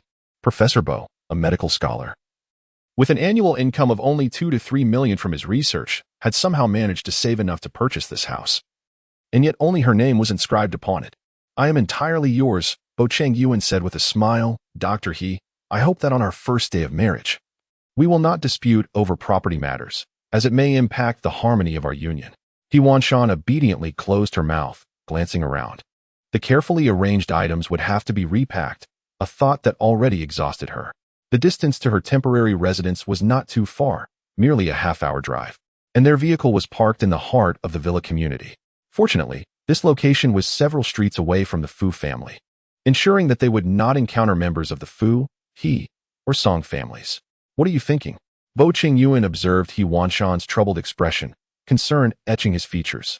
Noticing her silence, he reassured her, rest assured, the Fu family is not qualified to reside here. The Jiayu Longding community expanded outward from each successive floor, with the central area being the most spacious, while the villas on the outer rings were more densely packed. The market value of this central community was 500 million, while the 50 million mentioned by He Wanqian was merely a threshold price for a villa located in the outer ring. Chapter 33. The one who boarded the thief's ship was her. As they exited the car, a woman of refined demeanor stepped out, accompanied by a strikingly beautiful lady. Who is he? the mother of Song Lanshan and Fu Sihe. Following closely behind was Song Lanqiao. To her surprise, on the very first day of moving into her new home, she encountered members of the Fu family. This building had been vacant for nearly a decade. Who could have possibly purchased it? He Zi's eyes sparkled with delight. Initially, the Fu family had contemplated acquiring this building, but the financial burden was too great. Their cash flow at the time simply could not support such an endeavor, leading to a lamentable missed opportunity. Wow, this garden is exquisite. Sister, could it be that Brother Fu secretly purchased it as a wedding gift for you? Song Lanjiao exclaimed joyfully, trailing behind Song Lanjian. In all of Luocheng, only the Fu family now possessed the means to secure this property. Don't speak nonsense, Song Lanjian replied, maintaining her composure. If it were indeed Fu Sihe who had made the purchase, he would have confided in her early on, rather than keeping it a secret. Look, there's someone over there. Why not call her over and inquire? Song Lanjian gestured towards a figure on the swing. Hey, we're calling you. He Wanqian remained turned away from the trio, hesitant to face them. Fu Sihe's mother, He Zi, had trampled upon her dignity. Hey, are you deaf? Song Lanjiao continued to shout towards the garden. Who does she think she is? She's not even the owner. How dare a servant sit on the swing? He Wanqian endeavored to maintain an air of calm, knowing that eventually they would have to confront one another. As she slowly turned around and approached, Song Lanjiao recognized the figure on the swing. He Wanqian, what are you doing here? Why do you keep haunting us? My sister and Sihu are about to get married, and you still follow us here? What do you want? Mom, Doctor, he is certainly not that kind of person. Song Lanjian intervened after the two had finished their taunts. She understood that He Wanqian was not as they had described. Perhaps she was merely unwilling to let go, seeking an opportunity to see Sihu. Shanshan, only you possess a kind heart, always believing the best in others. He Zi gently patted Song Lanshan's hand, cherishing her empathetic nature. Madam He, I am not here to seek Fu Sihe. He Wanqian interjected sharply after the three women had concluded their performance. This is my home. I kindly ask you to leave. You acted quite convincingly, but coming from such a humble background, I doubt you could afford even a single tile here without eating or drinking. He Zi scoffed. Indeed, some individuals are overly proud yet love to put on airs, Song Lanqiao chimed in mockingly. He Wanqian found it amusing and retorted, hands on her hips, Madam He. Were it not for the Fu family, you would merely be the owner of a small noodle shop, wouldn't you? Song Lanqiao, at 25. Why do you incessantly mention Fu Sihe, as if he were your father? I respected you last time because you are Fu Sihe's mother. Now that I have parted ways with him, do not blame me for being dismissive just because of your age. Song Lanqiao, with your incessant fondness for Fu Sihe, are you vying for him against your sister? Song Lanshan, you are simply too kind-hearted. Associating with these two will inevitably lead you astray. He Wanqian merely cursed them silently in her heart, standing there without uttering a word. At 18, she had once been chattering incessantly, much to the annoyance of everyone in Sioux County. However, after reaching adulthood, she had grown unusually well-behaved, often leaving others unaccustomed to her transformation. Madam, would you like to see how to arrange the flowers at home? From outside the window, Bo Chenzhou observed the members of the Fu family bullying He Wanqian. He hurriedly approached her and, wrapping his arms around her, spoke gently. He Zi noticed that the young man who had rushed out bore a resemblance to the esteemed Mr. Bo, yet he had never heard of Mr. Bo seeking a wife. Furthermore, the audacious young man had just embraced the young lady and addressed her as my lady. Bo Chenzhou, unperturbed, jestingly remarked to He Wanqian. This time, it was I who seduced her. She willingly embarked on this venture. You ought to advise her to exercise caution. My lady has already informed me of her romantic history, and there is no need for an outsider like you to enlighten me. Song Lanqiao, greatly vexed, stamped her feet in frustration, but at that moment, no one was there to appease her childish temper. Does this gentleman happen to know an esteemed Mr. Bo? He Zi inquired. Indeed, he is my father, Bo Chenzhou replied. Upon hearing this, He Zi felt a twinge of regret for her earlier words. If He Wanqian truly was Mr. Bo's daughter-in-law, she would have to tread carefully in the future. I apologize for our earlier indiscretion, and I hope Mrs. Bo will not take offense, she said, lowering her head in apology, her eyes betraying a flicker of uncertainty. Having finished her remarks, she hastily pulled the Song sisters into the carriage and fled. And why are we running away? Is it just a Mr. Bo? Can he possibly be more formidable than Brother Sai?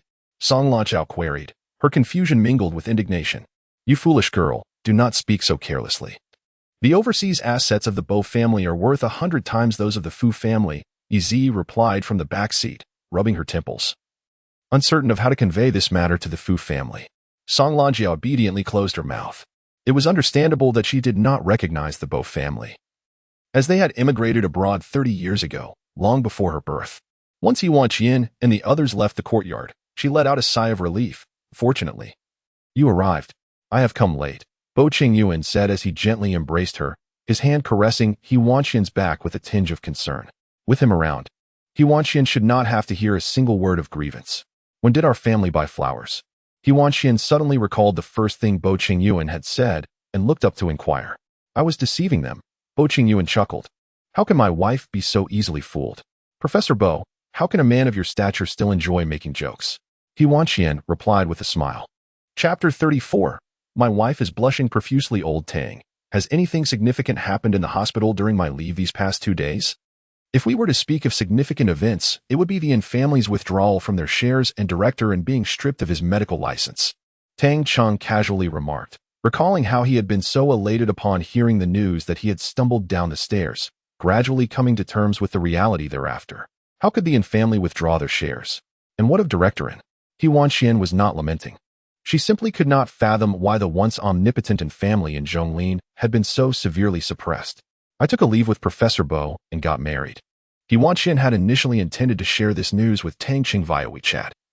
But the thought of missing his astonished expression upon receiving such shocking news compelled her to wait until today to tell him in person. Oh my goodness.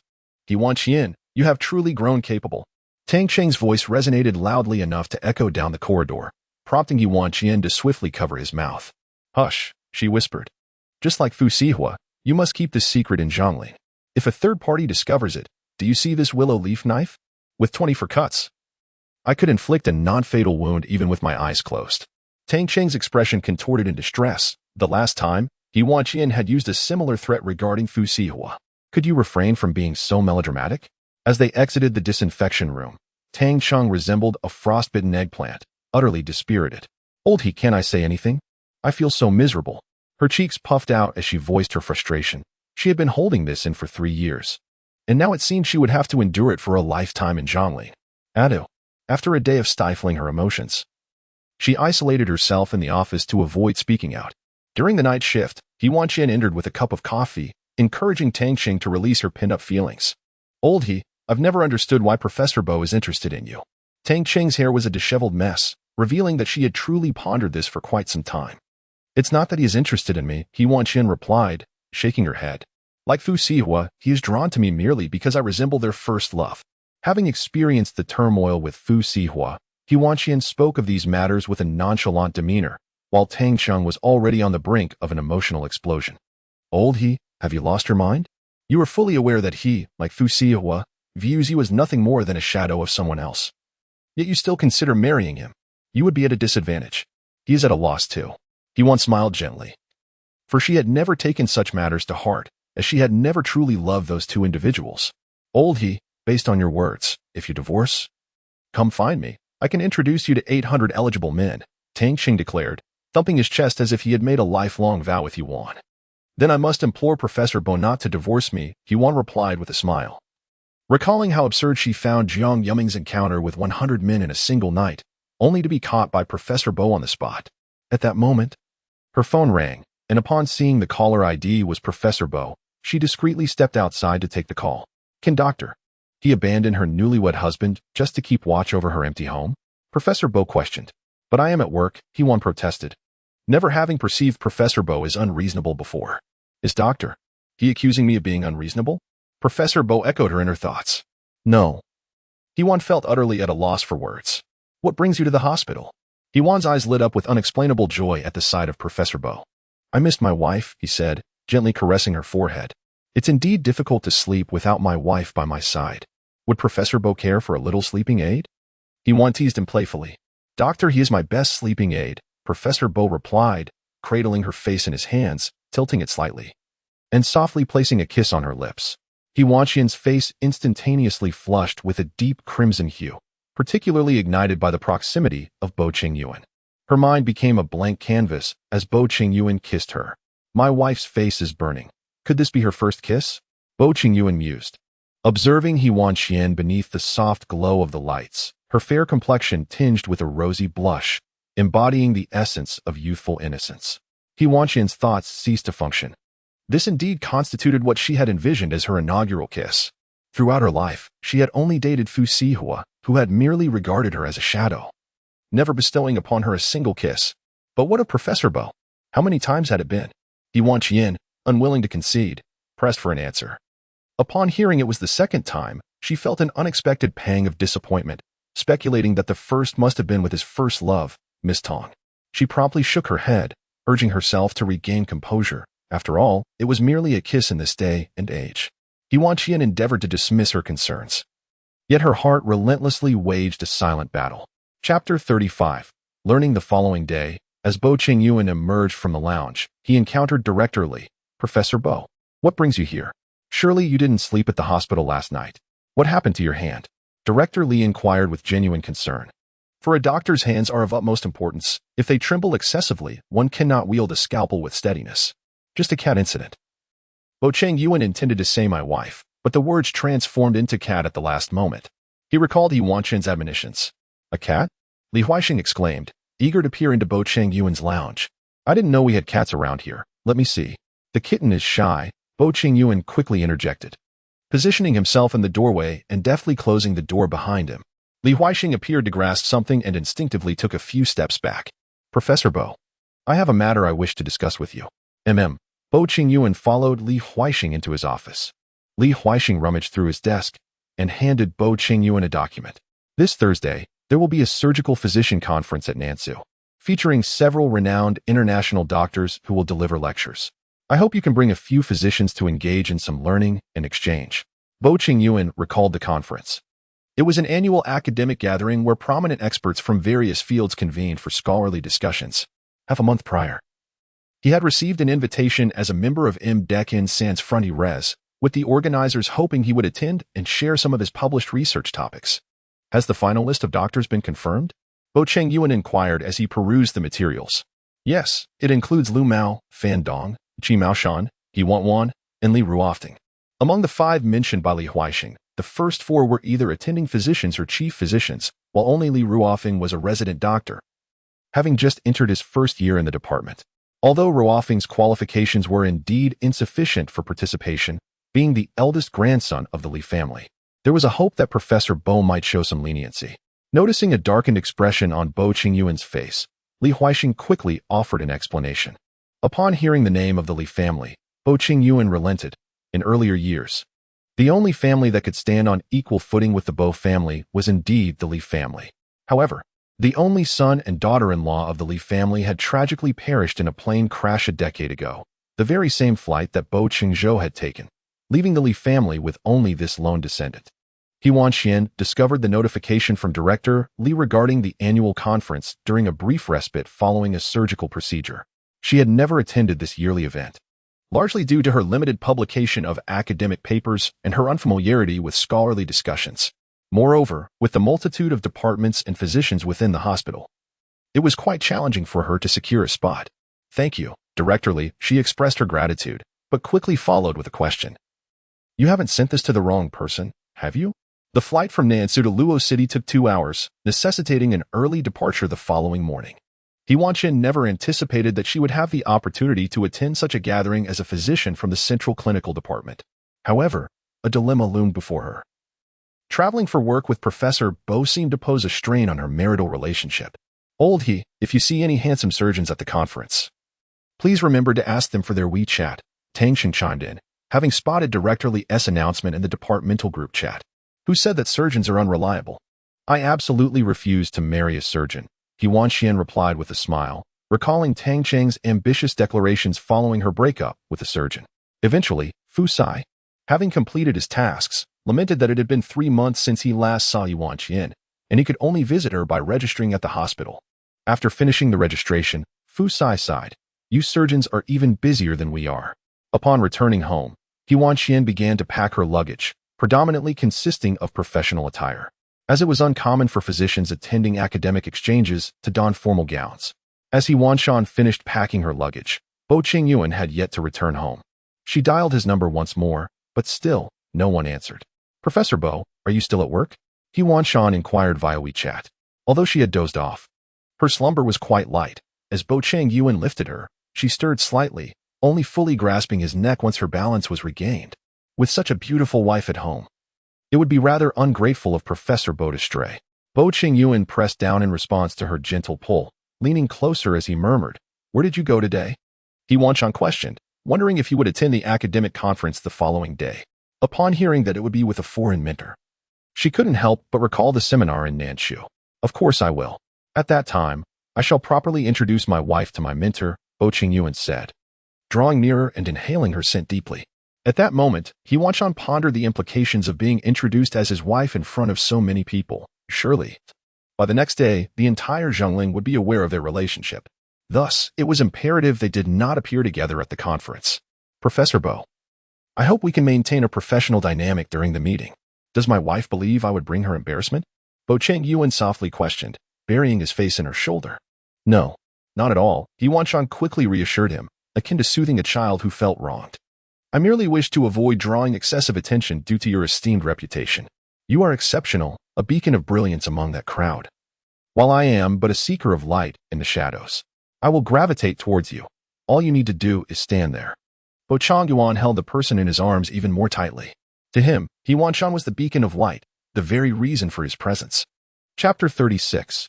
Exhibition Center. As the plane touched down in Nanshan, it was already noon. The representatives from the medical community were greeted by dedicated staff from the organizing committee, who escorted them to a luxurious 5-star hotel near the exhibition center. Only after checking in and settling their luggage did they complete their task. He Wanqian found that her room was right next to Bo Chenzhou's. "Master, have you attended such a conference before?" Li Ruofing inquired, pulling He Wanqian aside. "This is my first time as well," He Wanqian admitted, slightly overwhelmed by the bustling scene before her. There were so many people that she felt she might easily lose track of her surroundings. After Bo Chenzhou finished speaking, the accompanying doctors dispersed, leaving only He Wanqian and Li Ruofing standing together. "Today, I have a presentation on a new method for treating head gunshot wounds. If you're interested, feel free to attend." He Wanqian had perused all of Bo Chenzhou's research topics online, but this particular subject was absent, suggesting that he had prepared a new topic specifically for this presentation. "Sure," she replied. "I will listen and observe more. If I have any questions, I will call you at any time," Bo Chenzhou gently instructed before departing. Once Bo Chenzhou had walked away, Li Ruofing turned to He Wanqian. "Master, don't you think Professor Bo is being a bit too gentle with you? Is he? Isn't he like this with everyone?"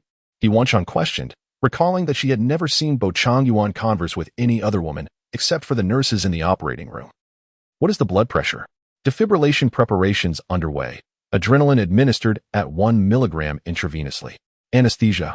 It seems I have never engaged in trivial chatter with women." You cannot fathom how aloof Professor Bo is within the confines of the hospital. He would express a single word rather than two. Even Li Ruofing felt fortunate today, courtesy of He Wanqian, to witness a different facet of Professor Bo. The guidance manual indicated that Bo Chenzhou's lecture was scheduled for 3 o'clock in the afternoon. 2 hours hence. He Wanqian had ample time to attend a seminar, yet her interest in those academic discussions was rather minimal. Thus, she opted to visit the screening room to watch a documentary on surgical procedures. Such documentaries showcased numerous exemplary surgical cases from both domestic and international realms over recent years. Originally intricate surgeries have now been revolutionized with innovative medical techniques. Procedures that once took an hour can now be condensed to a mere 15 minutes. Moreover, extensive incisions have been replaced with minimally invasive techniques that require only a minuscule opening, enabling patients to rise and discharge from the hospital within 3 days. These are indeed milestones in the evolution of medicine. By the documentary's conclusion, it was already 2:30 in the afternoon, leaving a mere half hour until Bo Chenzhou's lecture. He Wanqian believed arriving half an hour early was sufficiently prompt. However, upon her arrival at the venue, she was astonished to find there was scarcely a space to stand. The crowd was overwhelming. Li Ruofing also marveled at the immense popularity of this seminar. "Excuse me, are you Dr. He Wanqian?" A staff member suddenly appeared beside her, inquiring politely. "Yes," He Wanqian nodded. "Please follow me. Professor Bo has reserved seats for both of you." The staff guided He Wanqian to her seat in the front row, where Bo Chenzhou had reserved the central position for her, a singular favor he had requested from the organizers for this event. The seats in the first 3 rows at the center were exclusively reserved for invited guests who possessed an invitation. As He Wanqian settled into her seat, several distinguished guests had already taken theirs, among whom was Professor Du, a globally renowned expert in oncology, whose numerous research presentations had captivated her during her studies when she often sought out his lectures online. "Look, that is Professor Du," He Wanqian exclaimed, nearly shouting with excitement. Her idol from her student days merely a few meters away. She yearned to greet him, yet felt an overwhelming sense of intrusion. Still basking in her elation, her phone vibrated incessantly in her pocket. Upon retrieving it, she discovered a message from Professor Bo. "Madam has been fixated on a particular direction for over 5 minutes. I wonder which surgeon has caught her eye." In the background, Bo Chenzhou was preparing, occasionally stealing glances at He Wanqian seated in the audience. Is that surgeon more handsome than I? Or perhaps more accomplished? What could possibly captivate Madam for such an extended time? He Wanqian opened the chat and typed, "More handsome. More accomplished. Which one? I can help you get his contact information." Bo Chenzhou's expression darkened slightly. "Professor Du," he muttered, unaware that the individual who had captured He Wanqian's interest was, in fact, his own mentor. "Professor Du is married. Perhaps you should consider me instead," he added. "Are you familiar with Professor Du?" He Wanqian inquired. "Not particularly familiar." At this moment, Bo Chenzhou did not wish to cultivate a close relationship with his competitors. He Wanqian's plan to greet Professor Du through Bo Chenzhou was thwarted, leaving her with no choice but to listen attentively to her idol's discourse later. The speech commenced swiftly. He Wanqian silenced her phone and surveyed the conference hall, which was teeming with an abundance of attendees. The corridor at the entrance was also congested with people. She had never witnessed such a multitude gathered for a lecture. When Bo Chenzhou took the stage, a considerable stir arose. Many in attendance were seeing Professor Bo for the first time. Rumors of his strikingly handsome appearance had circulated long before while he was overseas. Chapter 37. "I fear I shall have to coax for half an hour again." Bo Chenzhou nodded in acknowledgement towards Professor Du seated below. Then his gaze lingered on He Wanqian. Moments later, the entire conference hall dimmed, and the screen on the podium illuminated, showcasing a video depicting surgical procedures amidst a war zone. The sounds of gunfire and explosions intermingled with the footage, where doctors executed their duties with remarkable precision, attending to a patient with a head wound. The lead surgeon meticulously cleaned the wound's edges, revealing the injury as they prepared to excise necrotic and non-viable tissue. He Wanqian had never performed such surgeries in her country. It was rare for gunshot victims to be sent for emergency care, resulting in minimal clinical exposure for most physicians. Even though she had volunteered abroad a few years prior, she had never encountered a case involving a gunshot wound to the head. The severity of injuries caused by bullets is contingent upon numerous factors, including the caliber of the firearm, the size and velocity of the bullet, the trajectory of penetration, and the affected area. Statistically speaking, the survival rate for head gunshot wounds is a mere 10%. During the surgical procedure, there were instances where half of the rescue efforts proved unsuccessful. Among those fortunate enough to survive, half of them would require lifelong medication for epilepsy, alongside continuous follow-ups with a neurologist. Throughout the operation, all attention was fixated on the monitor, while Bo Chenzhou stood in the shadows, delivering a detailed discourse on the patient's wound. The lead surgeon took merely a minute to finalize the surgical plan, covering preoperative preparations, procedural specifics, postoperative care, and the current condition of the patient. A year later, the patient in the video showed remarkable recovery, with follow-up results indicating no signs of illness. The operation, conducted in a germ-laden environment amidst conflict, was executed flawlessly. The audience below raised their hands in eager anticipation, captivated by Bo Chenzhou's meticulous presentation, which was comprehensible even to medical students with a theoretical foundation. Nevertheless, many attendees yearned to pose additional inquiries to Professor Bo. A gentleman in the second seat of the 8th row was the first to raise his hand, prompting the host to invite him to speak. As the staff handed him the microphone, he expressed, "Professor Bo, your lecture has been immensely enlightening for me. I too have participated in medical aid abroad in M country, where numerous individuals have sustained gunshot wounds amidst warfare. I have been fortunate enough to perform similar surgeries. Yet I must emphasize that the survival rate for such procedures is exceedingly low. May I inquire how you determine whether to extract a bullet from a gunshot victim? Is it necessary to attempt rescue for every individual afflicted by gunshot wounds?"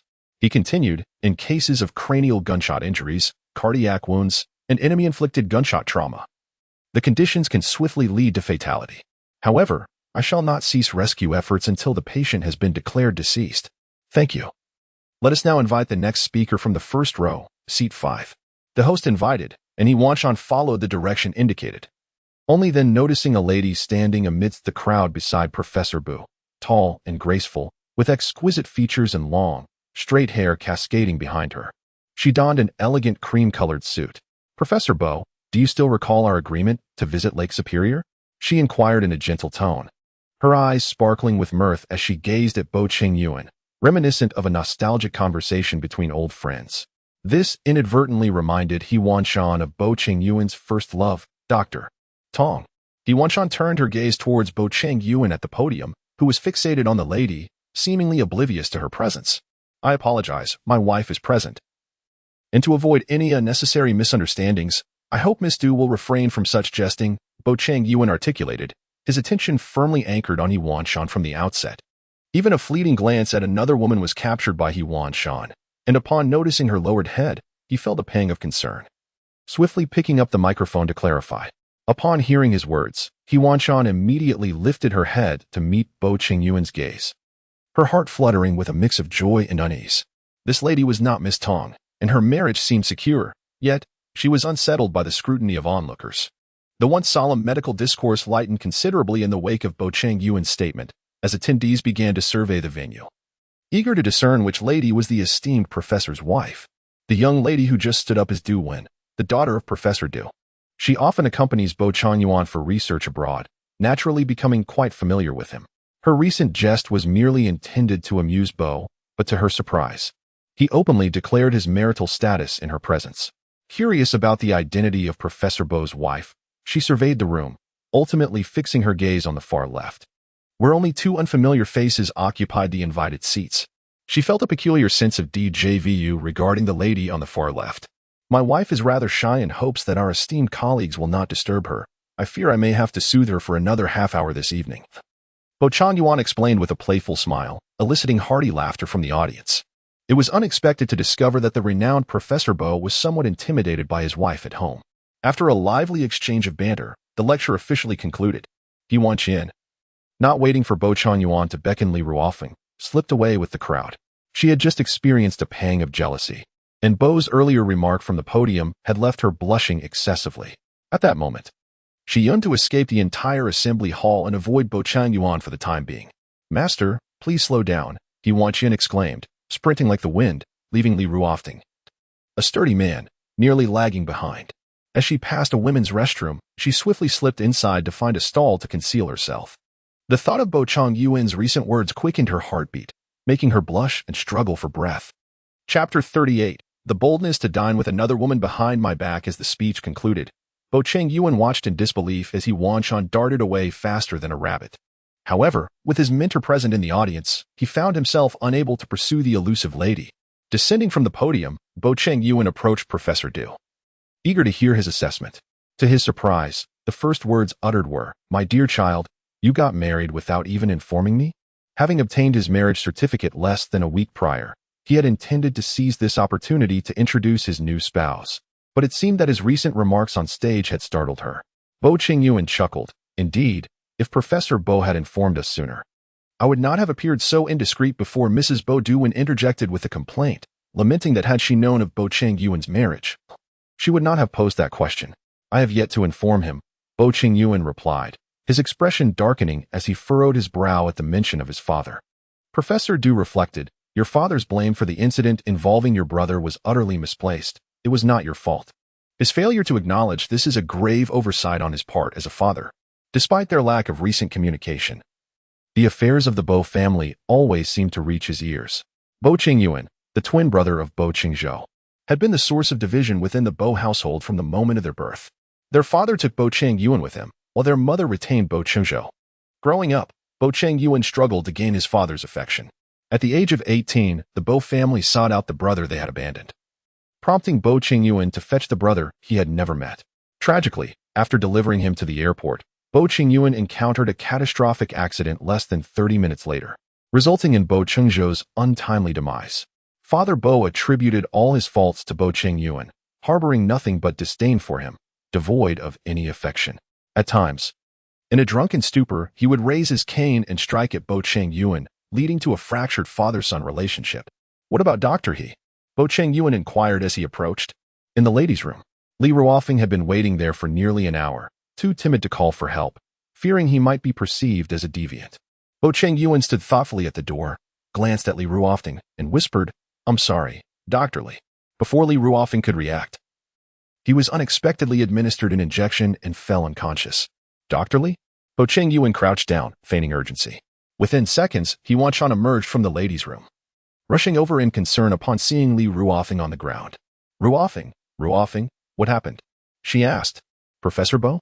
He Wanqian assisted in examining him, noting no apparent physical abnormalities. Then looked up at Bo Chenzhou, who stood motionless beside them. "Benzodiazepine," Bo Chenzhou revealed, producing a syringe for He Wanqian to see. "You actually injected him with a tranquilizer." He Wanqian exclaimed in shock. "Why?" "The lady was avoiding me, so I had to sacrifice Dr. Li," Bo Chenzhou replied. He Wanqian's expression darkened. Who had caused this chaos by injecting Li Ruofeng with benzodiazepine? On the bus back to the hotel, only the two of them remained. No one had ever seen Madame Bo, save for the bus driver, who had witnessed Professor Bo comforting her on the vehicle. "Is Madame angry with me? Why is she avoiding me? Is the lady feeling envious?" He Wanqian gazed out the window, remaining silent throughout the journey. She had absorbed every word spoken by Bo Chenzhou, and indeed, she felt anger and jealousy. Yet, it seemed as though she lacked even the right to be angry. When Bo Chenzhou addressed her as Madam, he perhaps envisioned a different face, much like Fu Sihe did. The more Bo Chenzhou endeavored to soothe her, the more distant she felt. The thought that all his tenderness had nothing to do with her made her heart ache, as if it were being tightly grasped. She appeared to have transformed her feelings for Bo Chenzhou, setting them apart from those she held for Fu Sihe. "Dr. He, shall we dine together?" It was Director Liu from the anesthesiology department who had come knocking. The group had planned to have dinner together at noon, and He Wanqian gathered her emotions before stepping out with them. Fortunately, Bo Chenzhou did not accompany them. Li Ruofeng trailed at the rear, and He Wanqian, astonished, pulled him aside. "Are you feeling better?" Li Ruofeng nodded. In truth, he had not fainted at all. The saline solution Bo Chenzhou administered had merely been a ruse to play along with Professor Bo, yet he had not confided this to He Wanqian. "I'm sorry, Master.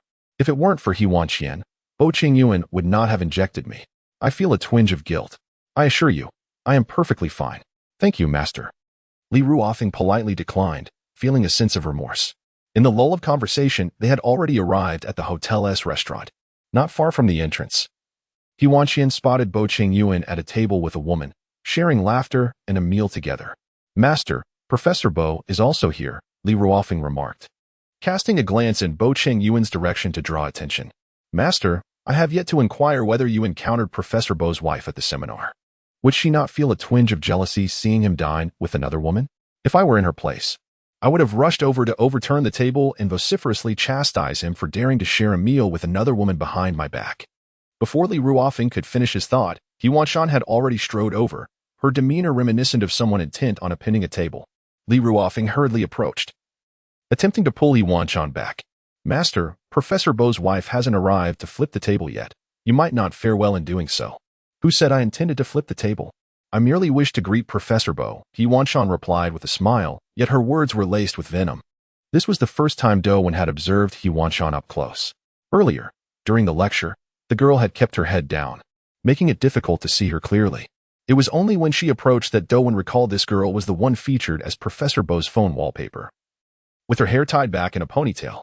"Good evening, Professor Bo," He Wanqian said, standing a meter away from the dining table, her lips pursed in greeting, her gaze brimming with intensity. "Good evening, Dr. He," Professor Bo responded, slightly taken aback by He Wanqian's formality. "How is the steak?" He Wanqian inquired, stepping closer to the table and glancing at the dishes, 2 servings of steak, with a candle placed in between them. Fueled by jealousy, she discreetly stepped on Professor Bo's foot under the table, demanding an answer. Professor Bo winced in pain, stifling a cry, and coughed awkwardly to mask his discomfort. "It's delicious. I recommend you, Dr. He, to try it. Regrettably, I do not possess a particular fondness for steak." "Thank you, Professor Bo." He Wanqian stepped aside and exchanged a smile with Dowen before departing. Bo Chenzhou attempted to shift his foot, fortunately. Aside from a few scuff marks on his black leather shoes, there was no damage. "Master, weren't you the one who adored steak the most?" Li Ruofing inquired softly from behind, recalling how He Wanqian had treated him to steak on his first day of internship. Ruofing, women are quite fickle. Just 2 minutes ago. I detested steak, He Wanqian explained with a smile. Indeed, fickleness was evident. As Li Ruofing listened to her words, a chill crept over him, though he could not identify its source. After dinner, He Wanqian strolled alone in the hotel lobby. After an entire day of absorbing knowledge at the exhibition hall, her mind had yet to find the leisure to unwind. The hotel boasted a rear garden, and as she passed a cluster of flowers, she caught sight of a solitary figure illuminated by the moonlight. The familiar black suit was unmistakable. What was Professor Bo doing here? He Wanqian pondered. Just as she was about to approach Bo Chenzhou to greet him, a woman rushed forward and embraced him. Chenzhou, I love you. You should have known this all these years, Du cried, holding on to Bo Chenzhou tightly, her tears flowing freely. The news of his impending marriage had driven her to the brink of madness. Marriage can lead to divorce. I born a child for you, for that alone. You owe me a debt that remains unpaid.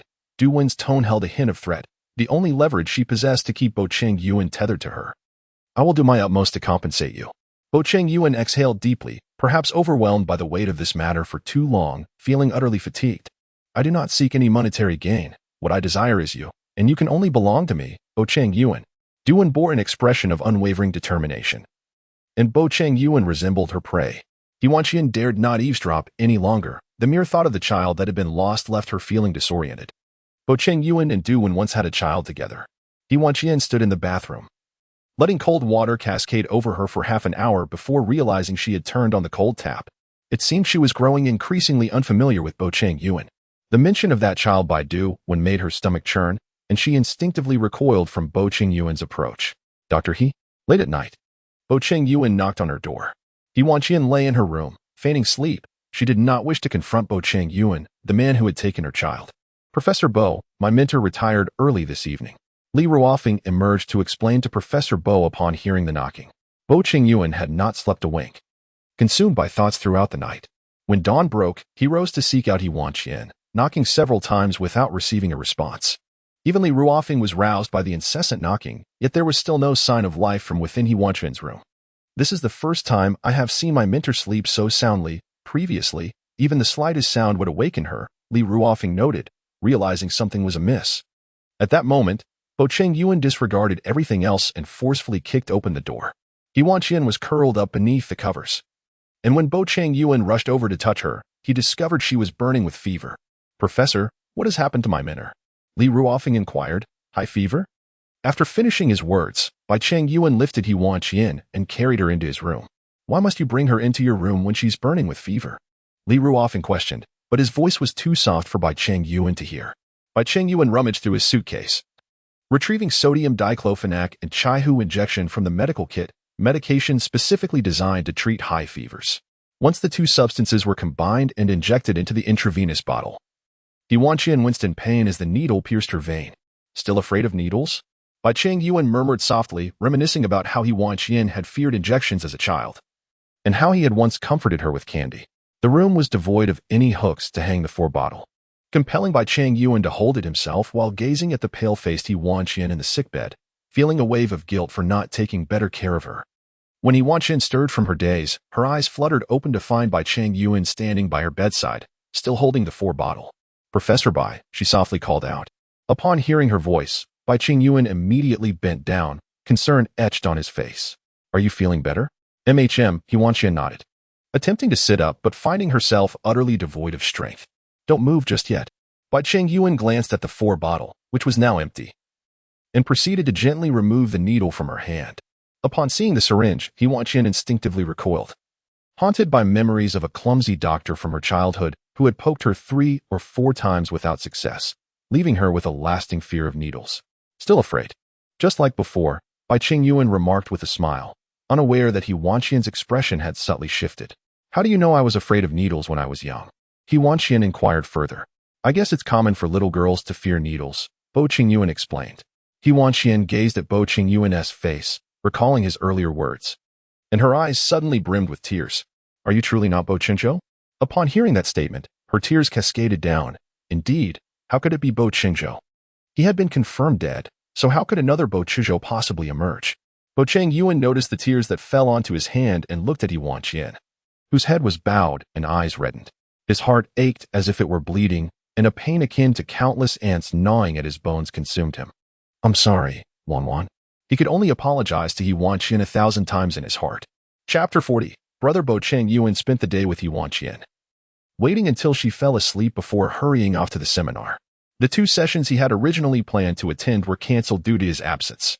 As Bo Chenzhou stepped into the exhibition center, someone called his name from behind, the voice sounding somewhat familiar, yet not someone he wished to encounter. Third uncle. As expected, it was his third uncle, Bo Lian, his father's brother, who primarily managed the pharmaceutical business of the Bo family. This conference attracted not only medical students eager to learn but also numerous merchants seeking to promote their products. Naturally, the Bo family would not miss such a splendid opportunity. "He probably does not wish to see me," Bo Chenzhou replied quietly, as he had never been favored by his father, largely due to his third uncle's influence. "What are you saying? What parent wouldn't he want to see their own child?" Biao Lian, feigning the demeanor of an elder, expressed concern. "Your father cares for you the most." "Uncle, there's no need for pretenses now that my father is gone," Biao Chenzhou replied, his countenance darkening as he cast a disdainful glance at Biao Lian. "What nonsense are you spouting?" Biao Lian retorted, his feelings laid bare. "I am your uncle. My concern for you is genuine. You were raised in my household, yet you dismiss my care as mere pretense. Have I merely fed you for the sake of it?" Biao Chenzhou scoffed. "Moreover, your family has never even provided a meal for me." Upon arriving at the seminar hall, Biao Chenzhou was relieved to find that he had not arrived late. The conference had yet to commence. Professor Du immediately noticed him at the entrance, waving him over and introducing him to Dr. Wall, a distinguished figure recently renowned at academic forums. "Chenzhou, this is Professor Wall, a surgeon from North America who expressed great interest in your lecture yesterday. He hopes to make your acquaintance," Professor Du introduced, having waited all day at the hospital for Biao Chenzhou's arrival. "Good day," Biao Chenzhou greeted, having heard of this celebrated surgeon lauded at the North American Academic Forum, who had become a leading figure in clinical practice by his 30s. "Tomorrow evening, we are hosting a private gathering and would like to extend an invitation to Professor Biao and Mrs. Biao to join us. We hope it is not too much to ask," Dr. Wall said, presenting an invitation. Could it be that Professor Biao was too harsh on Mrs. Biao last night? "Dr. Wall jested. How could I ever be so bold?" Biao Chenzhou replied with a smile. "Ha ha." With a hearty laugh, Professor Wu remarked that Professor Bo's wife must possess extraordinary beauty to have ensnared him so completely. He hoped that you would accept this invitation, as he was eager to encounter both Professor Bo and his esteemed wife at tomorrow's banquet. Ultimately, Bo Chenzhou accepted the invitation. For this seminar was specifically convened by Professor Du, focusing on specialized research concerning tumors. The distinguished Professor Wu from North America was invited as a guest speaker to present the academic achievements of North America in the field of oncology. In the hushed atmosphere of the conference hall, only Wu's voice resonated, until suddenly, Bo Chenzhou's phone rang, interrupting the presentation. It was a call from He Wanqian. Stepping out of the seminar hall, Bo Chenzhou answered with concern. "Dr. He?" The voice on the other end sounded frail. "I apologize for the disturbance, Professor Bo. I intended to reach out to Ruofting." After ensuring He Wanqian was safely admitted to the hospital and underwent a thorough examination, Bo Chenzhou felt a sense of relief. Fortunately, her high fever was not due to any infectious disease, but rather a result of her weakened immune system. That night, after finishing his bath, Bo Chenzhou lay beside He Wanqian, gazing at her serene face in a daze. He gently called out, "Wanwan." To his surprise, she responded softly in her sleep, drawing closer to him and nestling in his embrace, whispering, "Brother." Chapter 41. A plan by the troubled lady. The first rays of morning sunlight streamed into the room, and as He Wanqian awakened, she found herself nestled in someone's arms. The fabric felt familiar, and a name surfaced in her mind. "Bo Chenzhou. Was it you who took care of me yesterday?" He Wanqian had a severe fever yesterday. Apart from a few hours of consciousness, she was mostly in a semi-faint state. "Who else would the lady want to care for you besides me?" Bo Chenzhou turned He Wanqian over to face him and inquired. "No. He Wanqian hastily shook her head, realizing that mentioning another man in front of Bo Chenzhou was akin to courting disaster. "Are you still feeling dizzy?" Bo Chenzhou asked with concern. "A bit. Perhaps Professor Bo could get up first? I could rest a little longer?" He Wanqian feigned weakness. "Are you teasing me and then pretending it never happened?" Bo Chenzhou whispered near He Wanqian's ear. In an instant, her face nearly burst with embarrassment. "Professor Bo, you still have to attend the seminar today. I worry about your stamina. Bo Chenzhou had initially intended to let He Wanqian off the hook. Yet her words seemed to provoke him. After gently kissing He Wanqian's cheek, he released her and retreated to the bathroom, where he splashed cold water on himself for an hour to regain his composure. He Wanqian's nerves suddenly tensed. Show about what?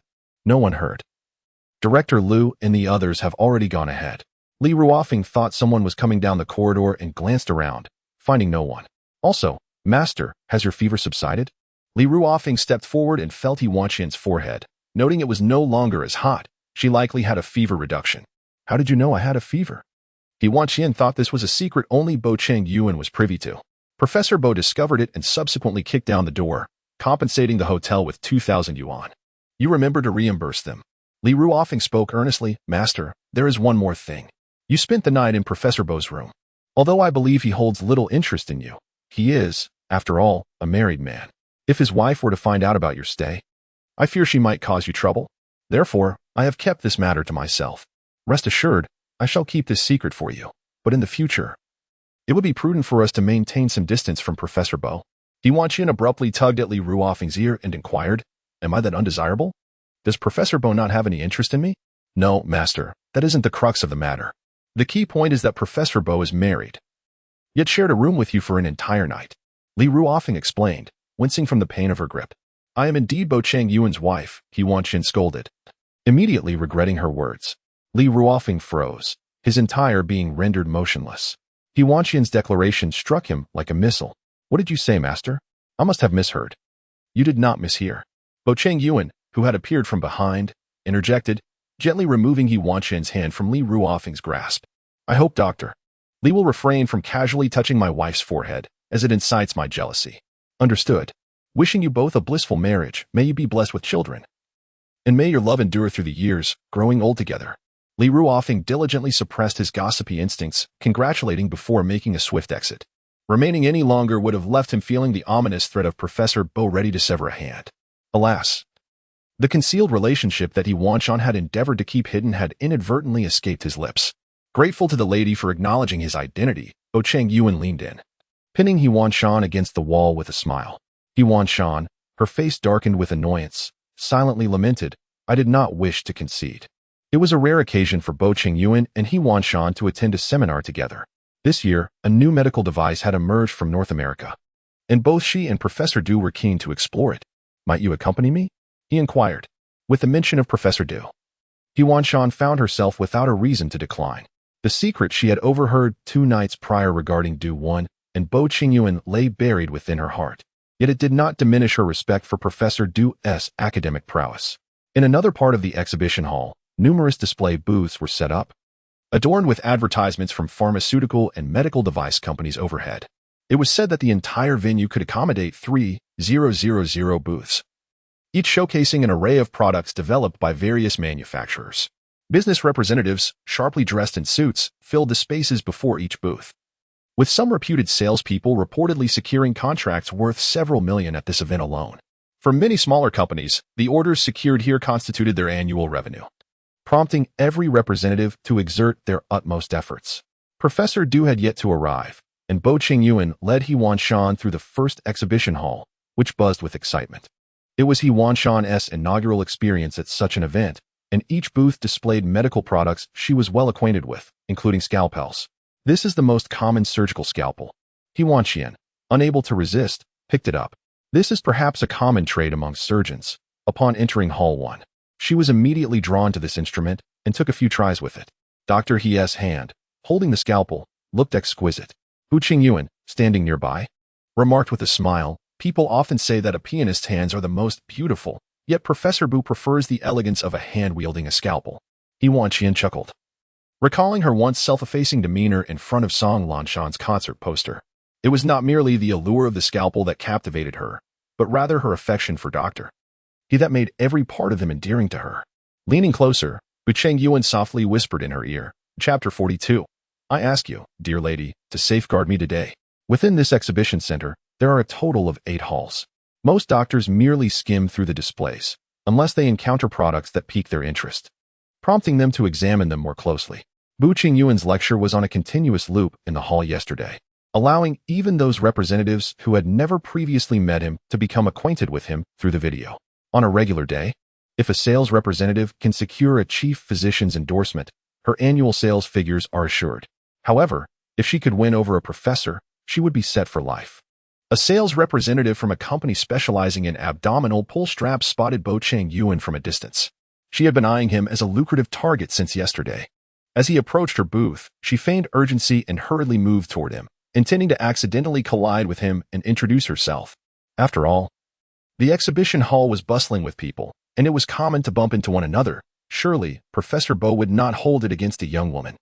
Just as she anticipated a physical encounter with him, Bo Chenzhou seemed to have anticipated her maneuver and stepped back. The sales representative, realizing she had missed her chance, could only awkwardly continue on her way. He Wanqian, who was walking beside Bo Chenzhou, seemed to grasp the situation. It was not uncommon for sales representatives to target leaders within the institution for their sales quotas. He Wanqian often received gifts of tea, cigarettes, and health supplements from them. Not to mention that Bo Chenzhou was a prime target in this den of wolves.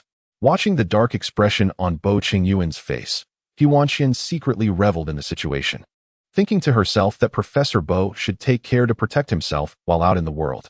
Bo Chenzhou cast a sidelong glance at the secretly pleased He Wanqian, his somber expression tinged with a hint of amusement. He took her hand, a subtle smile gracing his lips as he said, "I would appreciate it if you could protect me today, my lady." He Wanqian, following behind and observing his cunning strategy, muttered, "Bo Chenzhou, you are quite devious, using me as a shield against women." In what should have been a mere 2-minute stroll through the exhibition hall, He Wanqian felt as though she had traversed a century. The booth at the corner was far more grandiose than the others, occupying what was likely the largest space in Hall 2. Behind the booth loomed a towering advertisement, approximately 10 meters in height, featuring the spokesperson Bo Chenzhou. Numerous doctors were drawn to this advertisement, inquiring about Professor Bo's whereabouts. "Professor Bo, that advertisement, it's you," He Wanqian remarked, nudging Bo Chenzhou to look over. As he turned his gaze, his brow furrowed, and his previously calm demeanor darkened considerably. This was the booth of his uncle, Bo Lian, who had unilaterally used Bo Chenzhou's photo for promotional purposes without his consent. Bo Lian had been tirelessly busy for several days. Since the inception of this exhibition, business had not ceased here. Many, upon learning that this was a family enterprise, eagerly placed orders, oblivious to the fact that this venture was entirely separate from the medical group Bo Chenzhou had established abroad. If he could deceive a few, he would profit from it. Bo Lian was indifferent to Bo Chenzhou's reputation, caring only for the financial gain. A doctor waiting in line to sign an order caught sight of Bo Chenzhou and exclaimed, "Professor Bo, are you here to support your family's booth?" Upon hearing the title of Professor Bo, all eyes turned towards him. A throng of individuals instinctively encircled Bo Chenzhou, some engaging in pleasantries while others inquired about his research topic. The cacophony of voices rendered it impossible for Bo Chenzhou to discern any single remark. At that moment, Bo Lian squeezed his way through the crowd, and upon confirming it was indeed Bo Chenzhou, he promptly approached him with a greeting. "Chenzhou, why did you not notify me of your arrival? You mentioned being busy with the seminar, and I had assumed you would not attend." "Ladies and gentlemen, I am the third uncle of Professor Bo. Please feel free to ask any questions at your leisure. Allow a path for my nephew Chenzhou to take his seat at the podium." Bo Lian was a consummate businessman, and every word he uttered was laden with the prospect of profit. The mere fact that Bo Chenzhou would grace his podium for a minute could potentially augment his revenue by 10 million. Despite any prior grievances he might have held against the young man, in this moment, he would treat him with the utmost reverence. While the crowd erupted in applause at Bo Chenzhou's appearance, only He Wanqian noticed the pallor on his face. She gently called out, "Professor Bo, are you all right?" Bo Chenzhou released her hand and softly patted her back, leaning in to whisper, "Please wait for me at the entrance." He Wanqian, momentarily released from his grasp, felt a strange lack of joy. Bo Chenzhou proceeded along the path cleared by the crowd, gradually vanishing from her sight as he was enveloped by the throng. Upon reaching the podium, he surveyed the products on display. While Bo Lian's exhibited samples appeared flawless, it did not guarantee the quality of goods to be delivered later. "Third uncle, I've heard that after you separated Fu Sihe, it has ceased production for 6 months, Bo Chenzhou remarked with a hint of jest, though his words carried deeper implications. Indeed, Fu Sihe Medical Equipment Company had once been under the auspices of Bo Chenzhou, but several years prior, Bo Lian had extricated Fu Sihe from the Bo family, seeking independence. Without the family's support, Fu Sihe lost several significant clients, leading to a 6-month halt in production. Ultimately, Bo Lian had set his sights on this seminar for a potential revival, only to be blindsided by Bo Chengyuan's public derision at his exhibition booth. As the audience began to murmur in response to Bo Chengyuan's remarks, Bo Lian swiftly intervened, declaring, "Chengyuan, you must have heard that from somewhere. We signed contracts with several major hospitals domestically last year. Our factory is overwhelmed with production. There is no way we could have halted operations." Bo Lian was taken aback by Bo Chengyuan's blatant disrespect, since his nephew chose to disregard him. He felt no obligation to extend any courtesy in return. It was unexpected that the renowned Professor Bo would indulge in such fabrications. What had Fu Sihe done to incur his ire, prompting this public humiliation? The legitimacy of Fu Sihe's operations was a matter for the regulatory authorities to investigate. Bo Chengyuan raised his phone, revealing that he was dialing the tax bureau. Bo Lian was astonished by the lengths to which Bo Chengyuan would go. In a moment of desperation, Bo Lian seized an ashtray and hurled it toward Bo Chengyuan in a fit of rage. With a resounding thud, the ashtray did not strike Bo Chenzhou. Rather, it was He Wanqian, who had been waiting at the entrance, that unexpectedly surged through the crowd and shielded Bo Chenzhou. The ashtray crashed into the back of He Wanqian's head, and in an instant, she succumbed to unconsciousness. Chapter 43. What punishment? Bo Chenzhou was momentarily taken aback, his eyes widening in disbelief as He Wanqian rushed toward him. He had never anticipated her boldness at that moment. As she collapsed into his arms, a wave of fear washed over him. Blood streamed from the injury at the back of her head. He swiftly scooped her up and dashed toward the exit of the venue, calling out her name. Li Ruofeng, upon witnessing He Wanqian's collapse, immediately pursued them. Bo Chengyuan placed her gently into the back of an ambulance and tossed the keys to Li Ruofeng, urging him to drive to the hospital. Inside the ambulance, Bo Chengyuan worked diligently to staunch the bleeding. Once they arrived at the hospital, he carried her directly into the operating room, where he would perform the surgery himself, with Li Ruofeng assisting him. "Professor Bo, my minor will be all right. Won't he?" Li Ruofeng inquired anxiously, his voice thick with emotion. "Is Dr. Li harboring feelings for my wife?" Bo Chengyuan asked, maintaining a steady focus on the operation, his voice low and calm, using small talk to ease the tension in the air. "Professor Bo, at a time like this, is that really your concern? I acknowledge that my master is exceptionally beautiful. Yet when I first met her, she was already in a relationship with Mr. Fu. I dared not harbor any intentions towards her, especially now that she is married to you." Li Ruofeng's eyes were swollen from tears. It was astonishing that during such a critical surgery, Bo Chengyuan would make such a jest. Bo Chengyuan had initially intended to lighten the tense atmosphere in the operating room with a bit of humor, but instead, Li Ruofeng's words struck at the heart of his insecurities. "Do you believe I am superior to Fu Sihe?" A fierce competitive spirit surged within Bo Chengyuan regarding masculinity. "Mr. Fu," Li Ruofeng responded without hesitation. In that moment, Bo Chengyuan's confidence plummeted to zero. "From now on, remain silent," he stated in a low tone. As Li Ruofeng's words did nothing to alleviate his anxiety, only further testing his limits, Li Ruofeng complied, silently assisting Bo Chengyuan throughout the surgery. It was not until the operation was successfully completed that Bo Chengyuan's furrowed brow began to relax. He hurried to the disinfection room to remove his surgical attire, then rushed to He Wanqian's ward, awaiting her awakening from anesthesia. Li Ruofeng wished to accompany He Wanqian, but was denied entry by Bo Chengyuan, who cited a penalty for mistakenly passing the wrong surgical instrument during the operation, requiring him to write a lengthy reflection. Seated on the bench outside, Li Ruofeng muttered about Bo Chengyuan while dutifully composing his reflections. "Was it truly so unforgivable to say that Mr. Fu is superior to you?" Bo Chengyuan sat by the bed, his gaze cast downward, filled with remorse as he looked at He Wanqian. Confronting Bo Lian without ensuring her safety was a grave oversight on his part, whether as a superior or as a husband. "Wanqian?" The following morning, He Wanqian awoke amidst excruciating pain, with Bo Chengyuan by her side, gently caressing her and calling her by her pet name. Upon hearing her voice, Bo Chengyuan let out a sigh of relief. He had spent the previous night in fear at the hospital. "Why did you rush in when I told you to wait for me at the door?" Bo Chengyuan inquired, gazing at He Wanqian. "Because you said to protect you today." He Wanqian replied with a faint smile. Uncertain of her own motivations, she realized that her instinctive rush towards him when the ashtray was hurled was an unconscious act. Yet, she was reluctant to admit that her desire to shield him had compelled her actions. Bo Chengyuan tenderly stroked He Wanqian's forehead, surprised that his playful remarks in the exhibition hall had been taken to heart. No matter what danger may arise in the future, never stand in front of me. I am here to protect you. He Wanqian felt a flicker of guilt at the sight of Bo Chenzhou's distress. It pained her to see him so troubled by her injury.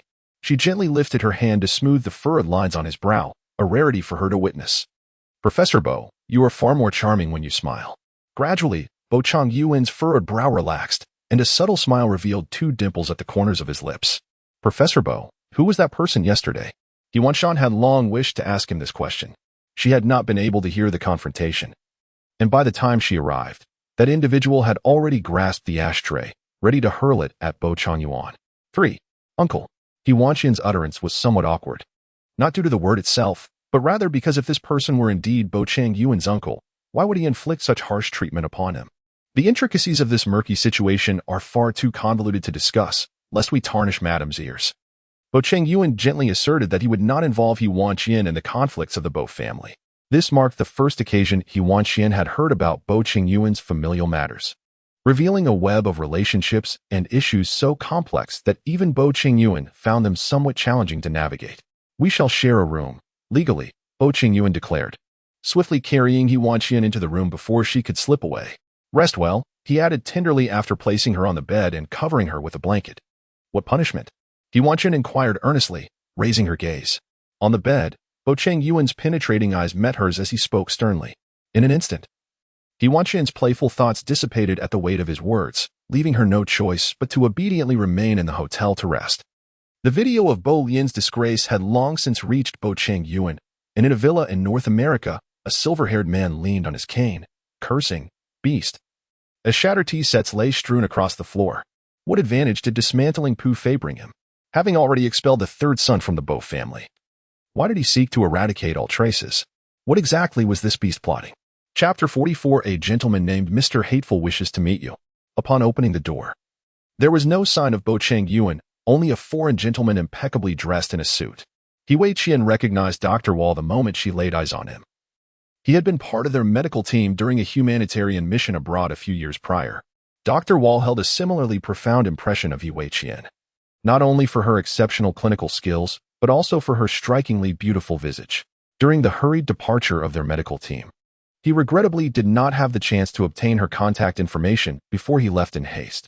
Dr. Wall exclaimed with joy upon seeing her again, embracing her warmly.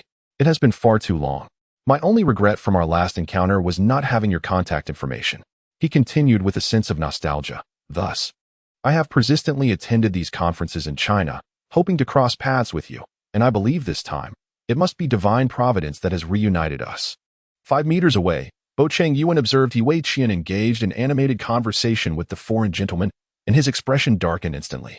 He quickened his pace, approaching her and wrapping an arm around her waist, pulling her into his embrace as he whispered, I wonder, my dear, with which gentleman you are so engrossed in conversation.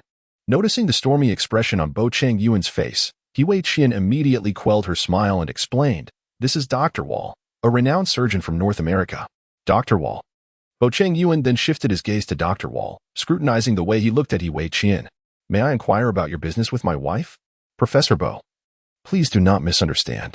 I became acquainted with Dr. He during an overseas medical aid mission, and I hold her professional skills in high regard. Thus, I felt a surge of joy upon encountering her once again. Observing the dark expression on Bo Chenzhou's face, Wool immediately offered an explanation. Furthermore, I have come with the intention of seeking you out. At this, Bo Chenzhou's hostility lessened slightly, and a measure of cordiality graced his features. May I ask what brings Dr. Wool here? You were absent from the banquet 3 days ago, which we found regrettable. This evening's banquet, we wish to extend another invitation to you, sincerely hoping that you and Mrs. Bo can attend together, Wool earnestly proposed. It was then that Bo Chenzhou recalled the banquet he had missed, yet He Wanqian had not fully recuperated and was not fit to go out. Just as he prepared to decline the invitation, thanking Dr. Wool for his offer, he was interrupted. After seeing Wool off, Bo Chenzhou followed He Wanqian into the room. No sooner had he locked the door than He Wanqian cornered him against the wall. Have you already begun to disregard your husband's words, my lady? You have already let them down once. Must you do so a second time? Furthermore, I have heard that Dr. Wool's banquet will gather many esteemed experts and scholars. Even if I am unwell and unable to leave the hotel, you could still attend. It would be a pity if you did not go. And I assure you I will obediently rest here at the hotel, He Wanqian declared earnestly. In comparison to you, those academic discussions pale in significance. Bo Chenzhou gently caressed He Wanqian's head, responding tenderly, for in his eyes, she would forever occupy the foremost place. At 7 o'clock in the evening, Bo Chenzhou, accompanied by He Wanqian, became the center of attention at the banquet. He Wanqian, adorned in a resplendent white gown, with softly curled hair cascading down her shoulders, and an exquisite makeup that outshone all others, felt a wave of relief. She no longer needed to emulate Song Lanshan in that burgundy dress, accentuated by vivid red lipstick. Before entering, He Wanqian gazed at her reflection in the mirror, grateful for her appearance. Bo Chenzhou, attired in a sleek black suit, had draped his jacket over Madame Bo's shoulders as they entered the banquet hand in hand, reminiscent of a perfect couple. Just 2 hours prior, Bo Chenzhou had contemplated yet another missed appointment. However, upon seeing the guest list filled with luminaries from the medical field, He Wanqian believed it would be a great loss to decline. Observing Bo Chenzhou, who was diligently slicing fruit for her, she called out, "Professor Bo, are you truly not considering attending this banquet?" Without a moment's hesitation, Bo Chenzhou flatly declined, not considering it. Unless the latter part of his sentence remained unspoken until he leaned toward He Wanqian, at which point she realized what had been left unsaid. With his hands braced on either side of her, the moment their lips met, He Wanqian's hands clenched tightly. She could distinctly see Bo Chenzhou's raven-like long eyelashes. His gaze was tender as he kissed her. In that instant, she felt as if she had plunged into a pot of honey, the air around them imbued with sweetness. "Unless you give me a kiss," was the unvoiced continuation of his thought.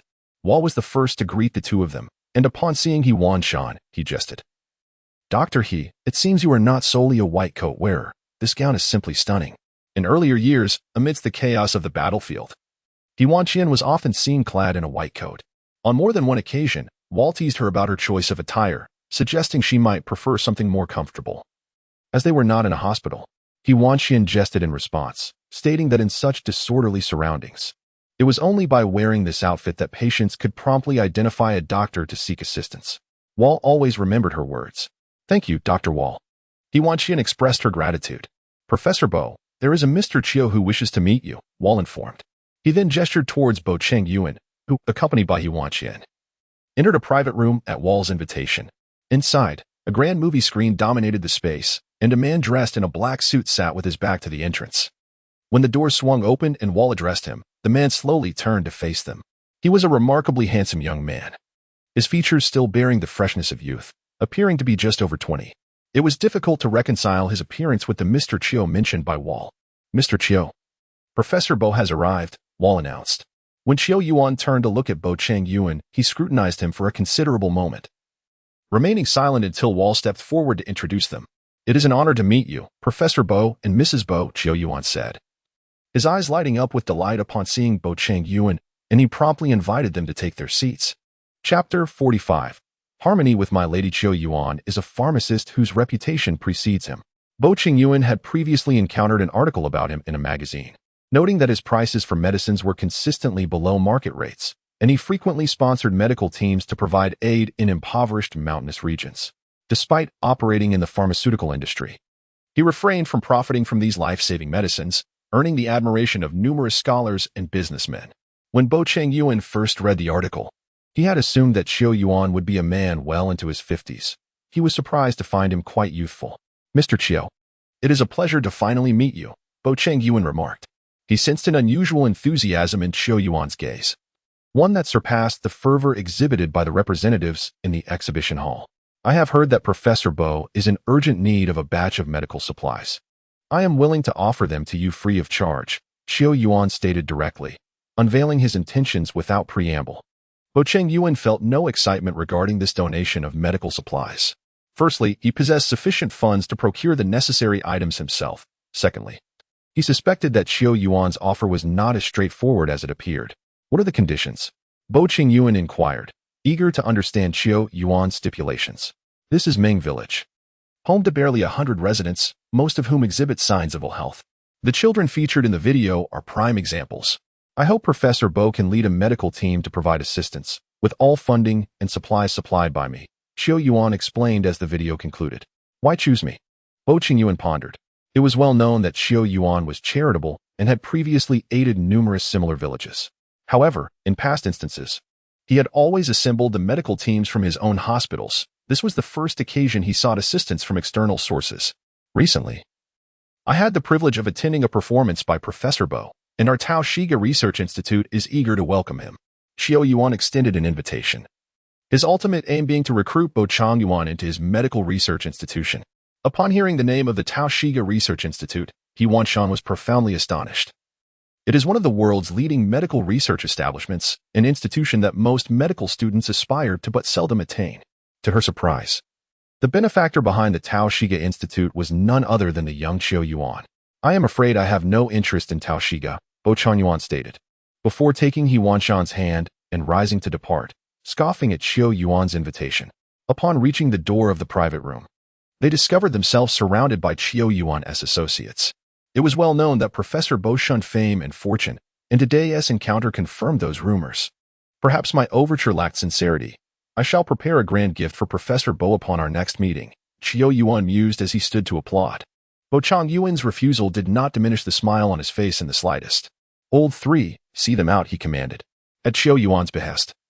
Those stationed at the door gradually parted, allowing Bo Chenzhou and He Wanqian to pass. Once the guests had departed and the door to the private room was closed, the smile on Qiu Yuan's face vanished in an instant. Will you not leave young Master Bo to dine with the gentleman? Old three inquired. But no one noticed the obsessive demeanor that enveloped Qiu Yuan in the shadows. As his cold gaze fell, it revealed a hint of vulnerability. He was not a Yuan. Bo Chenzhou guided He Wanqian out of the private room, a decision he might come to regret most profoundly. He Wanqian occasionally glanced at Bo Chenzhou, noticing his pensive demeanor, and inquired, Professor Bo, do you know Mr. Qiu? Bo Chenzhou replied patiently, my wife and I are in harmonious accord, and we have no intentions of living apart in a foreign land for the time being. He gazed at He Wanqian, adding, indeed, that is a premier research institute. A rare opportunity. However, He Wanqian is someone I have spent a decade bringing close to me, a rarity far surpassing even that. He Wanqian wished to articulate further, yet it seemed someone was calling her from behind. Upon turning, she discovered Fu Sihe was also present. Wan, Fu Sihe called out warmly, as if he had grown accustomed to uttering that name over the past 3 years, not yet having adjusted to a change. Mr. Fu, what a coincidence. You are here as well, she responded, though her address for him had long since shifted from Sihe to Mr. Fu. I am considering investing in several research institutes. Hence my presence here to meet a few professors, including Professor Bo. At this moment, Fu Sihe finally noticed Bo Chenzhou standing nearby, his expression darkening slightly. Wan is a term of endearment, Bo Chenzhou interjected. I suggest Mr. Fu simply refer to her as Mrs. Bo next time, in a provocative manner. Bo Chenzhou embraced He Wanqian before Fu Sihe, his displeasure with the term Wan evident. As Fu Sihe witnessed He Wanqian and Bo Chenzhou's embrace, an inexplicable surge of jealousy washed over him. He nearly crushed the wine glass in his grip, yet he felt powerless, lacking the right and standing to intervene. Raising his goblet, Fu Sihe toasted, wishing you both a joyous marriage. Thank you, Bo Chenzhou nodded in acknowledgement. As Fu Sihe walked away, He Wanqian seized the opportunity to extricate herself from Bo Chenzhou's embrace. Why do I sense a considerable animosity towards Fu Sihe from you? Is it possible that the lady has not quite forgotten her former lover? Are you feeling a pang of sympathy? Bo Chenzhou inquired. Absolutely not. How could that be? He Wanqian replied with a smile, explaining that no woman would openly express sympathy for an ex-boyfriend in the presence of her current husband. At that moment, Professor Du made his entrance into the banquet hall. He Wanqian swiftly redirected the conversation. Look, it's Professor Du. Bo Chenzhou followed her gaze and indeed saw his mentor. But at that moment, he felt little inclination to greet him. Grasping He Wanqian's face to regain her attention, he remarked, I can't shake the feeling that you are indeed feeling sympathy for your ex-boyfriend. Professor Bo, you are mistaken. I merely think. He Wanqian began to explain but abruptly slipped away from Bo Chenzhou's presence. He was momentarily taken aback, and with Professor Du greeting him, he found it impossible to pursue his wife, who had vanished like a rabbit. Professor Du, Bo Chenzhou approached to greet his mentor, who was accompanied by Du Wan. I heard that Qiu Yuan hosted a banquet to see you today, Professor Du remarked with a smile, noting the news had spread throughout the banquet hall. Yes. We met briefly, Bo Chenzhou replied. But did you discuss matters regarding Meng Village? Professor Du speculated. Indeed, Bo Chenzhou confirmed. Mengtsuan is a village discovered by an organization dedicated to filming documentaries, which subsequently published a series of videos online. It was Professor Du who first took notice and expressed a desire to provide medical assistance. During the day, he conversed with Bo Chenzhou, who wholeheartedly supported the initiative and pledged to sponsor the medical aid. Consequently, Qiao Yuan became aware of the urgent need for supplies at that moment. Chapter 46, Altitude of 193 meters. He Wanqian had barely eaten anything that evening. She sneaked into the dining area and took a piece of cake to nibble on. The dining area featured specially designed tables, and as He Wanqian settled into a seat, someone else joined her. It was said that Madame Bo had received several stitches in her head while trying to rescue Professor Bo. Duan approached with a glass of red wine and sat down beside He Wanqian. The remarkable feat of He Wanqian in the exhibition hall had already been filmed and uploaded online, sparking much discussion among the public. He Wanqian, you truly fear nothing. Duan jested. Just for you stepping in to shield Bo Chenzhou from that ashtray, I consider you a friend. Let us exchange WeChat. He Wanqian took a moment to comprehend, initially believing that Duan was like the group of girls surrounding Song Launch Ao, merely seeking to provoke or ridicule her. She never anticipated such an encounter. What do you mean? Your phone, WeChat, Duan exclaimed, almost reaching for He Wanqian's small handbag herself. After adding He Wanqian on WeChat, Duan teased, you better not delete me. I'll be calling you often. With that, she dashed away, leaving He Wanqian in a daze for half an hour. What did Duan mean by that? Was she not competing for Bo Chenzhou's affections? Wan. As He Wanqian was lost in thought, Bo Chenzhou unexpectedly appeared before her. Accompanied by Professor Du, He Wanqian questioned her own senses, wondering if she was dreaming, as her idol from her student days stood less than a meter away. After pinching herself, the sharp pain brought her back to reality, and she promptly rose from her seat, bowing respectfully to Professor Du. Hello, Professor Du. I am He Wanqian, the attending physician at Zhongling. It is a pleasure to meet you. May I take a photograph with you later? She spoke in a rush, only to realize that she had perhaps spoken too quickly, uncertain if Professor Du had understood her words. Please excuse her enthusiasm. This is my wife, He Wanqian. Bo Chenzhou interjected, observing her reaction with amusement. It was the first time he had seen her so starstruck, recognizing that every girl reacts similarly when encountering their idol. He Wanqian recalled that her connection with Bo Chenzhou had stemmed from that report, which had been completed under his guidance. Though she felt a twinge of disbelief at receiving praise from her idol, she acknowledged that the report owed much to Professor Bo's mentorship. Your guiding style is remarkable, Professor Du remarked, looking up at Bo Chenzhou with a smile. It is thanks to this report that I was able to win over my wife, Bo Chenzhou said warmly, gazing at He Wanqian. As they made their way back to the hotel, He Wanqian cradled the photograph she had taken with Professor Du, gazing at it repeatedly, completely oblivious to the presence of Bo Chenzhou beside her. In the corridor of the hotel, seizing the opportunity while He Wanqian was distracted, Bo Chenzhou snatched the photo from her grasp and held it aloft. Standing at a towering height of 193 centimeters, he rendered He Wanqian. Even in her high heels, unable to retrieve it. Defeated, she resembled a deflated balloon, her gaze directed at Bo Chenzhou filled with disdain. What good was his height if he still had to bend down to kiss? What are you murmuring, my lady? Bo Chenzhou leaned closer to He Wanqian, eager to catch her words. No sooner had he spoken than he lowered his head and kissed her, this time with an intensity and fervor unlike any before, pressing her against the wall in a deep embrace. After several minutes, the strain of bending for so long began to affect his neck, prompting him to lift his head and stretch. Then, with a swift motion, he lifted He Wanqian into his arms, aligning her height with his, and kissed her once more. For the first time, He Wanqian inhaled the rarefied air at an altitude of 190 centimeters, as Bo Chenzhou cradled her as one would a child. She wrapped her arms around his neck, sharing a passionate kiss in the deserted corridor, forever surrendering to his every tender gesture. As he concluded their kiss, he noticed the blush gracing her cheeks and couldn't resist placing a gentle kiss upon them. My lady, how does it feel to kiss at an altitude of 193 centimeters? He Wanqian checked the license plate. It was not the car they had arranged. When the bearded uncle approached them to open the car door, He Wanqian immediately declined, saying, Uncle, this is not the car we booked. Have you perhaps mistaken your passengers? Indeed, it is the old master who instructed me to pick up the young master and his wife, the bearded man explained, looking at He Wanqian. Bo Chenzhou was not unfamiliar with this elegantly dressed bearded gentleman. He was an associate of his father, Bo Sheng. Old C, do not frighten her, Bo Chenzhou said, positioning himself protectively in front of He Wanqian. He Wanqian tugged at Bo Chenzhou's sleeve and inquired, Who is he? Bo Chenzhou lowered his head and gently replied, "He is someone my father knows. There is no need to be afraid." Before He Wanqian could ask further, the car had already departed from the airport, and Bo Chenzhou's figure gradually faded from view. Driver, He Wanqian suddenly sensed something amiss. This driver bore a striking resemblance to someone she knew. She removed the driver's hat and, through the rearview mirror, caught a glimpse of his face. Lu Wang. Chapter 47. The Bo family, the one who had been betrothed to Bo Chenzhou. Upon recognizing her, Lu Wang quickly greeted He Wanqian through the rearview mirror. "Dr. He, it has been a while." He Wanqian's heart was still laden with concern. Were those individuals clad in black suits truly members of the Bo family? The man referred to as Old Z by Bo Chenzhou appeared rather intimidating, with a frigid tone that lacked any semblance of warmth. If they were indeed part of the Bo family, why would they regard Bo Chenzhou in such a manner? A black business vehicle came to a halt before an opulent manor. Lao Zi pressed the horn, prompting the imposing iron gates to swing open from within. The car proceeded deeper into the estate, traveling for 20 minutes before finally stopping in front of an exquisite standalone villa.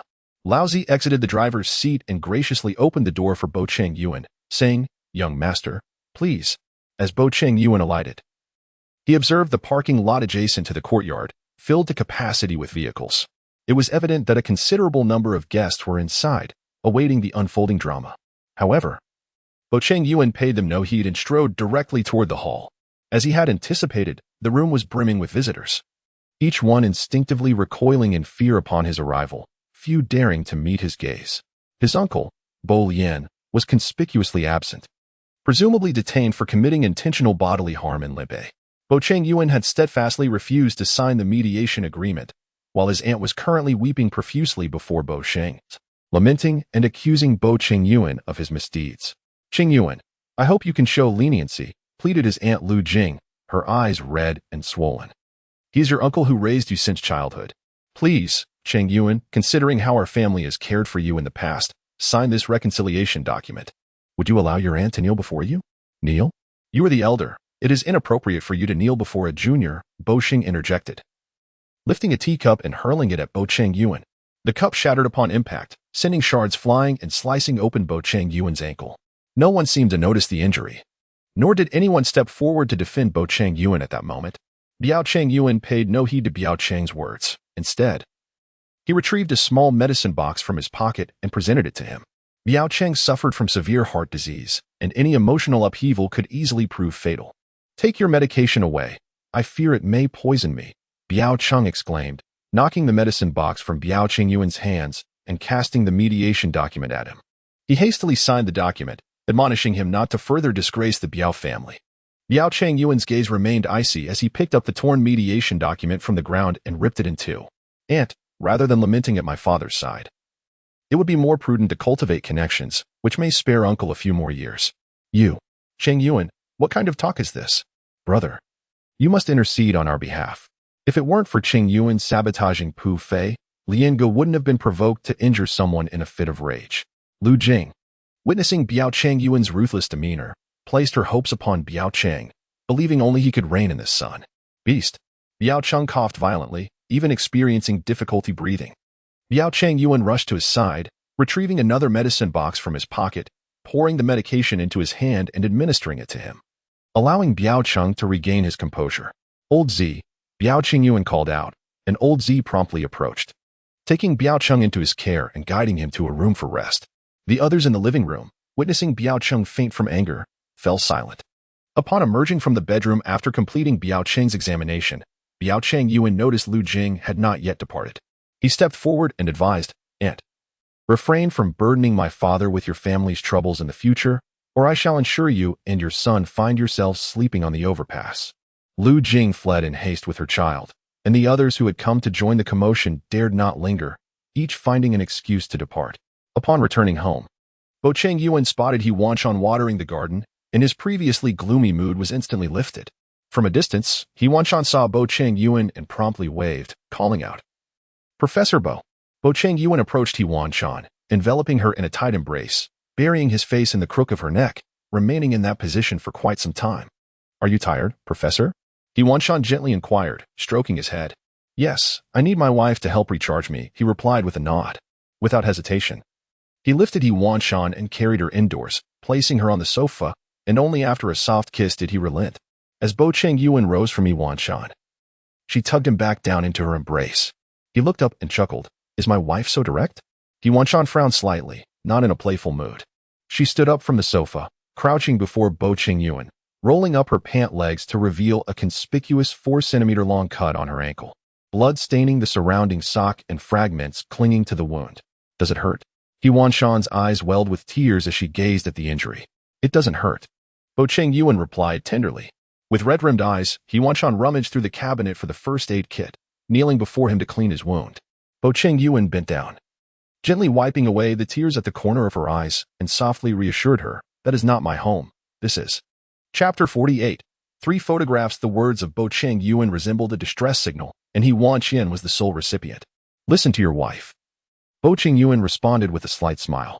In an effort to nourish Bo Chenzhou properly, He Wanqian rarely ventured into the kitchen. Her meals had typically been sourced from the hospital cafeteria, and her instances of cooking were few and far between. Dr. He, are you certain you can manage? Bo Chenzhou observed He Wanqian studying the art of cooking for quite some time, sitting on the sofa with a hint of concern. Of course. I'm just a bit out of practice, He Wanqian replied, a touch of uncertainty in her voice. It's merely soup. I'll chop the ingredients and let them simmer together. Bo Chenzhou reclined on the sofa, gazing at He Wanqian as she busied herself in the kitchen, a smile creeping onto his lips.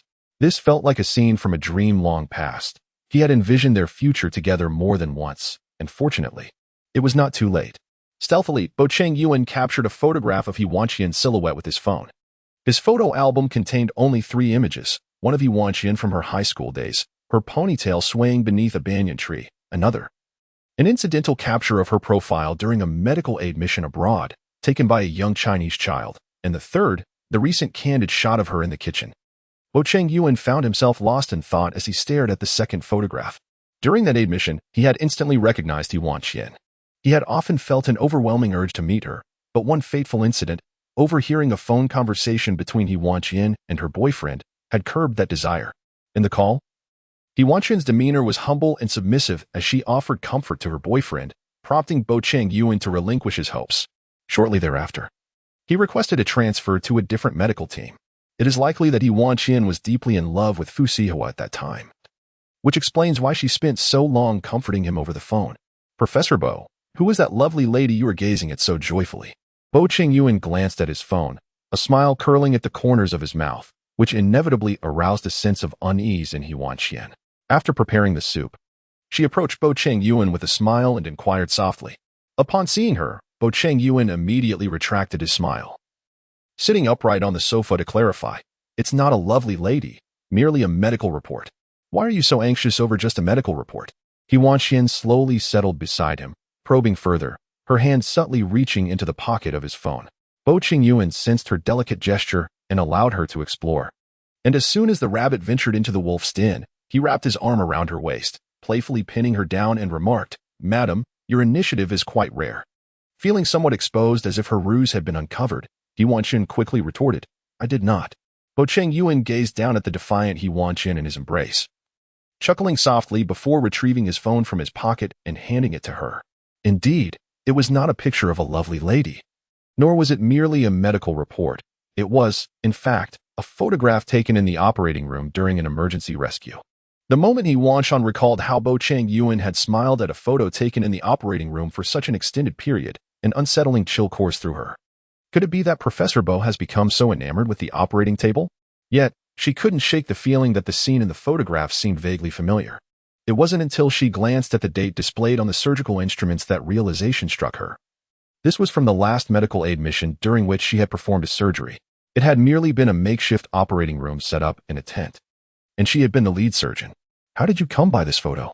He Wanqian inquired, her memory failing to recall Bo Chenzhou's presence in that operating room. It was through this very photograph that Bo Chenzhou recognized her and became aware of her involvement in the battlefield medical assistance. Is it possible to delete this photo? He Wanqian asked, zooming in on her own image within it.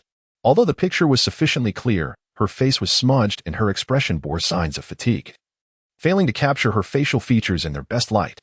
The thought of Bo Chenzhou keeping such an unflattering photo of her made her feel as though she might jump off a building. Before He Wanqian could fully process her thoughts, Bo Chenzhou had already opened his phone's camera, leaning in close to take their first selfie together. This was the fourth photo in Bo Chenzhou's phone. As He Wanqian gazed at the image of Bo Chenzhou, a gentle smile gracing his features. It bore an uncanny resemblance to Bo Chenzhou's ID photo from his senior year. Upon seeing the familiar face, her eyes suddenly welled with tears, as a wave of nostalgia for the boy from her memories washed over her. "Could you send me this photo?" He Wanqian asked with utmost care. Bo Chenzhou noticed the reddened eyes of He Wanqian upon seeing the photograph, and he mistakenly assumed that it evoked memories of Fu Sihe, which stirred a twinge of jealousy within him. Could it be that the lady was reminded of her former lover by this picture? He Wanqian laughed at Bo Chenzhou's remark, inquiring which ex-boyfriend the esteemed professor was alluding to. Was her romantic history truly so extensive? Bo Chenzhou's expression darkened instantly as he pressed He Wanqian beneath him, demanding an explanation. "If you do not clarify everything today, it will be difficult for me to allow you to leave this bed." Did she find her ex more appealing? Or did she prefer him? At that moment, Bo Chenzhou's masculine competitive spirit surged anew. An hour later, the soup was ready. He Wanqian turned off the stove and brought a bowl of soup to Bo Chenzhou. "I haven't cooked in ages. Do taste it and let me know how it is." Bo Chenzhou accepted the bowl and took a sip, nearly exacerbating his leg injury with that single taste. He bravely swallowed it down. "Is it good?" He Wanqian asked with eager anticipation. Bo Chenzhou replied insincerely. "Really? Then you should finish it," she encouraged with a smile. Noticing that he had only taken a small sip, drinking with a delicacy surpassing that of a lady, Bo Chenzhou forced a smile and polished off the bowl. Just as he set it down, He Wanqian dashed back to the kitchen to fetch him another. This time, she sampled it first and nearly sent herself to the hospital with the taste. Yet, to her astonishment, Bo Chenzhou had managed to finish the entire bowl. "I apologize. I did not expect it to be so unpalatable," He Wanqian said, sitting beside Bo Chenzhou, her fingers nervously twisting the hem of her garment. A hint of guilt in her demeanor. Bo Chenzhou bore no resentment. Instead, he gazed indulgently at He Wanqian's contorted expression and chuckled. "Madam, your culinary skills are indeed surprising." Chapter 49. The Madam's Discourse. Must you take a bath? At 10 o'clock in the evening, He Wanqian obstructed Bo Chenzhou at the bathroom door. His ankle injury could not come into contact with water. Yet Bo Chenzhou's fastidiousness rendered him unable to endure an evening without bathing. "Would you care to join me?" Noticing He Wanqian's reluctance to leave, he extended the invitation. "You are a doctor. You should be aware that wounds cannot be exposed to water." He Wanqian, clearly misunderstanding Bo Chenzhou's intent, blushed as she attempted to explain. Bo Chenzhou, however, paid no heed, shedding his garments right before her eyes. The air conditioning in the room had been set to its lowest temperature, yet He Wanqian felt an overwhelming heat. As Bo Chenzhou removed his white shirt, loosening the final button to reveal his abdominal muscles, He Wanqian, the reluctant guardian of the bathroom, fled in haste, disappearing from the room in less than 2 seconds. Retreating to the living room, she splashed her face with cool water at the kitchen sink, attempting to wash away the flush of embarrassment. When had Bo Chenzhou become so casual with her, so brazenly tempting her? When Bo Chenzhou emerged from the bathroom, he found He Wanqian waiting for him in the living room, holding a medicine box. "Please take a seat," she urged, approaching him to assist him onto the sofa. As she knelt to examine his wound, she noted that the previously applied bandages remained completely dry. "Master, how was your honeymoon with Professor B and LNBI? Ruo Feng, be cautious when discussing Professor Bo in my presence. This scalpel is no mere toy," He Wanqian declared, brandishing a surgical knife in a playful yet threatening manner. "This little rascal is in dire need of education." Li Ruofeng promptly sealed his lips, refraining from uttering another word about Professor Bo. With all preparations complete, He Wanqian commenced the first surgery of the day. The minor operation proceeded smoothly, with most of the procedures guided by He Wanqian as Li Ruofeng executed them. It was Li Ruofeng's inaugural experience in conducting a surgery. It was only when he wheeled the patient out of the operating room that he truly felt the profound significance of being a doctor. "Master, when did you perform your first surgery?" Li Ruofeng inquired, washing his hands in the sterilization area alongside He Wanqian after exiting the operating theater. "Does Director Li still scold people?" Li Ruofeng chuckled, recalling that since his arrival at the hospital, Li Huixing had always greeted him with a benevolent smile, never once scolding him. "Ruofeng, to be frank, there has been a persistent rumor suggesting you are Director Li's illegitimate son," He Wanqian jested. Perplexed by the fact that while Li Huaixing exhibited a stern demeanor towards many, he remained gentle and kind toward Li Ruofing.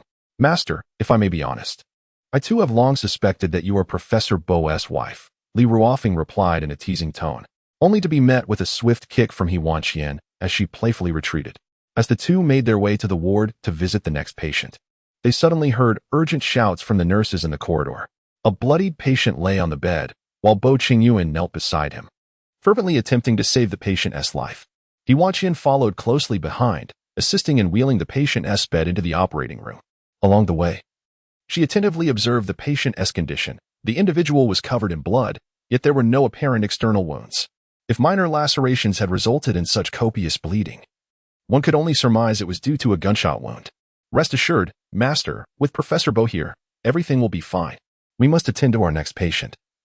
Li Ruofing remarked, helping He Wanqian push the bed and urging her to expedite her visit to the subsequent patient, as the surgical schedule was fixed and only altered in exceptional circumstances. With that, He Wanqian departed the operating room and proceeded to the ward to check on the surgical patients. After completing the last 2 surgeries in succession, she emerged from the changing room to find night had fallen. The final operation had extended considerably, and as the lead surgeon, He Wanqian felt a twinge of discomfort in her neck and lower back from maintaining her position for so long. She arrived at the entrance of the operating room, where Bo Chenzhou was engaged, the overhead lights still aglow. The surgery had been ongoing for 6 hours without conclusion, and at that moment, not a single family member awaited outside. Uncertain of the identity of the patient on the operating table, He Wanqian took a seat at the door, hoping to catch a glimpse of Bo Chenzhou upon his exit. At 11 o'clock that night, the surgical lights finally extinguished, and the patient was transferred through the sterile passage to the ICU. As the lead surgeon, Bo Chenzhou emerged from the operating room and was somewhat taken aback upon seeing He Wanqian. He Wanqian heard the sound of the operating room door opening and immediately stepped forward, only to see Bo Chenzhou in disarray. He had rushed into the operating room without donning a sterile surgical gown, and his clothing bore numerous stains of the patient's blood from the frantic rescue efforts. The sweat had matted the strands of hair on his forehead. Wanqian wished to approach him, but Bo Chenzhou shook his head, signaling her to keep her distance. He had merely come to the entrance of the operating room to ascertain if any family members were waiting, intending to relay the news to them at the earliest opportunity. Only in the absence of family members would he proceed to the disinfection room to change out of his bloodied attire.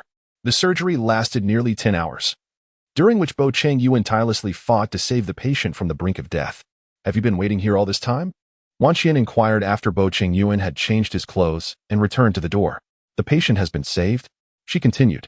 Yes, Bo Chenzhou replied succinctly. Thank you for your hard work, Professor Bo, Wanqian said, and she took the initiative to embrace him.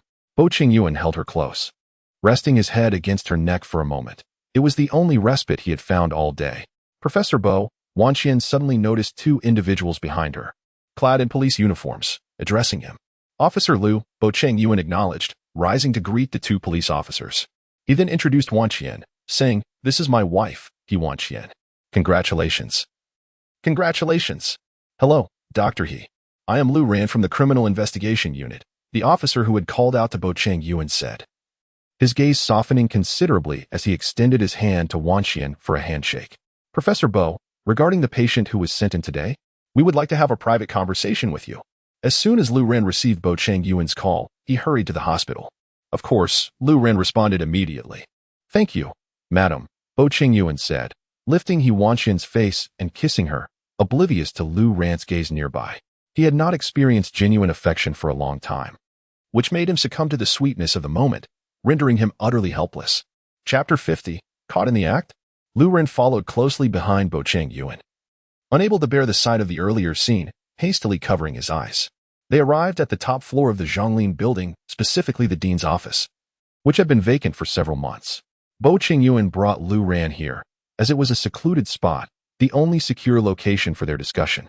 Bo Chenzhou retrieved a sealed bag of bullets from his pocket and handed it to Lu Ran. These were just extracted from the patient, a total of 7. Thank you, Professor Bo, Lu Ran said. This was the purpose of his visit to the hospital. Bo Chenzhou had considerable experience in handling gunshot wounds, which was why the police had promptly sent the patient to Zhonglin. Prior to their arrival, they had conducted an X-ray, confirming the presence of exactly 7 bullets. After escorting Lu Ran out of the hospital, Bo Chenzhou passed by the duty room and noticed He Wanqian alone at her post. He knocked on the door. And upon seeing him, He Wanqian quickly rose to welcome him. Have you seen off the 2 police officers? Yes. And the patient? Once his condition stabilizes tomorrow, he will be transferred to another hospital. Professor Bo, how do you know the criminal police team? I do not know them. Today is the first time we met. They approached me. As the day concluded, Bo Chenzhou had just finished a surgical operation when he received a succinct phone call from Lanshan, who identified himself as a member of the criminal police team. He informed Bo that there was a gunshot victim in urgent need of medical attention, expected to arrive at the emergency room in 2 minutes. After hanging up, Bo hurried to the emergency entrance, took the patient from Lu, and transported them to the operating room. X-rays revealed 7 bullets lodged within the body, each positioned with alarming precision to avoid vital organs, almost as if it were intentional. However, Bo, being merely a doctor, had no authority to inquire further into the details. The criminal police had not provided any information regarding the patient, not even their medical history. Relying solely on his experience, Bo aimed to ensure the patient's survival while meticulously extracting the bullets without causing additional harm. Professor Bo was widely known and easily attract attention. He Wanqian smiled softly, assuring, "Please rest assured, my dear, I am allergic to other women." Bo Chenzhou playfully pinned He Wanqian against the wall, teasingly replying, "Professor Bo, you misunderstand." Before she could clarify her earlier remark, Bo silenced her with a kiss. In her mind, He Wanqian mused about whether it was the mating season for Professor Bo. This was her first marriage, and she lacked experience. Uncertain if all husbands behaved similarly, seizing every opportunity to kiss. Yet, Bo Chenzhou was exceptionally skilled in this art, refining his technique through repeated practice. And He Wanqian found herself lost in the depths of his embrace, utterly captivated. Meanwhile, Li Ruofeng, the accompanying duty officer, entered with a cup of coffee to check on He Wanqian, only to be taken aback by the scene before him. The usually aloof Professor Bo was passionately kissing He Wanqian. He Wanqian resembled a startled rabbit. Swiftly escaping from Bo Chenzhou's kiss, her head bowed as she nestled beneath him, her cheeks aflame with embarrassment. "I apologize, Professor Bo, for the interruption. I assure you, I have seen nothing. Please, continue your work." Li Ruofeng, noticing the dark cloud shadowing Bo's expression, hastily clarified, "I merely came to deliver a cup of coffee to my mentor." After placing the coffee down, Li Ruofeng made a hasty retreat. Having inadvertently ventured into Bo Chenzhou's perilous territory yet again, narrowly avoiding disaster on 2 previous occasions, Bo Chenzhou, devoid of enthusiasm, gazed at the blushing He Wanqian beneath him and gently stroked her head, chuckling softly. "What shall we do? Caught in the act, perhaps? Shall we resort to silencing him?" "Leave the silencing to me. There is no need for Professor Bo to concern himself," He Wanqian replied with a smile, feeling confident that her approach would be gentler than Bo's. "Madam, do not hold back. Should anything arise, I shall bear the consequences," Bo murmured. He Wanqian was taken aback by Bo Chenzhou's evident irritation towards Li Ruofeng. Unable to suppress her laughter at Bo's childlike, petulant expression, she remarked, "I shall not disappoint the young Mr. Bo." Upon exiting the duty room, He Wanqian discovered Li Ruofeng lost in thought, seated alone at the door of the ward. Approaching him, she clinked her coffee cup against his, declaring, "Professor Bo has sent me to silence you." "Master, can you truly bear to do this?" Li Ruofeng inquired. Placing his hand on his heart, "Surely, I have known He Wanqian longer than Professor Bo has. It would be unjust to forsake our teacher-student bond merely because of a marriage.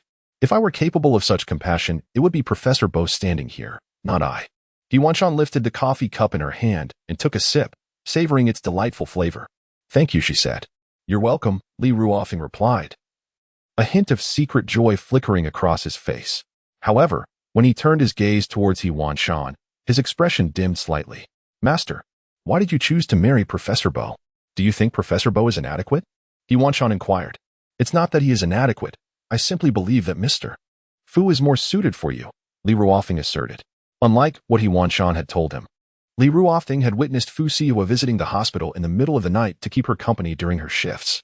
He had seen Fu Sihe delivering a coat to her on a frigid night. Each time he accompanied her during those late-night shifts, he noticed a specific Bugatti Veyron parked at the hospital entrance, only later realizing it belonged to Fu Sihe. Yet, he was about to marry someone else. He Wanqian found Li Ruofeng's indignation on behalf of Fu Sihe somewhat endearing. The news of Fu Sihe's impending marriage had already spread throughout the entire hospital, as it was the wedding of a board member and several department heads had received invitations. The entire institution buzzed with gossip. Isn't Mr. Fu being compelled by his family to marry Miss Song? Li Ruofing asked, unable to believe that a man who had always treated his master so well would abandon her. Looking at He Wanqian in disbelief. Where did you hear such conspiracy theories? He Wanqian inquired with a playful smile. Mr. Fu hails from a family where many marriages are beyond one's control, Li Ruofing explained. A family like that, Ruofing. You seem to understand the intricacies of such a background quite well. Have you been pressured into an arranged marriage by your family recently? He Wanqian had long suspected that Li Ruofing's family background was extraordinary, although he did not receive much preferential treatment at work. His daily attire did not resemble that of an ordinary freshly graduated university student. Be honest with me, master. You aren't secretly a hidden rich second generation, are you? No. Li Ruofing quickly clarified. I just saw that group of wealthy people in the TV dramas dressed like this. Haha, He Wanqian chuckled, intending merely to tease Li Ruofing. After all, since Li Ruofing joined Zhonglin, no one had treated him specially. Yet she did not anticipate that the young man would take the jest so seriously. Tonight, Professor Bo will be on duty in the ICU. So avoid that area during your shift, understood? He Wanqian cautioned, realizing that if Li Ruofing inadvertently injured himself, she would be unable to assist him. Understood, Li Ruofing nodded, patting his chest in affirmation. Chapter 51. Picking up the wife after work. The patient who had been shot passed the critical period shortly after 5 in the morning. The police swiftly transferred him from Zhonglin overnight. Bo Chenzhou stretched his neck, relieved to have saved the man's life after an exhausting night. As he passed the duty room, it was empty. The absence of personnel likely indicated that patients had arrived in the latter half of the night. Only one operating room was illuminated, and Bo Chenzhou sat at the door with the patient's family, awaiting the conclusion of the surgery. Once the operation was finished, He Wanqian emerged from the operating room and instantly spotted Bo Chenzhou. After flashing him a warm smile, she approached the patient's family, delivering the good news. The surgery was a success, and the patient has moved past the critical phase. Thank you, doctor. He Wanqian found Bo Chenzhou in front of the operating room and inquired, aren't you supposed to be monitoring the patient in the ICU? Professor Bo, are you waiting for me here? She inquired. I'm here to pick up my wife after work. Would she be able to accompany me to a dinner this evening? Bo Chenzhou responded, gazing at He Wanqian as he extended the invitation. What dinner? He Wanqian immediately straightened, curiosity piqued. A birthday dinner, he replied softly. All right, she acquiesced, realizing it was likely a celebration for an elder, making it rather inconvenient to decline. After falling into a deep slumber until 5 in the afternoon, He Wanqian awoke to find Bo Chenzhou still peacefully sleeping beside her. Cautiously, she leaned over to observe his face. The dimples at the corners of his mouth were subtly visible, and his long, thick eyelashes curled gracefully. His visage was undeniably striking, prompting her to steal a gentle kiss.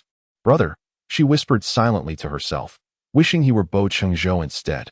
Caught in the act, Bo Chenzhou swiftly sat up, pulling He Wanqian down playfully, teasing. There is no need for secrecy if you wish to kiss me, my lady. Professor Bo, I merely found myself momentarily captivated by your handsome face. To grant me this one indulgence, she explained, fearing he might take advantage of her vulnerability in bed. That's not out of the question, he replied, positioning her atop him, a playful smile gracing his lips. Just call me brother and let me hear it.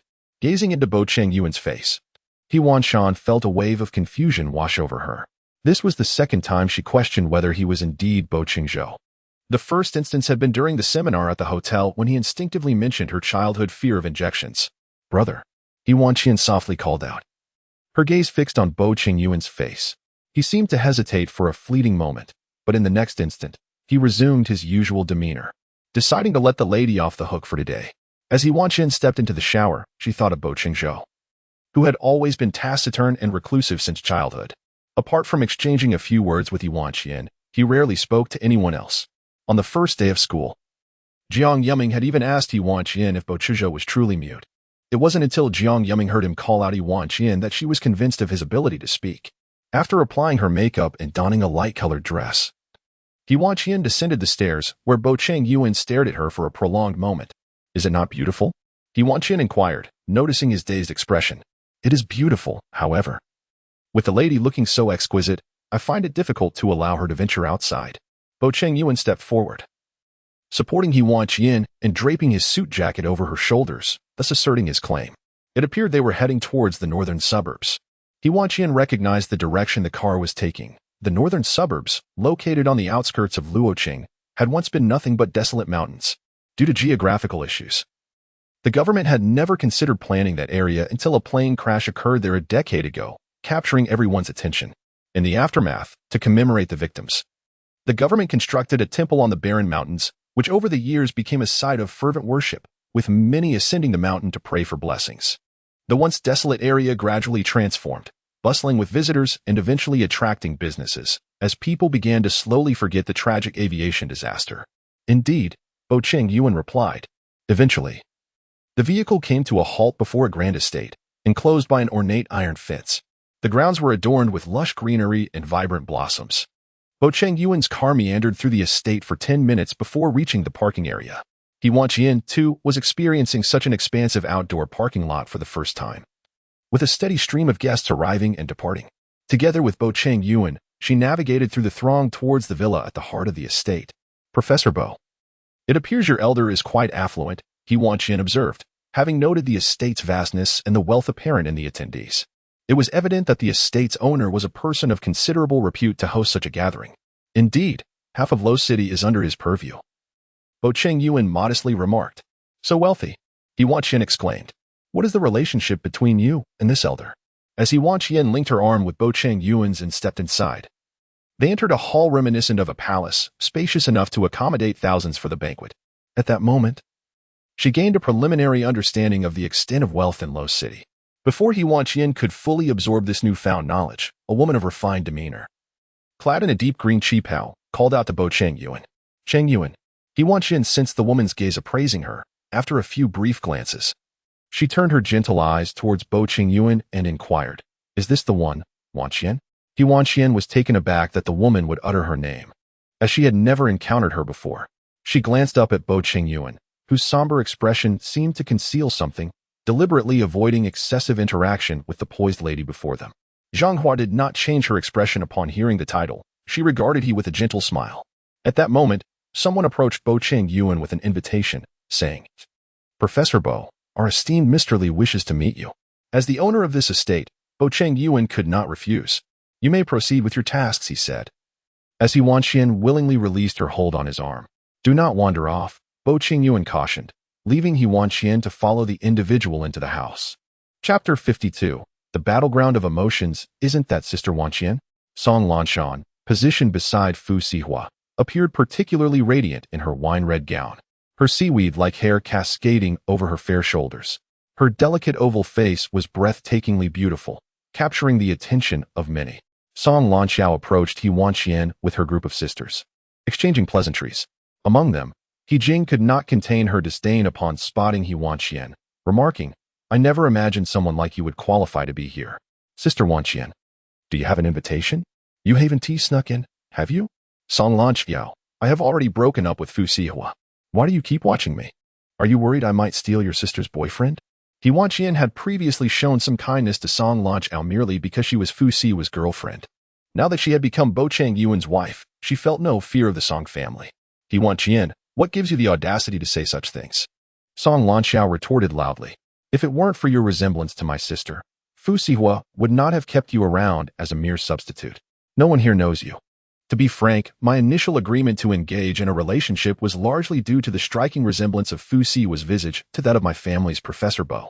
He Wanqian found an excuse to retort against Song Lanshan, completely oblivious to the fact that Fu Sihe, who stood behind her, had descended into a profound gloom upon hearing her words. Fu Sihe's voice, deep and resonant, seemed to be restraining some intense emotion. He Wanqian was all too familiar with that voice. When had Fu Sihe appeared behind her? Goodness, she merely intended to provoke Song Lanshan. She had never anticipated that her words would resonate so painfully with Fu Sihe. Fu Sihe had never imagined that for those 3 years, He Wanqian had perceived him as merely a substitute. For the first time, the usually aloof Fu Sihe felt a sense of manipulation. He released his hold on Song Lanshan and forcefully pulled He Wanqian out of the banquet hall. In the desolate corridor, the atmosphere was stiflingly low. As if He Wanqian had struck a nerve with Fu Sihe, he advanced upon her, pinning He Wanqian against the wall, scrutinizing her from an imposing height. Am I merely a substitute for Bo Chenzhou? Fu Sihe's voice thickened with intensity as he questioned her, revealing a rare instability. Mr. Fu, I was merely teasing that child. Song Lanshan, do you believe me? He Wanqian inquired sincerely, only to be met with the sight of crimson veins lacing Fu Sihe's eyes, a sign of extreme emotional turmoil. Unexpectedly, even the usually composed Fu Sihe found himself disconcerted today. Do you think I would believe that? Fu Sihe pressed, one hand braced against the wall beside her ear, demanding an answer. Fu Sihe's face was pressed closely against He Wanqian's, resembling a hunter interrogating its prey. With He Wanqian as the quarry he could seize with a single shot. Mr. Fu, you cannot allow the officials to set fire while forbidding the commoners from lighting their lamps, He Wanqian murmured, her tone tinged with a hint of grievance. Why was it that Fu Sihe could treat her as a mere substitute, yet she was not permitted to do the same with him? Fu Sihe lifted her downcast face with his hand, declaring, in my domain, it has always been permissible for the officials to let go, while the commoners must not light their lamps. He Wanqian, you are the first to toy with me. As he uttered these words, a fervent intensity flickered in his gaze, as if he wished to devour her whole. Mr. Fu, is taking away my wife at the banquet hall a sign of lingering affections? Bo Chenzhou's expression was darker than Fu Sihe's. Already incensed, Fu Sihe retaliated after receiving a punch from Bo Chenzhou, unleashing a torrent of pent-up emotions. The two men, adorned in bespoke suits worth 6 figures, resembled teenage boys brawling behind the school. He Wanqian found herself at a loss as to whom to support. Professor Bo, Mr. Fu. Eventually, it was an elderly gentleman, leaning on a cane, who entered with a light cough, prompting the two to cease their altercation. Fortunately, there were not many onlookers. Yet the news of 2 men fighting over a woman quickly spread throughout the banquet hall. Bo Chenzhou led He Wanqian into a lounge, and as soon as they entered, he closed the door, pressing her against it and inquired, did Fu Sihe bully you just now? Before He Wanqian could finish her sentence, Bo Chenzhou cupped her face and kissed her. The moment he had seen Fu Sihe leaning close to He Wanqian in the corridor, his jealousy had already surged. Unlike his usual tenderness, this kiss bore a more possessive undertone. Professor Bo, are you upset? He Wanqian asked, gently stroking the head of Bo Chenzhou, who had buried his face in her shoulder. Not upset, Bo Chenzhou replied softly, but rather jealous. He was nearly driven mad by his envy of Fu Sihe during her 3 years with him. The banquet outside had officially commenced. Bo Chenzhou took He Wanqian's arm and led her out of the lounge. The elderly gentleman with white hair was now standing by the microphone on the stage. Professor Bo. Who is that?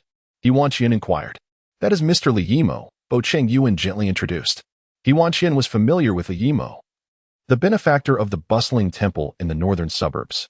She had heard that Mr. Li's son and daughter-in-law had perished in a plane crash a decade ago. Yes, leaving behind only a child of about 10, she recalled. What a pity, Mr. Li has lost his child. As He Wanqian listened to the murmurs in the crowd, her eyes suddenly reddened upon hearing about the tragedy. She lifted her gaze to Bo Chenzhou beside her, feeling a strange sense of relief.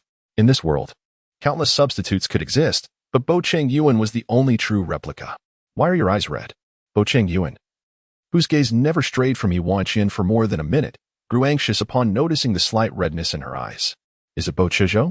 This is the first time Bo Chenzhou has actively mentioned this name to He Wanqian, and upon hearing it, tears streamed down He Wanqian's face. In Chapter 53, Get in the car. It felt as though Bo Chenzhou's wrist had been struck heavily by some unseen force, along with his heart, which felt as if it had been struck by a hammer. He embraced He Wanqian, gently patting her back in a soothing manner, reminding her that shedding tears at a birthday banquet was not appropriate. Only then did He Wanqian wipe away her tears and lift her gaze to Bo Chenzhou, offering him a faint smile. Once Elderly concluded his speech, a young man in a suit stepped onto the stage to assist Elderly down. He Wanqian felt an unsettling familiarity with that figure, and when the young man turned around to reveal his face, she exclaimed in surprise, Li Ruofeng. Professor Bo, is that Li Ruofeng on stage?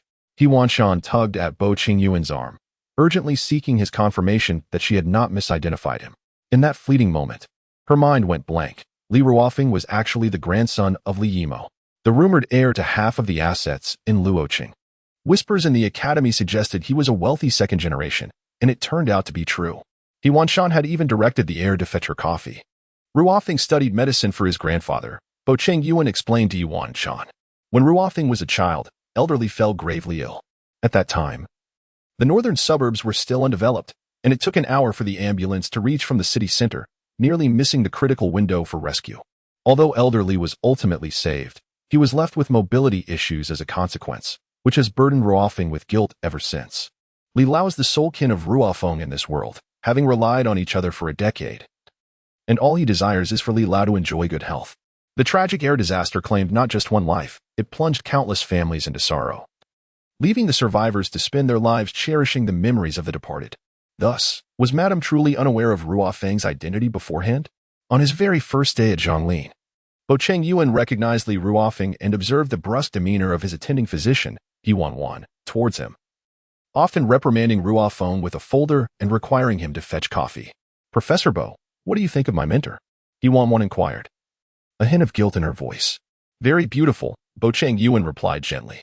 "I meant to ask what you think of my treatment of Ruofeng." "Very fierce." "Oh no. I've offended the heir," He Wanqian lamented, burying her head in Bo Chenzhou's shoulder, regretting her earlier actions. "Madam, if you are afraid, you might consider embracing my thigh for support." "Your thigh seems less robust than Ruo Feng's," she retorted. For Ruo Feng is the possessor of half the assets of Luo City, while Bo Chenzhou, a professor earning several million annually, could hardly compare. "It appears Madam harbors some misconceptions about me," Bo Chenzhou explained softly. However, He Wanqian was beyond the point of hearing his clarification. Upon seeing Ruo Feng pass by, she rushed forward to cling to his leg. "Ruo Feng," He Wanqian called out in a tender tone, startling him and causing him to trip over his own feet and fall. "Oh dear, Ruo Feng, did you hurt yourself? Would you like me to assist you to the lounge for some medication?" He Wanqian promptly stepped forward to help the fallen Li Ruofeng to his feet. Upon seeing He Wanqian, who was enveloped in goosebumps, Li Ruofeng exclaimed, "Master, you have come too. Ruofeng, from now on, simply call me Xiao He. There is no need for such formalities." He Wanqian's eagerness to ingratiate himself was indeed commendable. "Master, what has happened to you?" Li Ruofeng sensed that He Wanqian appeared more unsettling than if possessed, and he quickly glanced at Bo Chenzhou, who stood behind He Wanqian, his countenance dark and drawn. Instantly, Li Ruofeng steadied himself and maintained a respectful distance of 10 centimeters from He Wanqian, as he pressed closer to Bo Chenzhou, inquiring, "Professor Bo, what is wrong with my master? I informed her that you are the grandson of old Li." This was Bo Chenzhou's first encounter with such obsequiousness from He Wanqian. "What? Professor Bo, did you not promise to keep that a secret?" Li Ruofeng muttered softly, but before he could confront Bo Chenzhou, He Wanqian had already taken him by the arm and led him to the lounge for treatment.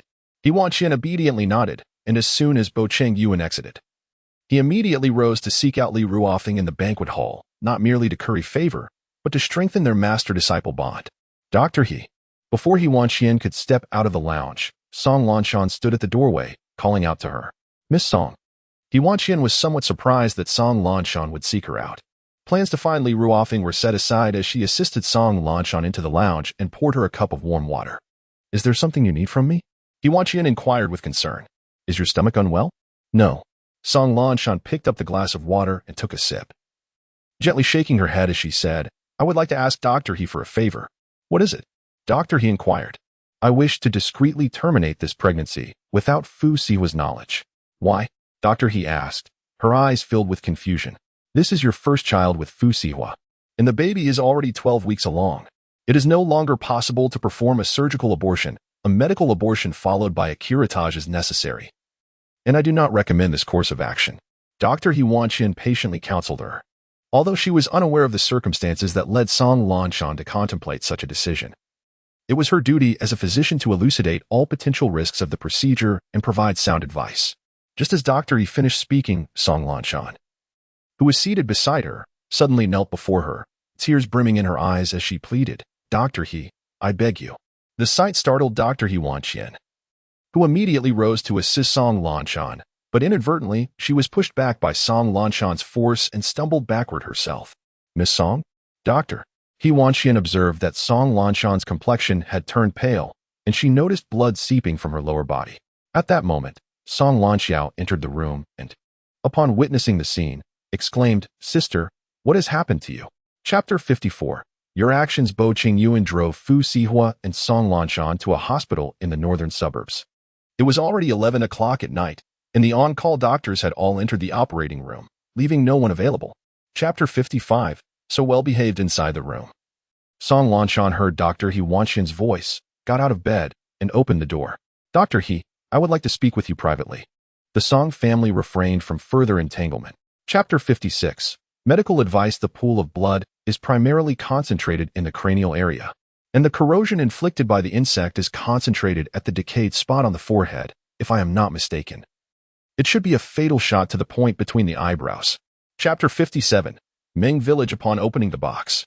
Chapter 58. A long parting. Increasing longing, the child took the milk and began to drink, seemingly savoring this flavor for the first time, casting a look of astonishment at Bo Chenzhou. Little one, you. Chapter 59. 10 photographs of Professor Bo for a meal before dawn. Someone knocked on the door of the medical team's courtyard. Hearing the knock, Bo Chenzhou was the first to rush out. A middle-aged woman, her face etched with wrinkles, cradled a. Chapter 60. 812 Bluebell. This marks her 6th attempt at self-harm. Standing outside the hospital room, He Wanqian gazed at the unconscious Song Lanshan, whose will to survive appeared to be dwindling. Chapter 61. Component testing report. This is the drug Bluebell, a sample from a recent batch intercepted at the Ming Village border. We hope you can assist us in decomposing it within 24 hours. Chapter 62. The River People case. The moment Liu Ran opened the conference room door, Bo Chenzhou was momentarily convinced he was hallucinating upon seeing He Wanqian. The distance from Luo City to Ming Village exceeded 2,000 kilometers. How could she? Chapter 63. The first encounter in the afternoon. A patient in the ward exhibited symptoms of arrhythmia, respiratory distress, and high fever-induced coma. He Wanqian had just arrived in Ming Village less than half an hour ago and was already immersed in medical. Chapter 64. Truly disappointing. Chapter 65. The white sweater. The flight to Luo City was scheduled to land in approximately half an hour, and He Wanqian was roused by the announcement. Ladies and gentlemen, this flight is. Chapter 66. The lady's indulgence. I mentioned that I would prepare a grand gift for our next meeting. Qiu Yuan's lips parted slightly, a faint smile gracing his face as he held a bouquet of red roses, contrasting vividly against the darkness. Chapter 67. Shock. When He Wanqian arrived at the emergency room, Fu Sihe lay pallid upon the hospital bed, the attending physician performing cardiopulmonary resuscitation. How long had he endured this sleepless struggle? Chapter 68. Fu Sihe wants to reconcile. He Wanqian turned to gaze at. Chapter 69. Online chat records. You do not know him. He is a classmate from middle school. He Wanqian endeavored to elongate the timeline, seeking to stifle Bo Chenzhou's words. Your former middle school classmate's ex-boyfriend. Chapter 70. I had never seen him before. These items have already been confiscated by the police. You are obstructing their official duties, and we have the right to detain you.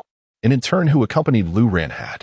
The individual taken away by Liu Ran was indeed not from the original Ming Village. He was a fugitive drug dealer who was apprehended after being discharged from the hospital. Liu Ran. Chapter 72. The matter of the lady's infidelity is more severe than the ravages of war. Is that so? Bo Chenzhou raised an eyebrow, smiling gently at He Wanqian's face. Then why is the lady trembling so violently? Chapter 73. The 18-year-old Professor Bo. Thank you for your hard work. Chapter 74. He has yet to take you back to the Bo household, hasn't he?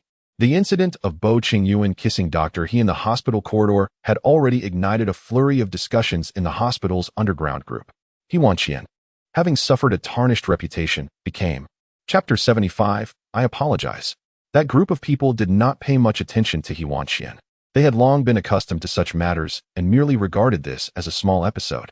Chapter 76. A wealthy lady is looking for you. He Wanqian had fallen asleep from exhaustion late at night, and Bo Chenzhou, feeling a pang of sympathy, had decided to pause. After gently lulling the person in his embrace to sleep, Bo Chenzhou rose and made his way to the balcony to dial. Chapter 77. Osher Pharmaceutical. Chapter 78. A can. It was only at the moment when the gun was pressed against her temple that He Wanqian felt a surge of fear, stammering. What do you wish to discuss? Doctor, he is skilled in drawing. Chapter 79. Red Rose. Bo Chenzhou, if that gun pointed at my head fires, I shall ensure that your wife and I meet our end together. Ji Mingdu had long been aware of the tallest building not far away. Chapter 80. Bo Chenzhou is dead, so be it. The individual known as Red Rose conceals himself remarkably well. Those who have encountered him in North America could be counted on one hand. As Ji Mingdu's superior, he is the most significant figure in North America, surpassing mere national boundaries. Chapter 81. Dislike for carrots. After the medical aid to Ming Village concluded, Liu Ran visited Bo Chenzhou at Zhonglin regarding the fire in Ming Village. The informant from the police discovered that it was Yao Ji who had orchestrated the arson, along with a series of other incidents. Chapter 82. Early romance. When He Wanqian arrived at the hospital room, He Shan had yet to awaken. Wanwan's. Why hasn't your father woken up? Li Wan, who was anxiously waiting by the bed, inquired. Chapter 83, Cheng Qian's Bar. The hit-and-run driver who injured He Shan was apprehended by the police within a day. He was a bar owner named Cheng Qian, who fled the scene after driving under the influence. Police meeting. Chapter 84. Hello, brother. An ambulance halted before the hospital. As He Wanqian opened the rear door of the ambulance and lifted the patient down, her pupils constricted upon the sight of Fu Sihe, whose head was drenched in blood. Chapter 85. Aren't you taking advantage of me? A week later, in addition to fleeing from the scene of an accident, Cheng Qian was criminally detained by the police after being reported for orchestrating illegal activities at his bar.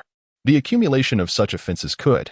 Chapter 86. The pink blanket. When He Wanqian extricated herself from Bo Chenzhou's embrace, the parking lot was enveloped in a serene stillness, as if the group of people she had just encountered were merely figments of her imagination. Where had they vanished? Chapter 87. Ex-girlfriends.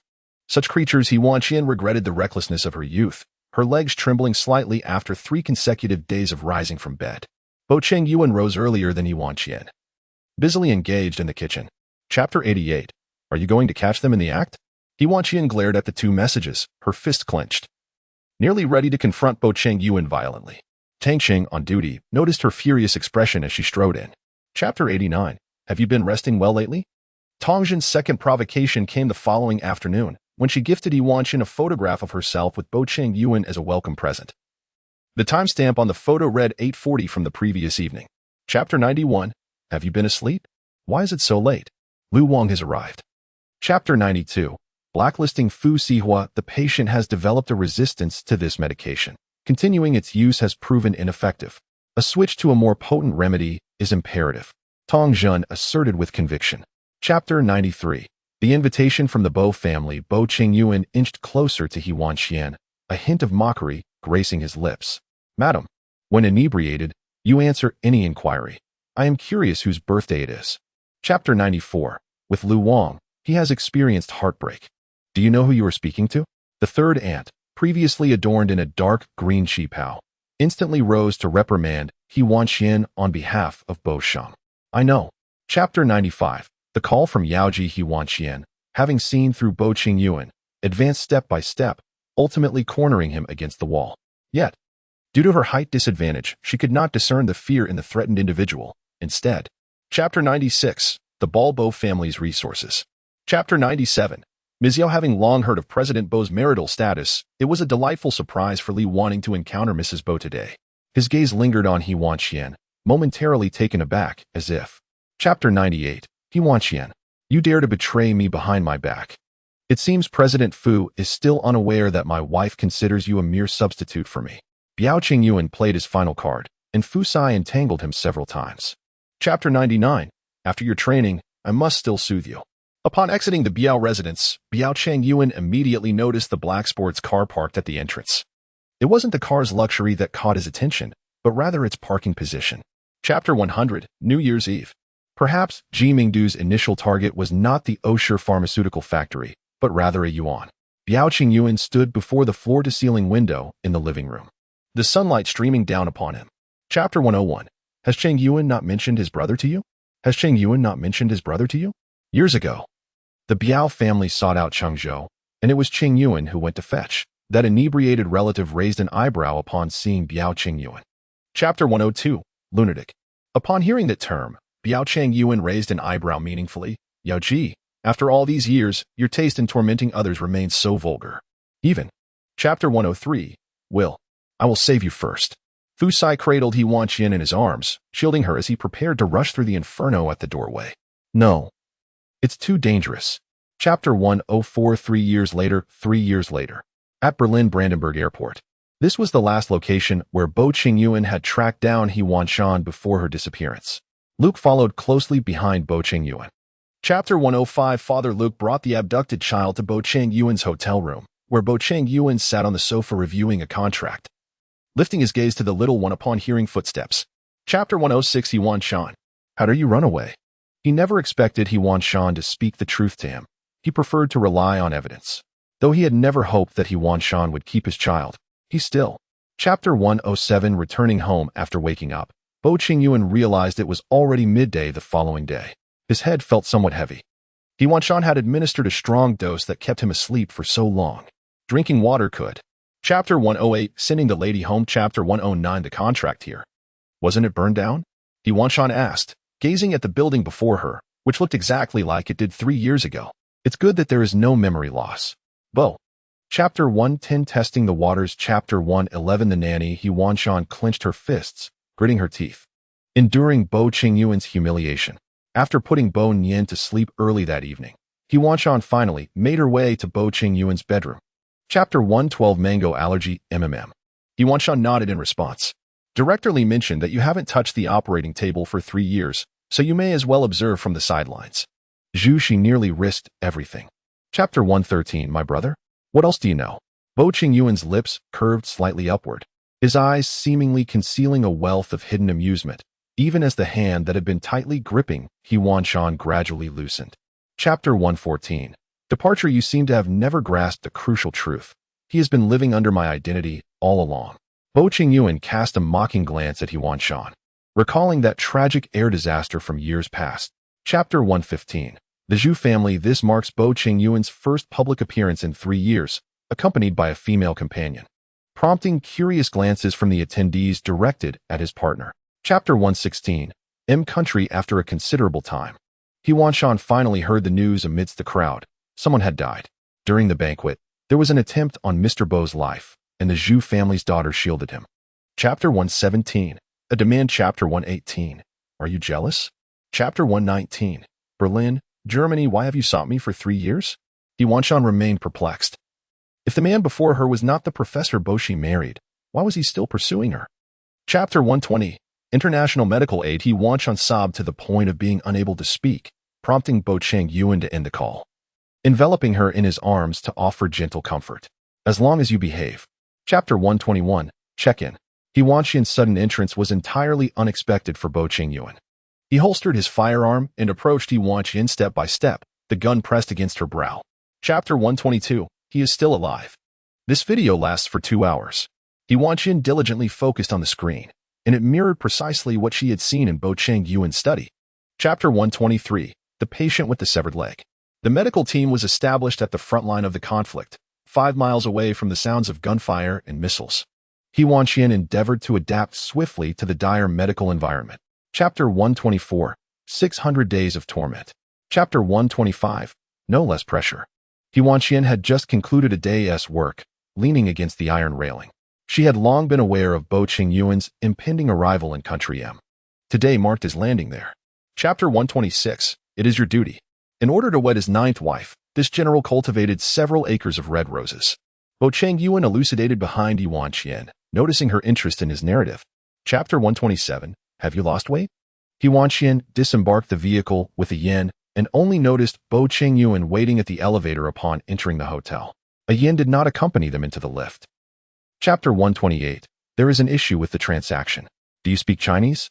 He Wanqian attempted to greet him in Chinese, yet he appeared somewhat dazed, seemingly having grown up here and completely. Chapter 129, The lady was taken away by a strange vehicle. So it was.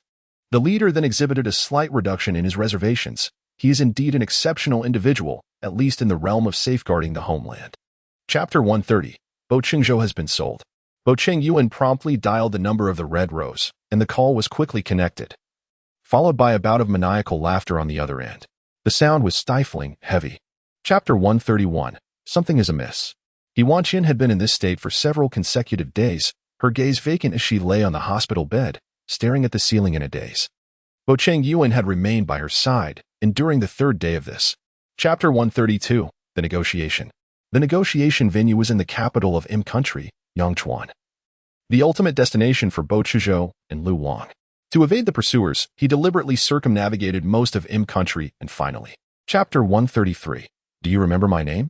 It was as if the sounds of war around her were muted. Tears streamed uncontrollably down He Wanqian's face as she knelt beside Bo Chenzhou, embracing the faint warmth that remained. Professor Bo. Chapter 134, The Truth. Bo Chenzhou detected joy in the tone of that person. He nodded, the searing pain in his abdomen persistently tormenting him. He still remembered being shot and subsequently being moved by someone. Chapter 135, Deep Sea Talks. Today's breakfast was the first meal Bo Chenzhou had on this island with the red rose. It had been 10 minutes since they sat down, both cautiously probing each other. Chapter 136. She was merely 3 years. My father was one of the victims of the He Wanqian case. The villagers silenced my mother with a mere 30 yuan. 30 yuan, to those people, was just a. Chapter 137. You want me to cook soup for that woman? Chapter 138. A New Year gift. Upon hearing those 2 words, He Wanqian momentarily froze, her hands dropping from her eyes as she hurried over to tug at the figure in the kitchen adorned in a red floral dress, demanding to know where the death lay. Chapter 139. You are not him. You cannot flake out this time, otherwise I shall truly take your life. The fierce glint in the corners of the red rose's eyes had not yet faded, but as her lips curled into a slight smile, a glimmer of anticipation emerged. Chapter 140. You have ruined my light indeed. I am not a Yuan. He perished in that tragic plane crash 13 years ago, Bo Chenzhou stated with an indifferent expression, unable to acknowledge that he was the one who had caused your demise. Chapter 141. The doctor is suspicious. Just as Bo Chenzhou exited the operating room, he collided with Lu Ran, who had been waiting at the door. His beard had grown significantly, suggesting he had not shaved in several months. Dr. He. Chapter 142. I have recovered. Lu Ran's call came again on the 4th day, deep into the night. He Wanqian had drifted back into a deep slumber. Bo Chenzhou stepped outside to answer the call, yet his gaze remained unfocused. Chapter 143. The story of Bo Chenzhou and Chenzhou, you have yet to heal. When Sha stated earnestly, maintaining a rigorous demeanor towards his patient, even though the individual before him excelled academically beyond his own standing. Chapter 144. The apartment in Ohio. The antiquated apartment had not been updated with the latest fingerprint locks. Bo Chenzhou retrieved a key from his pocket, and with a click, the door swung open instantly. Chapter 145. For the sake of a photograph. Working late into the night, Bo Chenzhou's tablet received a message from you, a hacker he had met 5 years ago in the United States. Chapter 146. You, isn't it amusing? The red rose does not deny it. Even if it means sacrificing his life for this photograph, he would do so willingly. To love someone is not. Chapter 147. Jealousy. As the plane landed in California, Luke was there to greet him. He hadn't seen He Wanqian in several months. Yin Yin, have you been good? He Wanqian's eyes twinkled. Chapter 148. A Yin is dead. With the lady's permission, Bo Chenzhou leisurely brought 2 cups of water into the living room. So, how did you escape? And how did you discern that Bo Chenzhou was an imposter? Chapter 149. The 2 of them. When He Wanqian emerged from the kitchen, Lu Wang had already departed, leaving Bo Chenzhou alone in the living room with Bo Yin, playing. Why did Lu Wang leave? Chapter 150. Case records. Chapter 151. Equity transfer agreement. Chapter 152. Because I like you, I will not manage the company. He Wanqian has spent her life most intimately acquainted with the surgical scalpel, let alone managing a company, especially one as vast as the Bo Group. Chapter 153. Little Daisy. At 11 in the morning, a knock echoed from the study door. It was Bo Yin's voice. Mom, I'm here to pick you up from school. Meanwhile, in a corner of the study, Bo Chenzhou had just. Chapter 154. Struggles. After bidding farewell to the professor, He Wanqian felt deflated. Reclining on the sofa like a deflated balloon, Bo Chenzhou sat beside her, gently pinching. Chapter 155. Chu Chun. Finally enduring until the end of school, He Wanqian rushed into her bedroom for a much-needed nap. Wan, Bo Chenzhou had prepared dinner and came to find He Wanqian. Chapter 156. Mrs. Bo. On that day, as He Wanqian passed by, she heard someone calling her name from the moss-covered alley. He Wanqian. She halted her steps. Chapter 157. Half persuasion, half deceit. Yin Yin. He Wanqian noticed Bo Yin seated at the dining table, scribbling something. She approached and ruffled his little curls, asking, What are you writing? Meeting. Chapter 158. Bo Ming. Can one truly utilize having a son in such a manner? Bo Chenzhou raised an eyebrow, as He Wanqian had thoroughly exploited Bo Yin's potential. Aren't you going to accompany your wife? Chapter 159. Warm milk. Chapter 160. I believe my husband is not so magnanimous. My name is Chu Chen. We met on August 4, 2007. Chu Qing turned his back to He Wanqian, attempting to awaken a fragment of her memory regarding him. Chapter 161. The couple of the Chu family. I am fine, Wanqian. Chu Qing feigned a pitiful demeanor while explaining to He Wanqian, making it appear as though Bo Chenzhou was the true villain in the scene. Chapter 162. A Tale to Tell. Chapter 163. My actions are despicable. At 9 in the morning, a ray of light pierced through the room. It was rare for Chucheng to have slept so long, especially without the influence of any medication. This was a result of his encounter with He Wanqian the previous day. Chapter 164. Next week, Chapter 165. Academic Symposium. The New York Medical Symposium arrived as scheduled. On the flight to New York, Bo Chenzhou coincidentally encountered Chucheng, who, as always, donned a discreet black suit. Chapter 166. A kiss. The surgery was scheduled for 10 in the morning.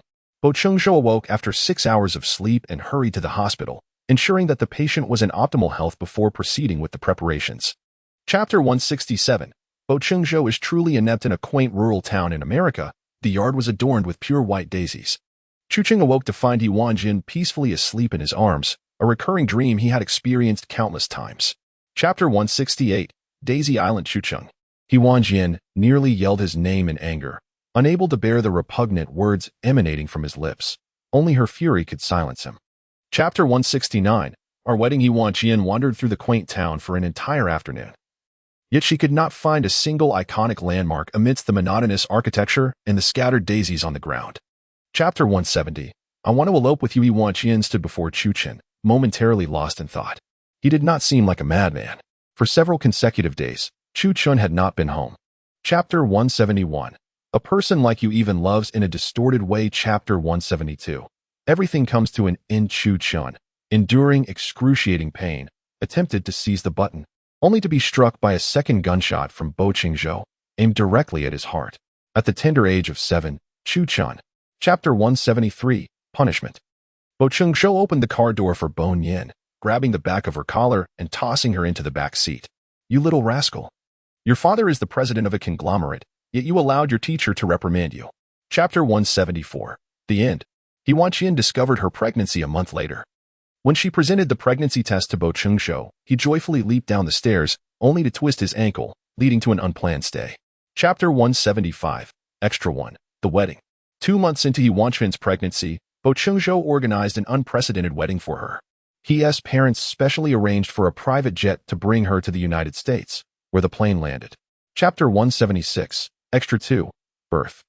Bo Chenzhou descended the stairs holding 2 flavors of sour plums, his eyes slightly lifted as he inquired, "Which flavor would you like, my lady?" He Wanqian immediately took the one from his hand. Chapter 177. Extra 3. The Overprotective Brother. At the age of 3, Bo Wan began kindergarten, while Bo Yin started elementary school at 7. He Wanqian and Bo Chenzhou were almost perpetually occupied, both. Chapter 178. Extra 4. I will accompany you until old age. Wanqian, what has Chenzhou been busy with lately? Whenever he found a moment of leisure, Professor would inevitably inquire about Bo Chenzhou, for Bo Chenzhou was the esteemed physician he held in the highest regard. After obtaining her professorship, He Wanqian became busier than ever, bustling in and out of her home daily, attending various seminars and lectures. In an instant, Professor He's reputation soared throughout the academic community. How did you manage to persuade old Liu? He Wanqian asked, her brow furrowed. I have an old acquaintance with old Liu. I performed his surgery years ago. Bo Chenzhou replied with a light cough. The first time I met Jiang Hua, I was 23 years old, having graduated from university a year prior, while he was merely 16, just starting his first year of high school. I hailed from the capital. On the day of the National College entrance examination, old Jiang welcomed his first child, a boy. He recounted how, upon entering the delivery room, he was struck by the sight of his newborn. That New Year's Eve marked my final encounter with Jiang Hua, as he embarked on a 100-day sprint toward his college entrance exams. While I had journeyed to the southern city, old Jiang, your brother can actually cook. When did he start attending New Oriental? He has never set foot in the kitchen at home. Upon the arrival of the first night that Lao Jiang spent at my home, we engaged in a conversation that lasted until dawn. We reminisced about the challenges I encountered since our last parting, particularly my struggles to secure employment in Nan City. Less than 2 weeks after our previous meeting, I received a call from Jiang Hua's counselor, informing me that Jiang Hua had been involved in a physical altercation at school and that they hoped we, as parents, could intervene to offer an apology and facilitate a resolution. I was taken aback to learn that Jiang Hua had provided my phone number to the teacher. Immediately, I requested a leave of absence from work and made my way to Nanda, in the administrative building adjacent to the 5th teaching block. I found Jiang Hua standing at the far end of the conference room alongside another young man, whose parents had already arrived and appeared visibly distressed. I began by expressing my belated apologies and attempted to greet the other parent, but her demeanor was exceedingly poor, and she completely disregarded me. Feeling awkward, I withdrew and took a seat beside Jiangquo's counselor. After listening to the counselor's account, I gleaned the essential details. Jiangquo and the other student had engaged in a dispute, during which Jiangquo had initiated physical contact, resulting in an altercation. The counselor suggested that Jiangquo should extend an apology to the other student and that the parents could privately mediate the situation thereafter. After the two students exchanged apologies, only I, the other student's parents, and the counselor remained in the conference room. Throughout the entire process, I continually expressed my regrets to the other parents. Yet it appeared they were unwilling to accept my apologies. Ultimately, the other parent demanded a sum of 20,000 yuan for medical expenses before they would relent. Upon exiting the conference room, I noticed Jiangquo waiting outside, flanked by several of his roommates who seemed to be shielding him, as if they feared I might retaliate against him. Sister, Jiangquo did not intend to get into a fight. It was that scoundrel Yang Hai who deliberately teased you on the school's confession wall, which prompted Jiangquo to confront him in his dormitory and give him a thrashing. Indeed, Yang Hai is utterly repulsive. Even I cannot tolerate him, let alone Jiangquo's sister. Sister, please do not strike Jiangquo. He has just been in a fight and his face is still swollen. If he endures another slap, I fear he might not withstand it. Am I truly that fearsome? I observed how they surrounded Jiangquo protectively, as if they were guarding a young cub, making me appear like a ferocious mother tiger bullying Jiangquo at home. No. It seemed that, upon realizing I would not lay a hand on Jiangquo, they collectively breathed a sigh of relief. What is a confession wall? Having been away from school for quite some time, I found it challenging to comprehend the new trends embraced by the youth today. It is simply a QQ account that posts confession messages daily. On the day you came to our school for class, someone secretly took your picture, and many inquired about your contact information. I longed to inquire further, yet Jiangquo took my hand and led me away from that place. I waved farewell to the few young classmates, but Jiangquo's strides were so hasty that I struggled to keep pace. It was his hand that grasped mine, and as I gazed at the broadening silhouette of the youth, I realized that the high school student of your had matured. Jiangquo brought me to the top floor of the administration building. The weather that day was splendid, with a clear sky stretching endlessly and a gentle breeze caressing us, reminiscent of a tender gentleman. Shingu, I harbor feelings for you. Would you consider being my girlfriend? The long-buried affection of the youth seemed to require every ounce of strength to be articulated. Jiangquo's dark brown eyes appeared heavy, his body rigid, frozen in place. Not even a finger moving. He resembled a condemned soul awaiting judgment, and my words had the power to either slay or save him. I confess that upon hearing those words, my mind went blank, the first thought that surfaced being one of rejection.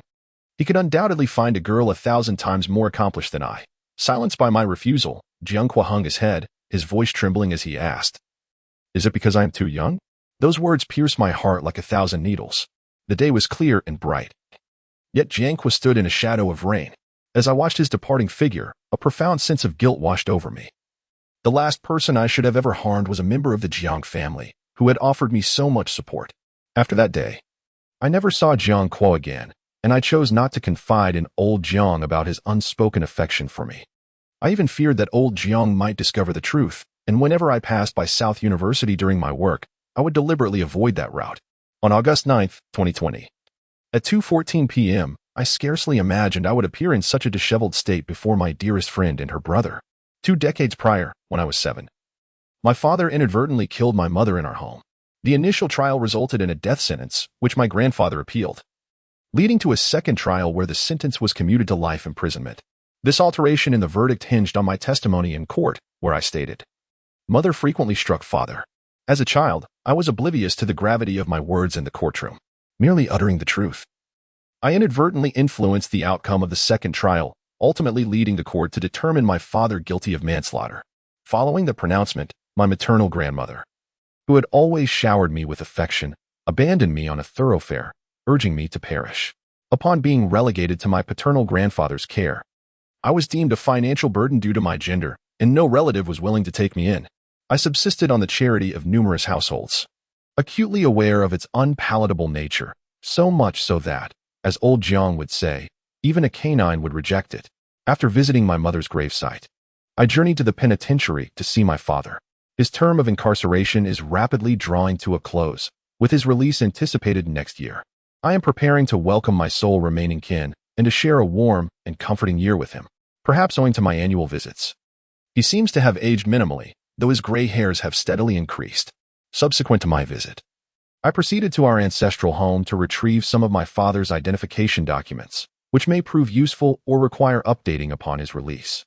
This old residence enjoys a prime location in the heart of Fu Sihe's ancient town. In recent years, Fu Sihe has fervently developed its tourism industry, allowing these traditional Jiangnan houses to persist. Each year, professional restoration experts come to preserve their essence. At noon, the courtyard buzzed with activity. It seemed that relatives from my grandfather's side had gathered for a meal. My unexpected arrival appeared to irk them, as everyone paused, setting down their utensils to scrutinize me. I have undergone considerable changes over the years, and some relatives seem barely able to recognize me. Isn't that Changgu? She has become increasingly beautiful. Dressed so well, I suppose she must be making quite a fortune. Is she married? Perhaps she should consider marrying Liangzi next door. He can offer a dowry of 200,000. Liangzi is almost 30. Isn't that a bit unethical? The crowd exchanged words, their comments flowing in one ear and out the other. I bypassed the gathering and made my way to my father's room, likely shunned due to the presence of death, as it had not been cleaned in ages and lay thick with dust. I rummaged through the wardrobe and discovered an iron box, recalling that it was where my mother used to keep important documents during my childhood. The savings book was conspicuously absent, and it was clear the group outside had taken it. Cradling the iron box, I exited the room only to find a throng of relatives assessing me at the doorway. Changgu, you can't even greet us anymore? One relative stepped forward, invading my personal space, which made me exceedingly uncomfortable. I forcefully pushed him away, demanding he maintain his distance, without knowing which family he belonged to. Another relative seized my hair and admonished, "We raised you. You can't even spare a little money? Dream on. I have no desire to squander the hard-earned money I have saved on these wretched individuals. I would rather toss it into a foul gutter than bestow it upon these ants." With a sharp crack, a woman struck me across the face. Her expression laced with bitterness, her temperament as foul as that of a nagging mother, seemingly unafraid of a short-lived existence. I retaliated by kicking the woman, causing her to stumble back and collide with the dishes on the dining table. "You have no right to speak ill of my mother." The man who clutched my hair tightened his grip, forcibly dragging me out of the old residence and onto the bustling street outside, a tourist hotspot where numerous onlookers gathered, amused by the spectacle. "Is that meager cement for beggars?" He sneered, gripping my chin and preparing to strike me. However, his hand was halted midair by an intervening figure. Lao Jiang rushed over, enveloping me in his embrace, while Jiang Kuo wrenched the man's hand back, causing him to howl in pain without relinquishing his grip. Subsequently, Jiang Kuo delivered a swift kick, rendering the man incapacitated. Approaching me, Jiang Kuo lifted me from the ground, even as the man continued to hurl insults in our direction. Despite our blood ties, did he not consider that his vitriol might one day rebound upon himself? The Jiang siblings took me to the hospital to tend to my injuries. Only a few torn patches on my scalp were found, with no other external wounds. Seated beside me, Lao Jiang's eyes were red with concern as she tightly grasped my hand, offering words of comfort. "If it hurts, do not hesitate to cry out." The pain was indeed excruciating, especially when the disinfectant touched my wounds, bringing me to the brink of tears. Yet, upon seeing Lao Jiang, I feared her cries would surpass my own, so I stifled my anguish. "Are those people the ones who constantly ask you for money?" Lao Jiang choked on her words. She had known I was in dire financial straits during college. Once, after getting me drunk, she managed to extract that information from me. Otherwise, given my temperament, I would have rather died than divulge it to her. I nodded in acknowledgement, yet I knew I would not see her again. Lao Jiang collapsed into tears, her sorrow spilling over onto my shoulder. Despite everything, I still cherished her deeply. She was the only one in this world who truly cared for me. I lay on my bed, intending to catch up on sleep, only to awaken at 3 in the morning. I had napped too long during the day, and now sleep eluded me. Rising, I ventured to the balcony and lit a cigarette, only to spot a figure standing beneath the street lamp. Jiang Kuo leaned against the lamp post, hands tucked into his pockets, gazing in the direction of my room. At the moment our eyes met, I felt a slight sting of emotion, my eyes reddening. I retrieved his number from the blacklist and dialed. "Come up, there are too many mosquitoes down here." A few minutes later, a knock echoed through the stillness, and I opened the door. The youthful, fair face of Jiang Kuo bore several mosquito bites. The summer insects were particularly ferocious. Clad in a short-sleeved shirt, he stood under the street lamp, which only attracted more bugs. I rummaged through my drawer for some floral water and handed it to him, instructing him to apply it himself. So, how does it feel to be a sophomore? I deliberately sidestepped the previous topic, aiming to maintain our usual rapport. Have you thought about going out for some fun during the summer break? No, he replied. Then, I continued, Xingu. Before I could utter my third sentence, Jiangque called out to me, inquiring if I had been deliberately avoiding him. My pupils widened in surprise. Indeed, as Jiangque had observed, I had intentionally distanced myself from his social circle. I had not traversed that road near Nanda again and had severed all means of contact with him. Jiangque was the only suitor I had consciously evaded, for I wished to spare him any glimmer of hope. Jiangque, I am aware that you do not harbor feelings for me. Yet my affections should not have imposed any burden upon you. Jiangque lowered his gaze, his fingers betraying a hint of anxiety as he implored, could you please refrain from blocking me? His tone bore a pleading quality, each word resonating like a heavy hammer upon my heart. How could someone as admirable as Jiangque possibly be drawn to someone as flawed as I? I gently touched Jiangque's forehead, murmuring an apology, I am sorry. I have perhaps gone too far. The following day, it was Jiangque who accompanied me to the airport. Before my departure, I embraced him, wishing him to encounter someone far better in the future. On December 25, 2020, Jiangque's unexpected arrival brought me a certain joy. I could not fathom why. But in that moment, I felt a surge of happiness, as if the tales of Santa Claus were indeed true. I chanced upon our boss and a friend of his in a restaurant. Xiao Jingyan glanced at Jiangque beside me and jested, is he your boyfriend? No, just a friend's younger brother, I clarified, casting a glance at Jiangque, whose expression indicated displeasure. After Xiao Jingyan departed, I noticed Jiangque sitting with his head bowed, seemingly wrestling with his thoughts before he slowly raised his gaze and said, in the future, could you refrain from telling others that I am your younger brother? How would you like me to introduce you? I asked with a faint smile. Just as a friend. Jiangque replied, lowering his gaze. Jiangque, surely you cannot still harbor feelings for me after all this time? A year has passed. You, being so young, cannot be so sentimental, I observed, as I had always believed that Jiangque's affection for me was merely a fleeting fancy. A typical sentiment for a young man just stepping into adulthood. Perhaps it has been more than a year, Jiangque said, lifting his head to meet my eyes with sincerity. What? I struggled to comprehend his meaning, and just as I was about to inquire further, he averted his gaze again. Xingu, when I grow up, may I pursue you once more? Jiangque, my family and yours are not comparable, and I have never shared my family's circumstances with you.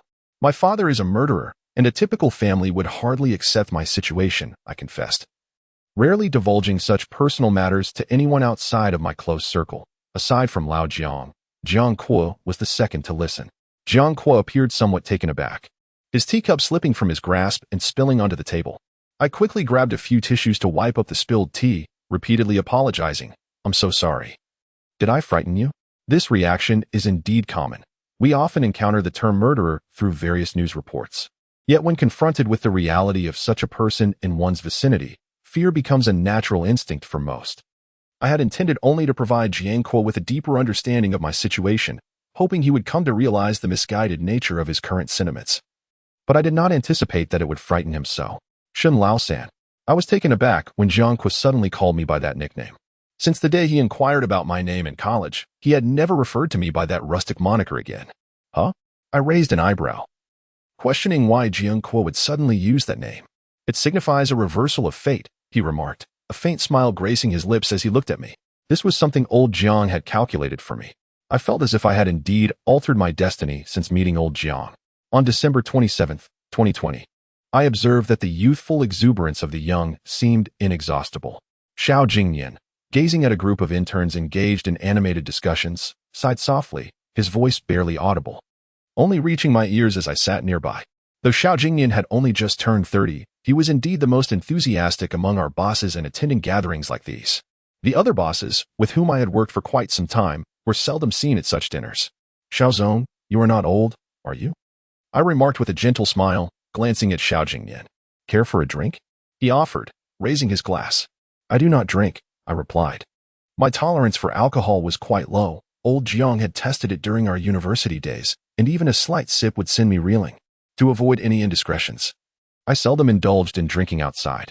I had forgotten about that, Xiao Jingyan said, setting down his glass and pouring me a cup of coconut milk. Can you drink this? Let me wish you a happy new year in advance.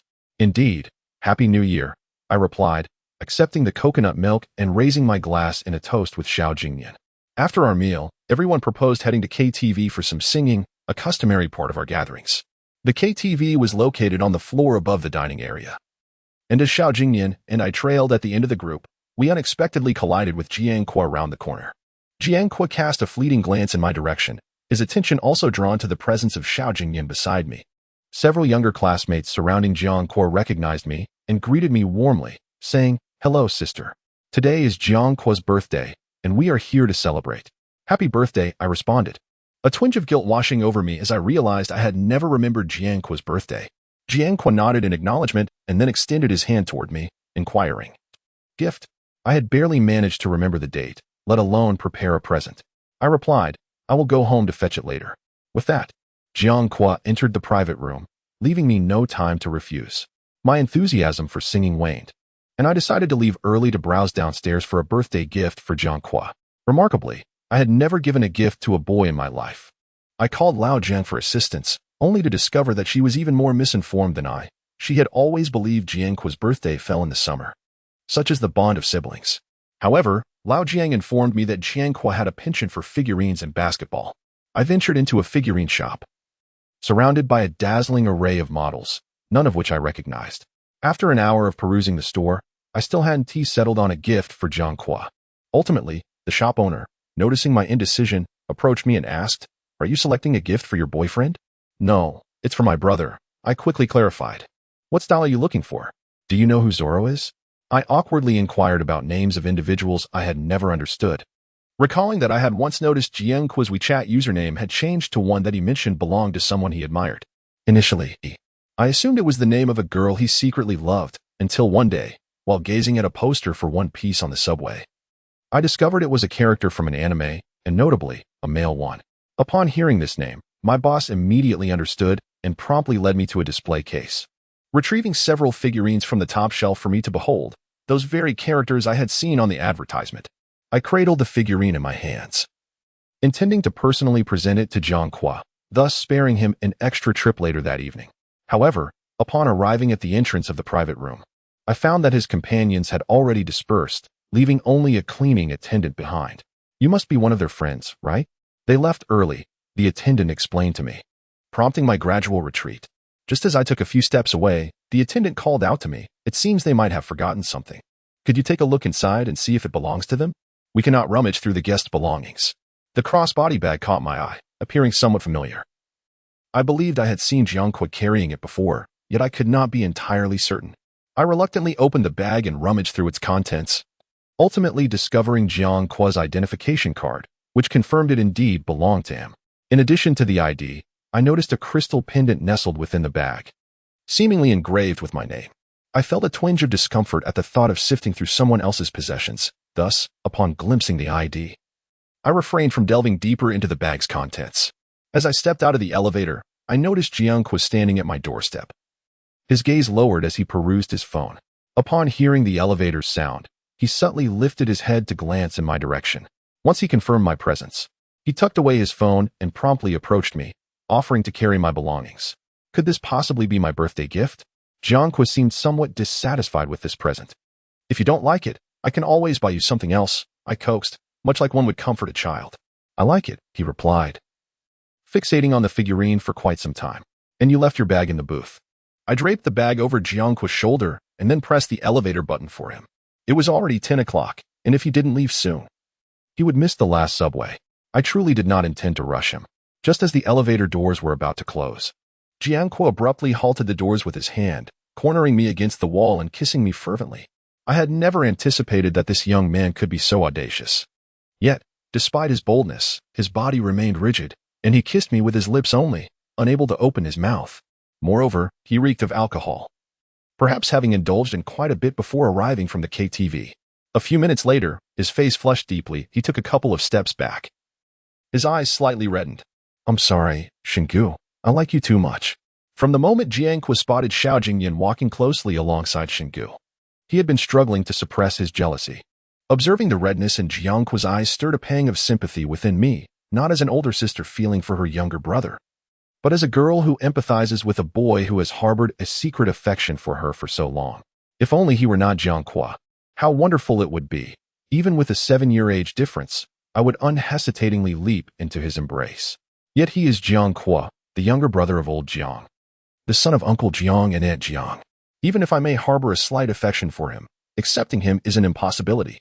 Since that incident on December 31st, 2020, I have continually dreamed of Jiangque and that kiss, leading me to believe I must be losing my sanity.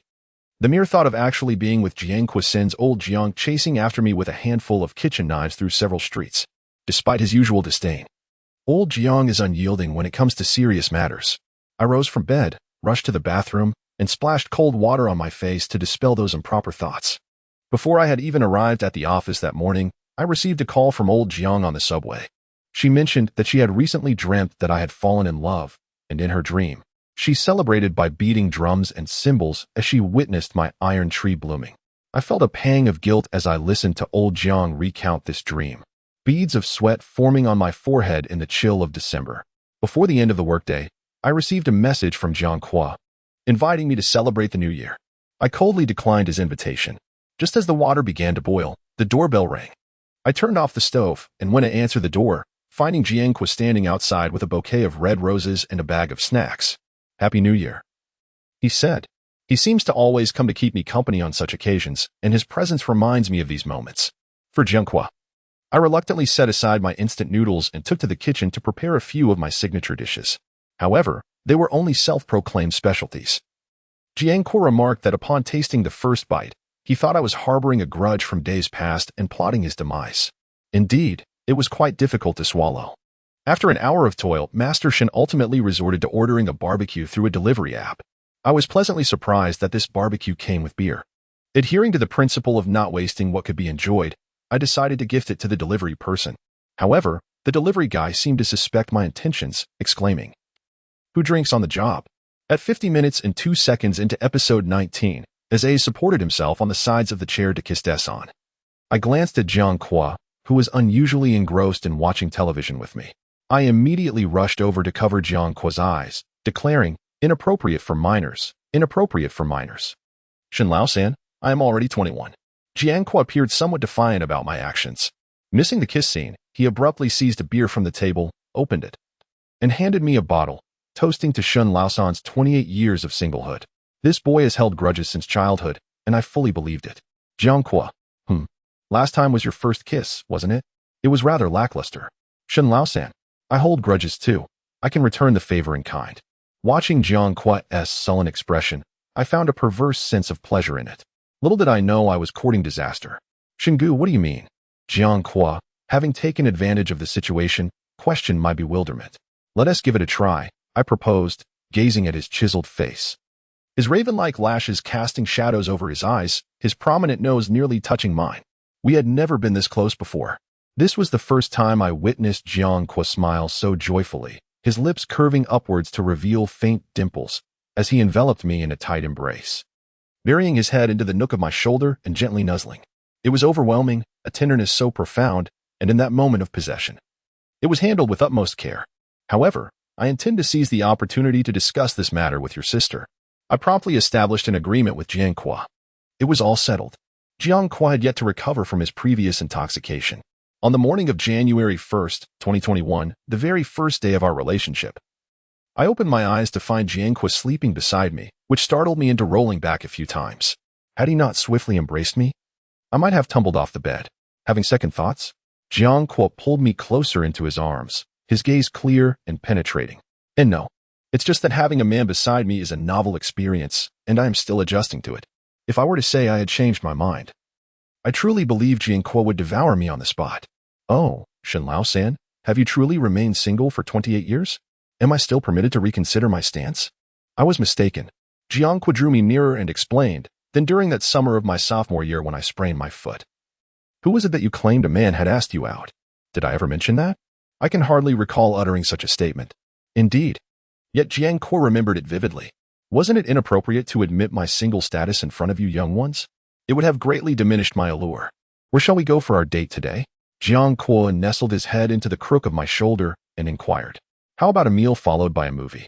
Forgive my solitary existence. Those are the only two dating activities I am familiar with. You really shouldn't have asked me, Jiang Kuo replied with a hint of disdain. He sat up from the bed, reached for his phone on the bedside table, scrolled through it briefly, and presented it to me. Let's go bungee jumping. Surely you do not need to be so overt in your intentions to commit murder against your girlfriend. I was lifted onto the bungee platform by Jiang Kuo, my legs trembling to the point of incapacitation. After donning the equipment, I glanced at Jiang Kuo, my voice choked with emotion. My bank card is a secret. It's on my birthday. Remember to withdraw the money for Lao Jiang's retirement, and when you choose a burial site for me, make sure it's in a shaded area, for I fear the sun will darken my skin. If I perish, you may pursue other women. But do ensure that the Jiang lineage does not come to an end. Xingu, I harbor feelings for you. Jiang Kuo declared his affection from a height of 64 meters, amidst the weightlessness of our descent. Clinging tightly to him, I shouted, Jiang Kuo, I adore you dearly. Long ago, Lao Jiang advised me against seeking younger partners, citing their immaturity and lack of understanding, and most importantly, the disparity in stamina. At that time, I failed to comprehend his wisdom. Only now do I lament my ignorance. The age gap between Jiang Kuo and me is merely 7 years, yet after the bungee jump, it felt as though we were separated by 70. The moment my feet touched solid ground, I regained awareness of my existence. Jiang Kuo carried me to a bench, and despite my somewhat deranged state, I found the energy to tease him. Shen Laosan, I never imagined you to be so timid. Jiang Kuo, do you think that because you've become my boyfriend, you no longer need to show me respect? I admonished him, tugging at his ear with the authority of my 7 additional years. Not at all, Jiang Kuo replied gently, squatting before me. He seemed never to shy away from me. Each time I acted out, he stood there, unflinching. Are you hungry? Yes. Should I carry you to the restaurant, or would you prefer I hold you? Jiang Kuo offered me the choice. Can I just roll away? It's not as if I were a child to be carried around. If others were to witness such a sight, my 28-year-old visage would suffer a complete and utter loss of dignity. However, my legs are feeble, and I am genuinely devoid of strength, the lingering dread of the bungee jump having yet to dissipate. If you were to insist on my departure, it would not be entirely unfeasible. Jiang Kuo demonstrated comprehension of my peculiar train of thought. It appears that I alone am the possessor of impure thoughts. No sooner had Jiang Kuo entered the shower than my mobile device commenced its auditory signaling. The ringtone, at that moment, resembled a fire alarm, and I felt as though the frigid metallic object were searing my hand. Should I feign preoccupation and feign ignorance of its summons? However, old Jiang evinced no intention of terminating the call. After the video call had persisted for a duration of 5 minutes, I finally answered, whereupon I beheld old Jiang. His brow furrowed in displeasure, his jaw subtly elevated as he scrutinized me through the screen, instilling in me the unsettling sensation of having been caught in flagrante delicto. Shen Laosan, have you been concealing something from me of late? Have you experienced another premonitory dream? I inquired, striving to maintain an air of composure. Have you not perused Jiang Kuo's moments? The lad has apparently acquired a paramour. I am at a loss as to which maiden, afflicted with ocular impairment, would deign to bestow her affections upon such an aesthetically challenged individual. Have you recently visited Nando in search of him? Have you observed him in the company of any young ladies? Availing myself of the interval during which old Jiang posed his queries, I promptly accessed Jiang Kuo's moments, wherein I indeed discovered an entry. Jiang Kuo, girlfriend image. JPG. The image merely depicted several strands of hair. Were it not for my prior knowledge that the scene depicted in the photograph was the locale of our rendezvous today, I would have been incapable of discerning that these strands of hair were, in fact, mine. I have not been in contact with Jiang Kuo recently. For the first time in my life, I lied to Lao Jiang without a hint of embarrassment, my heart steady, my gaze unwavering, my words flowing fluently without a tremor. I applauded my own performance. Just then, Shen Laosan, Lao Jiang glanced at the video of me, then at the iPad in her hand, her expression shifting to one of astonishment as she remarked, I can't help but notice that your hair color resembles that of Jiang Kuo in the pictures. This is merely the trendy milk tea brown. It's ubiquitous on the streets, I replied, maintaining a facade of composure. Lao Jiang chuckled softly, Shen Laosan, there's no need for explanations. I've never doubted that you would be drawn to someone as unattractive as Jiang Kuo. In truth, Jiang Kuo isn't. Too bad. Perhaps you should consider visiting an ophthalmologist? I'll make an appointment tomorrow. Wait, did I just hear water running from the bathroom? Lao Jiang pressed her ear closer to the microphone, questioning. No, there's no sound of water at all. Just as this moment was about to pass, Jiangqua unexpectedly emerged from the bathroom, calling out to me, Xingu. Lanshan, you must be awfully lonely if you're calling out like that. Though you've been single for so many years without encountering a man, there's no need to rush. That's not. If I don't clarify. I shudder to think of how many embarrassing secrets Lao Jiang might reveal in front of Jiangqua. Not a duck? Then who is this man? Is it that boss? Xiao Jingnian, you mentioned last time? To be fair, he looks quite handsome in the group photos you shared. I wonder how Jiangqua, that unsightly fellow, found the audacity to call someone else ugly. The explanation fell short, so I decided to hang up. I noticed a fleeting chill in Jiangqua's expression as he heard Xiao Jingnian's name, the corners of his eyes dimming. Laoshan, you mustn't be so impatient. There are countless men out there, just find one who suits you.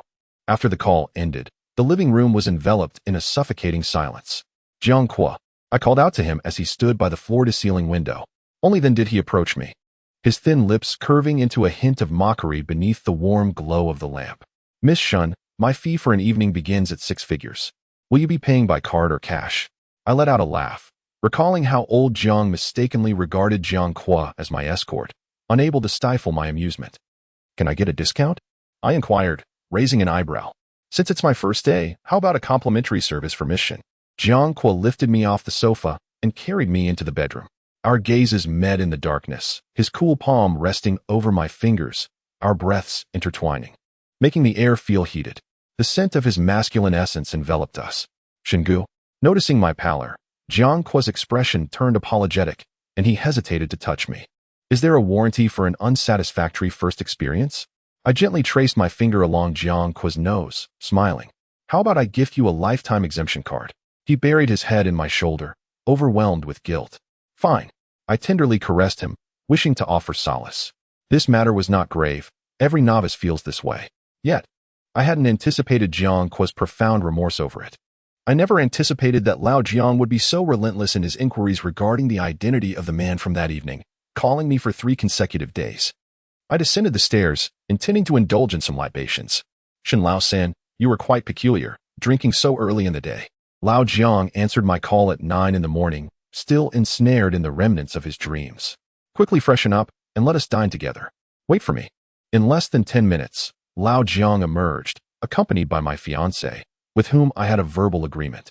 I felt an inexplicable sense of guilt, as if an uncle were coveting his nephew's bride, a vexing consequence of our convoluted family dynamics. Initially, I had intended to find a place to drink, but with my 3-year younger fiancé in tow, we settled for a simple meal. Let us cultivate some affection with your fiancé, I suggested. Once seated at the table, Lao Jiang disdainfully handed his son over to me. He is so young. I expressed my bewilderment at Lao Jiang's parenting philosophy. It is essential to nurture such bonds from an early age. They will become childhood sweethearts, he justified, a rationale that held some merit. That is not childhood sweethearts. It is akin to an old bull courting tender grass, I retorted, my expression darkening. Ha ha, Lao Jiang scoffed, let it be an old bull. Neither Lu Qing nor I have any qualms about you being that old bull. I encountered a situation worth sharing. I slept with a boy 7 years my junior. Laoshan, you have made strides. You managed to engage with someone 7 years younger, and he is a university student, I presume? How was the experience? Lackluster. Young men tend to be rather inexperienced. Lao Jiang, have you ever experienced such a thing? Surely, you wouldn't stray, would you? I was with Lu Cheng during our sophomore year. Oh, really? You both were together in your sophomore year. I was quite oblivious. I always thought Lao Jiang was a person of restraint and propriety. The one you were with, who is 7 years younger, must also be in his 2nd year. It seems to adhere to the same decorum. That young man is named Jiangqua. An unsettling feeling washed over me as I glanced at Lao Jiang, my hand covering his son's ears, for I felt that the notion of an unfaithful fiancé was rather disreputable, and I wished to spare his tender heart from such distress. Your brother. My voice was barely a whisper, softer than a mosquito's buzz. That wretched creature. Time appeared to freeze in that fleeting moment. Lao Jiang's pupils constricted, his gaze imbued with a sense of pity, as if he were grieving for me, and yet also for Jiangqua. The words lingered on my tongue, too hot to utter, and I struggled to form coherent sentences. You, he, what? I, Laoshan. Your generosity and valor are truly remarkable. I never anticipated Lao Jiang would express such heartfelt gratitude. In her eyes, I resembled a chivalrous hero from a martial arts tale, sacrificing oneself for the greater good. I raise a toast to you on behalf of my parents. Should you find yourself in a quarrel, do seek me out, and my entire family shall assist you in dealing with him. Please, do not mention a breakup. I fear he may struggle to find another as blind as he is. I sensed that Lao Jiang was scolding me for my lack of discernment. This meal turned out to be far more comfortable than I had envisioned, at least. It was not as bloody as I had anticipated. Lao Jiang refrained from laying a hand on me, and I, too, emerged unscathed. On January 5, 2021. Upon hearing the sound of the door opening, Jiang Kua immediately awakened and stepped forward to embrace me. My sister had called to inform me that I had gone to find him. I replied, tilting my head back against the wall and resting on Jiang Kua's shoulder. She asked me not to bully you. Is there anything else? I miss you, he murmured, burying his head in the crook of my shoulder, his breath heavy with suppressed emotions. As the year drew to a close, Jiang Kua faced exam week while I was caught up in the year-end rush at work, resulting in us not seeing each other for a month. On the day he finished his exams, he rushed to my office building, hoping to wait for me to finish work so we could dine together, yet he did not send me a message. I remained occupied until 1 in the morning before finally stepping out of the office building. The only place still open downstairs was 7-Eleven, where I entered to buy a bottle of milk. It was only at the checkout that I noticed Jiang Kua sitting by the window. Finished your exams? When did you arrive? Why didn't you message me? I asked, feeling a pang of sympathy at his weary expression, gently brushing my fingers against his cheek. I didn't want to disturb your work, he replied, tightening my scarf around me. As the year-end approached, the temperature in the southern city plummeted, nearing freezing at night. Upon reaching the garage, Jiang Kua opened the passenger door for me and took the car keys from my hand. I'll drive. Are you saving up to marry a wife? I said with a playful smile. Yes, to marry you, Jiang Kua responded, his eyes sparkling with hope for the future. Then you must work a little harder. I playfully ruffled Jiang Kua's hair, jesting that as long as it was Jiang Kua, having no money was inconsequential. Jiang Kua's internship was conveniently located not far from my residence, with a commute of merely half an hour. However, due to the early working hours in those initial days, I often found myself waking up without seeing Jiang Kua in the morning and waiting in vain for his return at night. Do you know what that feeling resembles? Loneliness. Finally, on the weekend, we managed to meet. I lay on Jiang Kua's lap and joked, which elicited a chuckle from him, despite his feigned displeasure as he pinched my cheek with his fingertip. Dear widow, do you have time today to sneak away with your lover? Jiang Kua's shamelessness was rapidly approaching mine, prompting me to sit up abruptly, feeling a twinge of guilt. Such a rebellious act. How could I betray my husband? Your husband does not mind, Jiang Kua replied, his broad chest pinning me down gently as he bestowed a soft kiss upon me. He had always been courteous and knew how to navigate our boundaries, save for that one impulsive moment by the elevator doors. Upon waking from the bed, I noticed the sky had darkened.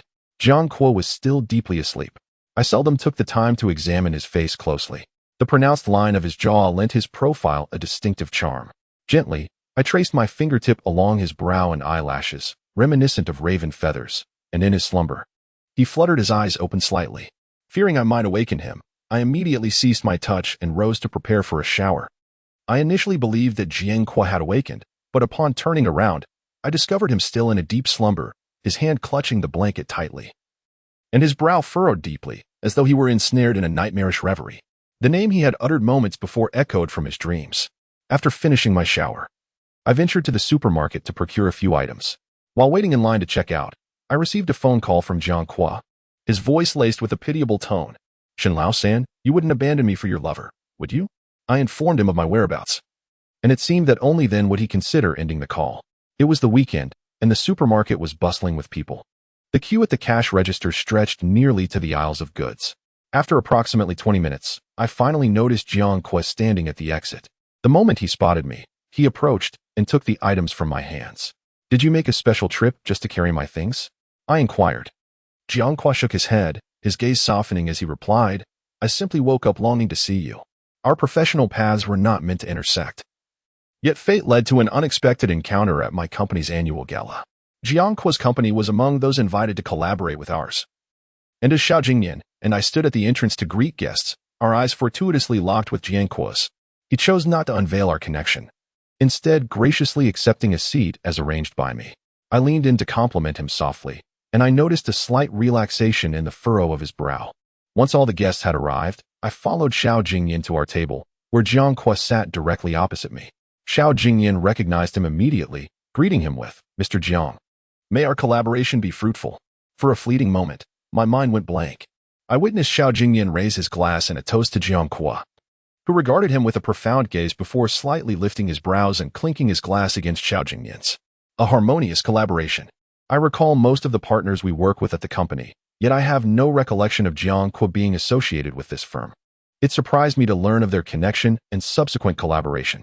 As the evening progressed and the drinks flowed, Xiao Jingyan and I sought refuge in a lounge to evade the revelry. Outside, our colleagues continued to drink in a seemingly orchestrated prank, intent on inebriating our supervisor and boss. Xiao, may I pose a question? I prepared a cup of honey water for Xiao Jingyan and, upon handing it to him, added a request. About Jiangque? He discerned my thoughts instantly, the alcohol lending a rosy hue to the corners of his eyes as he gently chuckled. You've already cast me aside. It seems rather cruel to pry into your new beau's affairs through me. Xiao Jingyan shared many insights, including the moment during a banquet when Jiangque asserted his claim over me, which left him utterly despondent. Otherwise, he had intended to profess his feelings once more by year's end. It is rare to harbor such affection for someone, and Xiao Jingyan was reluctant to relinquish it too swiftly. Mission, by refusing this drink, you are denying me the courtesy I deserve. Bosley is one of our company's more significant clients, and it would be impolite to refuse. Thus, I accepted the glass and downed its contents. To prosperous business. Mr. Lee. After finishing that glass of wine, I turned to leave, yet Bosley had no intention of letting me go, promptly refilling my glass. Mission, this toast. Before Bosley could complete his toast, my glass was deftly evaded, as Jiangque pulled me into his embrace. His deep-set brows bore a hint of annoyance. Yet he refrained from raising his fist. Instead, he clinked his glass against Bosley's, declaring, Bosley, my girlfriend has a low tolerance for alcohol. I shall drink this on her behalf. As he swallowed the liquor, the youthful prominence of his Adam's apple rolled with the motion, and I realized for the first time that the joy of being protected by the boy I admired was undeniable. Jiangque draped his suit jacket over my shoulders and took my hand, leading me away from the banquet hall. However, upon witnessing the revolting mess on the carpet in Jiangque's sleeping form, I suspected that I had drunkenly kicked him down. Jiangque, I hurriedly leapt from the bed, calling out his name. Jiangque, still drowsy, nodded in response with his eyes closed. Go sleep on the bed. The floor is too cold. I attempted to assist him in rising, but he was rather heavy, and merely lifting one of his legs drained my strength. It seemed my movements had stirred him slightly, for he crawled back towards the bed and resumed his slumber. I intended to rise and tend to the carpet, but Jiangque suddenly pulled me back into his embrace. Stay and sleep with me. You wouldn't let me hold you yesterday. His voice carried a hint of playfulness, making it difficult to reconcile the person holding me now with the imposing Jiangque from the previous evening's gathering. What had I been like when intoxicated yesterday? Unwilling to be touched. Is there more? Call me a rogue. Is there anything else? Are you toying with me? Jiangque's final words struck me like a bolt from the blue. I never anticipated that my inebriation would embolden me so. As I timidly replied, how have I been lewd towards you? Jiangque, wide awake now, buried his head into the nape of my neck, whispering playfully against my ear. You touched my waist and insisted I pay you, claiming it was for your performance. Lanshan, I didn't expect you to be so unreasonable in your drunken state. I was amused by Jiangque's words, unable to contain my laughter. Jiangque, your waist is indeed quite impressive. Lanshan, seduction can be deemed a crime. Jiangque teased, nudging closer to me, only to be pushed away when he attempted to advance further. Rejected, Jiangque buried his head deeper into the pillow, seemingly wrestling with his emotions. Jiangzong, I inquired softly, leaning closer as he continued to ignore me. At last, Jiangque lifted his head from the pillow, his thin lips curving into a teasing smile as he remarked, an intern boss should also be considered an intern. The matter of Jiangque starting his own company was news that reached old Jiang last. Uncle Jiang and Aunt Jiang had been among the earlier ones to know, having invested in it. Upon learning of this, old Jiang scolded Jiangque for an entire day, incredulous that he had not sought her investment. The world of the wealthy is indeed wondrous. I never imagined that my presence would cast a shadow over the Jiang family's New Year's Eve celebration this year. During the reunion dinner, Jiangque brought up our relationship to Uncle and Aunt Jiang, prompting Aunt Jiang to overturn the dining table in a fit of rage. It was the first time I witnessed her lose her temper so dramatically. What should have been a day of harmony and reunion turned into an atmosphere laden with tension. Jiangque arrived at my home just before midnight, completely unaware of the turmoil that had transpired at his own residence. I vividly recall the moment he stepped through the door and enveloped me in his embrace, as if he feared I might vanish. Jiangque spent New Year's Eve at my house, and it was only when I stepped onto the balcony at 11 o'clock to take a call from old Jiang that I learned of the events that had unfolded in the Jiang household. I had contemplated the reactions of Jiangque's parents, but they seemed to fall short of my expectations. Old Jiang's phone was seized by Aunt Jiang, who insisted on meeting with me privately. We arranged to meet the following morning, on the first day of the Lunar New Year. A gentle snow began to fall in Sioux City. I arrived early at our agreed-upon location, a tea house, where the waiter ushered me into a private room. 10 minutes later, Aunt Jiang made her entrance. She possessed an elegant figure and had a penchant for wearing cheongsams, embodying the quintessential beauty of the South. Upon seeing me, her countenance was bright and cheerful, unchanged from before. "Zhenggu, it's been a while," Aunt Jiang greeted warmly. I still find it hard to imagine such a gentle soul could have caused a scene at the New Year's Eve dinner. "Aunt Jiang, it's been too long," I replied politely, hoping to leave a favorable impression. "Jiangque spoke of your situation yesterday," she remarked delicately. "We believe you're a fine young lady, and it is indeed Jiangque who is fortunate to be with you. If your relationship were merely romantic, I would have no objections. However, regarding marriage, as a parent, I do have some concerns about your family background. I have heard that your father, a convicted murderer, will be released from prison this year. I believe no parent would feel at ease allowing their child to reside under the same roof as a convicted felon. Zhenggu, your beauty surely attracts numerous admirers, including Jiangque. My origins are lamentable. My family is dysfunctional, and I am equally flawed. I am unworthy of Jiangque. I find myself in an unfamiliar and dismal place, surrounded by towering buildings that loom ominously. The streetlights flicker erratically, as if on the verge of shattering at any moment. As I reach for my phone to summon a taxi, I notice numerous missed calls and messages from Jiangque and Lao Jiang. Tears cascade down my cheeks uncontrollably.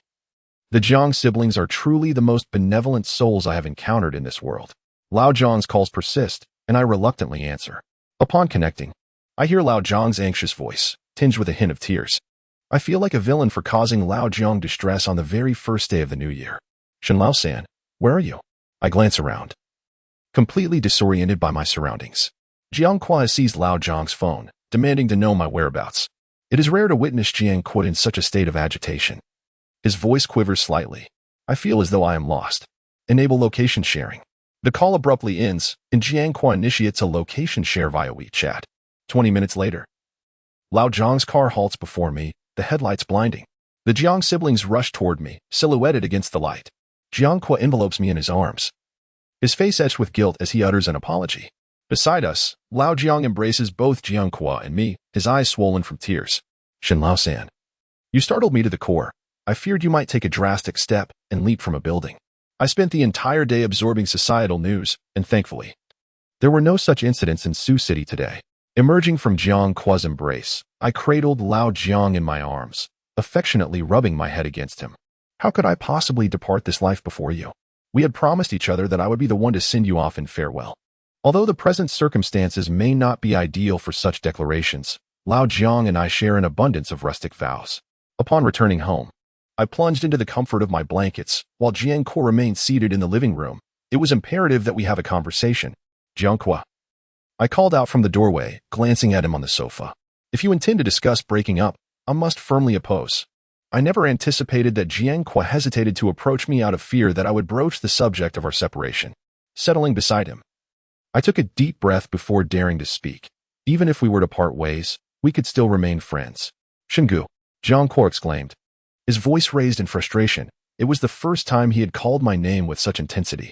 "Do my affections hold no value to be so easily trampled upon?"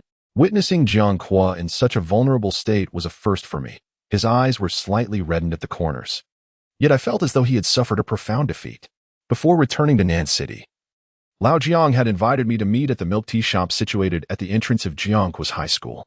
Due to the holiday, most establishments were closed, leaving only this milk tea shop still in operation. Upon entering, I was greeted by a wall adorned with sticky notes. I recalled that during my school days, such a milk tea shop thrived against a similar backdrop, yet I never imagined that, after all these years, it would still be in existence. The store was not crowded, and my gaze quickly fell upon Lao Jiang, who was holding a paper box. Could it be a gift of severance? Since I recounted my conversation with Jiang Hua to Lao Jiang, he has chosen to sever ties with me. Sever ties, you say? Sit down. Lao Jiang exclaimed in a tone reminiscent of an interrogation. I had no choice but to comply and take a seat. Lao Jiang handed me a sticky note. And I initially thought him too old to engage in such childish antics. Lao Jiang, you know I do not believe in such things. I never believed in prayer. Only in myself. Who asked you to write? I merely wanted you to read what was written above, Lao Jiang replied, a hint of annoyance in his expression. Day 1 of secretly admiring Lanshan. 2016, 9. 8. The handwriting was unmistakably that of Jiang Hua, a script I knew all too well. That date marked our first encounter. From September 8, 2016 to February 16, 2021 was the duration of Jiang Hua's unspoken affection for Xingyu. Lao Jiang handed me the paper box, saying, Lanshan, my younger brother isn't so bad either. I opened the box to find an assortment of items, a cigarette case, rubber bands, and slips of paper with internet CAF account details. He had meticulously gathered everything related to me. I had thought it was merely a fleeting whim of a young boy, unaware that the confession was a well-planned affair. Jiang Hua's feelings for me could indeed be traced back to such a long time ago. The following day, I went to his office in search of him, only to be informed by his colleagues that Jiang Hua was currently on a business trip to the capital. In order to catch a glimpse of Jiang Hua, I would wait for him beneath his office after work. Once school commenced, I even ventured to the dormitory of Nanda, hoping for a serendipitous encounter, yet curiously. We never crossed paths. Was he intentionally avoiding me? By the time I realized this peculiar situation, a week had already passed since the start of the semester. I rummaged through my wardrobe and unearthed an outfit reminiscent of my university days, tying my hair into a ponytail. After procuring Jiang Hua's class schedule from Lao Jiang, I strategically chose a day when his classes were packed, preparing to intercept him in the classroom. Jiang Hua arrived just as the bell rang. And the moment he stepped into the classroom, our eyes locked. It had only been a matter of days since we last met, yet it felt like an eternity. He seated himself in the front row, while I occupied the last row, separated by the entire expanse of the classroom. My gaze remained fixed upon him. Oblivious to the teacher's repeated reminders to focus on the blackboard, it was as if the lesson was directed solely at me. That girl in the last row. Although our Jiang Hua is undeniably handsome, could you at least spare a glance for my PowerPoint presentation? The room erupted in laughter, and I promptly lowered my head. After all these years since graduation, I had almost forgotten the essence of concentrating in class. Jiang Hua, which girl from another department is now pursuing you? Some classmates began to tease. Teacher, Jiang Hua's mere presence has significantly boosted your class attendance. At that moment, I wished to vanish, to bury myself in a hole. The teacher's gaze upon me was exceedingly uncomfortable, compelling me to endure an entire lecture on C programming. As soon as the bell rang, Jiang Hua exited the classroom with his classmates, and I trailed behind, heading in the direction of the cafeteria. In the cafeteria of Nanjing University, one can only use a meal card, and it is at this moment that I am struck by the realization of a day when money holds no value. I found a seat with a view of the expansive river, and as I sat down, the surrounding diners paused, casting astonished glances in my direction. Classmate, are you here to steal food? A wave of incredulity washed over me as I directed my gaze towards the student who had just spoken. Do I look like a bandit? Indeed. Have you ever seen such a beautiful bandit? Which department are you from? You're rather cute. The Department of Computer Science. I engaged in casual conversation, my eyes occasionally drifting towards Jiang Hua and the food in his bowl. At that moment, hunger gnawed at me. While others around me indulged in their meals, and the windows were filled with the sight of delectable dishes. I haven't seen your department before. Are you a freshman? Yes. May I add you on WeChat? Suddenly, that student pulled out their phone and presented it to me, just as I was pondering how to decline. A hand reached out and took the phone from me. I'm sorry, but this classmate already has a boyfriend. Upon hearing Jiang Hua's name, the student visibly wilted. I instantly lifted my head, locking eyes with Jiang Hua, who took my hand and stood up. Just a few steps into our walk, I called out to him. Jiang Hua. He furrowed his brow, seemingly anticipating my first words upon our meeting. I'm a bit hungry. It was evident that Jiang Hua was in a foul mood, particularly when he handed me his meal card, reminding me softly, take your time eating. Why have you come to my school to look for me? It was Jiang Hua who finally broke the silence. I want to reconcile, I said with utmost sincerity, yet Jiang Hua seemed utterly unconvinced. Lanshan. On what grounds do you believe I would consider reconciling with you? Her words struck me like a heavy hammer on my heart. As if I were the one making all the decisions while Jiang Hua was perpetually the one cast aside without a second thought.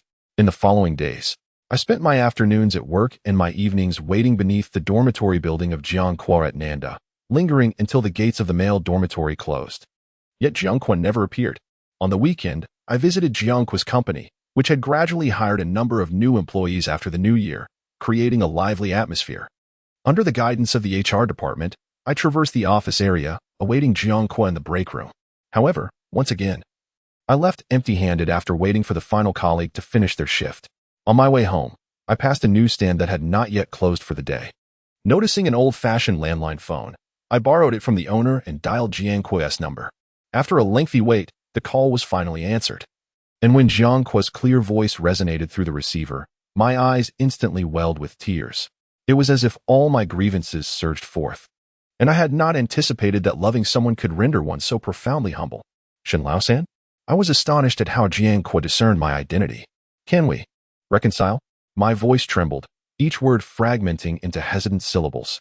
We found a CAF to sit down, and there was Jiangque before me, clad in a perfectly tailored suit. His hair meticulously styled back into a slick-back look, revealing an air of charisma in the sharp lines of his face. You wish to reconcile, which is acceptable, however. I have a request. What is that request? Marriage. I never anticipated that Jiangque would make such a bold move. Jiangque. Shengu. I do not wish to hear excuses. Come to me prepared with your household registration book. When Jiangque rose to leave, he did so with an unprecedented resolve. When I appeared before him with the household registration book, it was already a month later. As Jiangque perused my document, the corners of his eyes lifted slightly. Why did you bring it here first? Because I have yet to reach the legal age, yet I feared you might run away. Jiangque, you cunning rascal. Our reconciliation hinged upon this household registration book, yet he seldom clung to me as he did in the early days of our romance. Numerous times, due to work commitments, we would go 2 or 3 days without uttering a single word to one another. On a rare Friday when I finished work early, having not seen him for 4 days, I drove to Jiangque's company. At that hour, the office was deserted. The receptionist recognized me immediately and escorted me to Jiangque's office. Standing at the threshold, I hesitated to disturb him as he focused intently on his work. Quietly retreating to the reception area outside. In a startup, it is uncommon for employees to leave early. Most are determined to persevere through the initial challenges. Upon returning home, I received a call from Jiangque. His tone was somewhat fatigued, but upon hearing my voice, he brightened considerably. Thank you, Madam Boss, for ordering snacks for everyone. I found myself chuckling at Jiangque's words. I refrained from disturbing him, observing everyone around me engrossed in their tasks. Silently, I opened an app and ordered some delicacies favored by the youth. Boss Jiang, what should I do if I miss you? I'll be there shortly. Apart from Jiangque's voice, the sound of an engine revving filled the phone line. Boss Jiang, considering how weary you are today, perhaps you should refrain from working overtime. I'm not tired. Shengu, will you accompany me to a place tomorrow? Where to? Jiangque did not reveal his destination. The following morning, he drove me to a sales office, where a raw apartment on the 22nd floor awaited us. From a distance, one could still catch a glimpse of the river view, and the scenery was splendid. The location was less than a 10-minute journey from my residence. Do you like it? Jiangque gently inquired, burying his head in the crook of my neck. I do. Then shall we purchase it as our wedding home? Jiangque. I turned to face him, noticing that his once bright starry eyes had dimmed considerably, no longer radiating the same brilliance. I surmised that the dual pressures of academics and career had nearly suffocated him. You are still young. The burden of buying a house is too great. I can buy it outright, with no pressure. Jiangque pinched my cheek with his fingertip. A youthful audacity in his demeanor, and from his eyes, I glimpsed the flickering light of rekindled stars. It was in that moment that I realized Jiangque had never intended to give up. From his collaboration with Xiao Jingyan to partnerships with other companies, he had managed to complete 4 or 5 projects within a span of 6 months. Now, those projects had finally entered the market and were yielding substantial profits, ensuring that Jiangque's startup had weathered the storm. When signing the housing contract, Jiangque reached out for my identification card, and I understood his intent. I refused. Instead, he offered my household registration book. I was taken aback by his unexpected resourcefulness. By the time I reached out to snatch it back, the staff had already taken it away. Jiangque. Shengu, happy birthday. This was his gift to me for my 28th birthday. While he was merely 21 at the time, I had almost forgotten that today was indeed my birthday. I buried my head in Jiangque's shoulder. wrapping my arms tightly around his neck, and sobbed, "I love you, Jianhua." He was 1,000 times better, 1,000,000 times better than I had imagined. As we exited the sales office, I received a call from Lao Jiang, who was at the airport and needed me to pick her up. On the way to the airport, Jianhua canceled our romantic dinner reservation and instead booked a restaurant suitable for a family gathering. Lao Jiang had brought her family from Sioux City to Nan City to celebrate my birthday. Lao Jiang's son bore a striking resemblance to Jianhua in personality, extremely aloof. But as soon as he saw me, he leaped into my arms, leaving even Lu Cheng shaking his head in exasperation. Not only did he inherit his uncle's temperament, but he also shared the same taste in people. It seems that Jiang and I can always engage in endless conversation. Every encounter since our youth has led us to talk through the night. Our discussions have evolved from the innocent secrets of young girls to the sorrows of adulthood. The following day, Lu Cheng almost carried Jiang to the airport, while Jiang's son, who had only just learned to walk, could only cling to his father's hem, unable even to cry. Jiang's son might truly be an unexpected occurrence. I received a call from my father 2 days prior to his release, and I had made ample preparations for his return, which included Jianhua. A week ago, I confided in Jianhua about my father's circumstances, detailing the events I witnessed firsthand during the crime, as well as the moment during the trial when a single statement altered the entire verdict, inciting the ire of both families. Jianhua listened in silence, only drawing me closer into his embrace. "My father is coming out tomorrow. I will go to the South City to meet him. I will accompany you." "No need. As I have been busy with projects lately, I can handle his pickup. My mother wishes to see Uncle Jiang Auntie to discuss the engagement." On the very day we returned to Sioux City, Jianhua accompanied me to the supermarket to purchase various new household items. This apartment, a modest 2-bedroom, was acquired with the down payment from my graduation savings, and the master bedroom has always been reserved for my father. That night, as I went to pick up my father, insomnia enveloped me entirely. I pondered how to introduce him to Jianhua, how to bring him to meet the elders of the Jiang family to discuss my relationship with Jianhua, how to convey the myriad changes in Sioux City over the past 2 decades, how to explain that everyone now uses smartphones, and how to reveal that people no longer carry cash when they go out. He felt more like a newborn, seeking to comprehend this world anew. As Jianhua and I stepped out, a call interrupted us. It was the police, instructing me to come to the station to identify my father's body. When all my hopes were dashed, I felt as though I had been thrust into an abyss, plummeting rapidly towards demise. Just as I neared the brink of death, a figure caught me mid-fall. "Shingu." Jianghua's voice grew clearer. When I turned to him, I saw the depth of concern etched in his features, as if he too were grappling with his own turmoil. Jianhua accompanied me to the police station, where a small iron box was drawn forth. When that familiar face, one I knew all too well, appeared before me, I trembled violently. Were it not for Jianhua's presence behind me, I truly believed I would not have been able to withstand the moment. The police informed me that my father had been found at my mother's gravesite, having taken his own life by slitting his wrists. He had, in fact, been released from prison a day earlier than he had disclosed to me. He had long since resolved to embrace death, wishing even to forego a final meeting with me. The arrangements for my father's funeral were managed by Jianhua.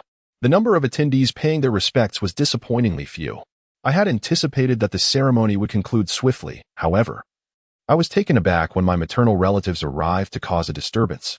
On the day of my father's funeral, they donned bright red celebratory garments and paraded around the mourning hall, beating drums and gongs for 3 or 4 circles. I attempted to intervene but was forcibly pushed to the ground by my grandmother's relatives. A throng of women encircled me, brandishing their hands threateningly, when Jianhua rushed in, shielding me with his own body and absorbing the blows aimed at me. Ultimately, it was the intervention of the authorities that prompted the unruly group to disperse. I noticed blood trickling from Jianhua's forehead. "Jianhua." I hastily transported him to the hospital, where the examination revealed that he had sustained injuries from 2 glass bottles to the back of his head. It was my first revelation that those bound by blood could harbor such animosity towards me. They seemed intent on dragging me down to perdition. I sat on a chair outside the operating room, tears cascading down my cheeks. When Aunt Zhang appeared before me, she slapped me without hesitation. Had it not been for old Zhang's intervention, a second and third slap would surely have followed. I knelt before Aunt Zhang, apologizing, "I am sorry." She was pulled away by old Jiang, and Lu Qing assisted me to a nearby chair, reassuring me that Jianghua's condition was likely not as dire as I feared. An hour later, Jianhua was wheeled out of the operating room. I yearned to follow and see him, but was obstructed by someone else's hand. In the end, I was denied even the right to enter his hospital room. Old Jiang remained seated at the door, keeping me company and occasionally checking on Jiangquo's condition. It was not until 7 in the evening that Jiangquo finally regained consciousness. I stood outside, gazing through the glass, relieved to see that he was out of danger. I have never placed my faith in prayer, yet I found myself sitting at the threshold of the operating room, beseeching the heavens 1,000 times. In moments of helplessness, individuals often turn to peculiar superstitions. As for Shingu, that slap in the morning was a manifestation of my inability to rein in my emotions. And I extend my apologies to you. The day after Jiangquo regained consciousness, and Jiang took me to the rooftop, where we engaged in an extensive conversation about my relationship with Jiangquo, my family, and my father. Jiangquo had been striving for our relationship long before, persuading Aunt Jiang and Uncle Jiang, and even arranging all the pathways for my father's reintegration after his release from prison. I still vividly recall the resigned expression in Aunt Jiang's eyes as she looked at me. Perhaps it was not acceptance of me, but rather a concession to her son. The depth of Jiangquo's affection for me is something few could fathom. In this era, love and admiration have become too trivial, easily exchanged for mere sweet nothings and bouquets. Yet, very few possess the unwavering resolve to choose a single individual as Jiangquo has. In Jiangquo's world, Shingu has never been relinquished. Over the past 6 years, Jiangquo has been an unyielding advocate of the singular devotion to Shingu. The end.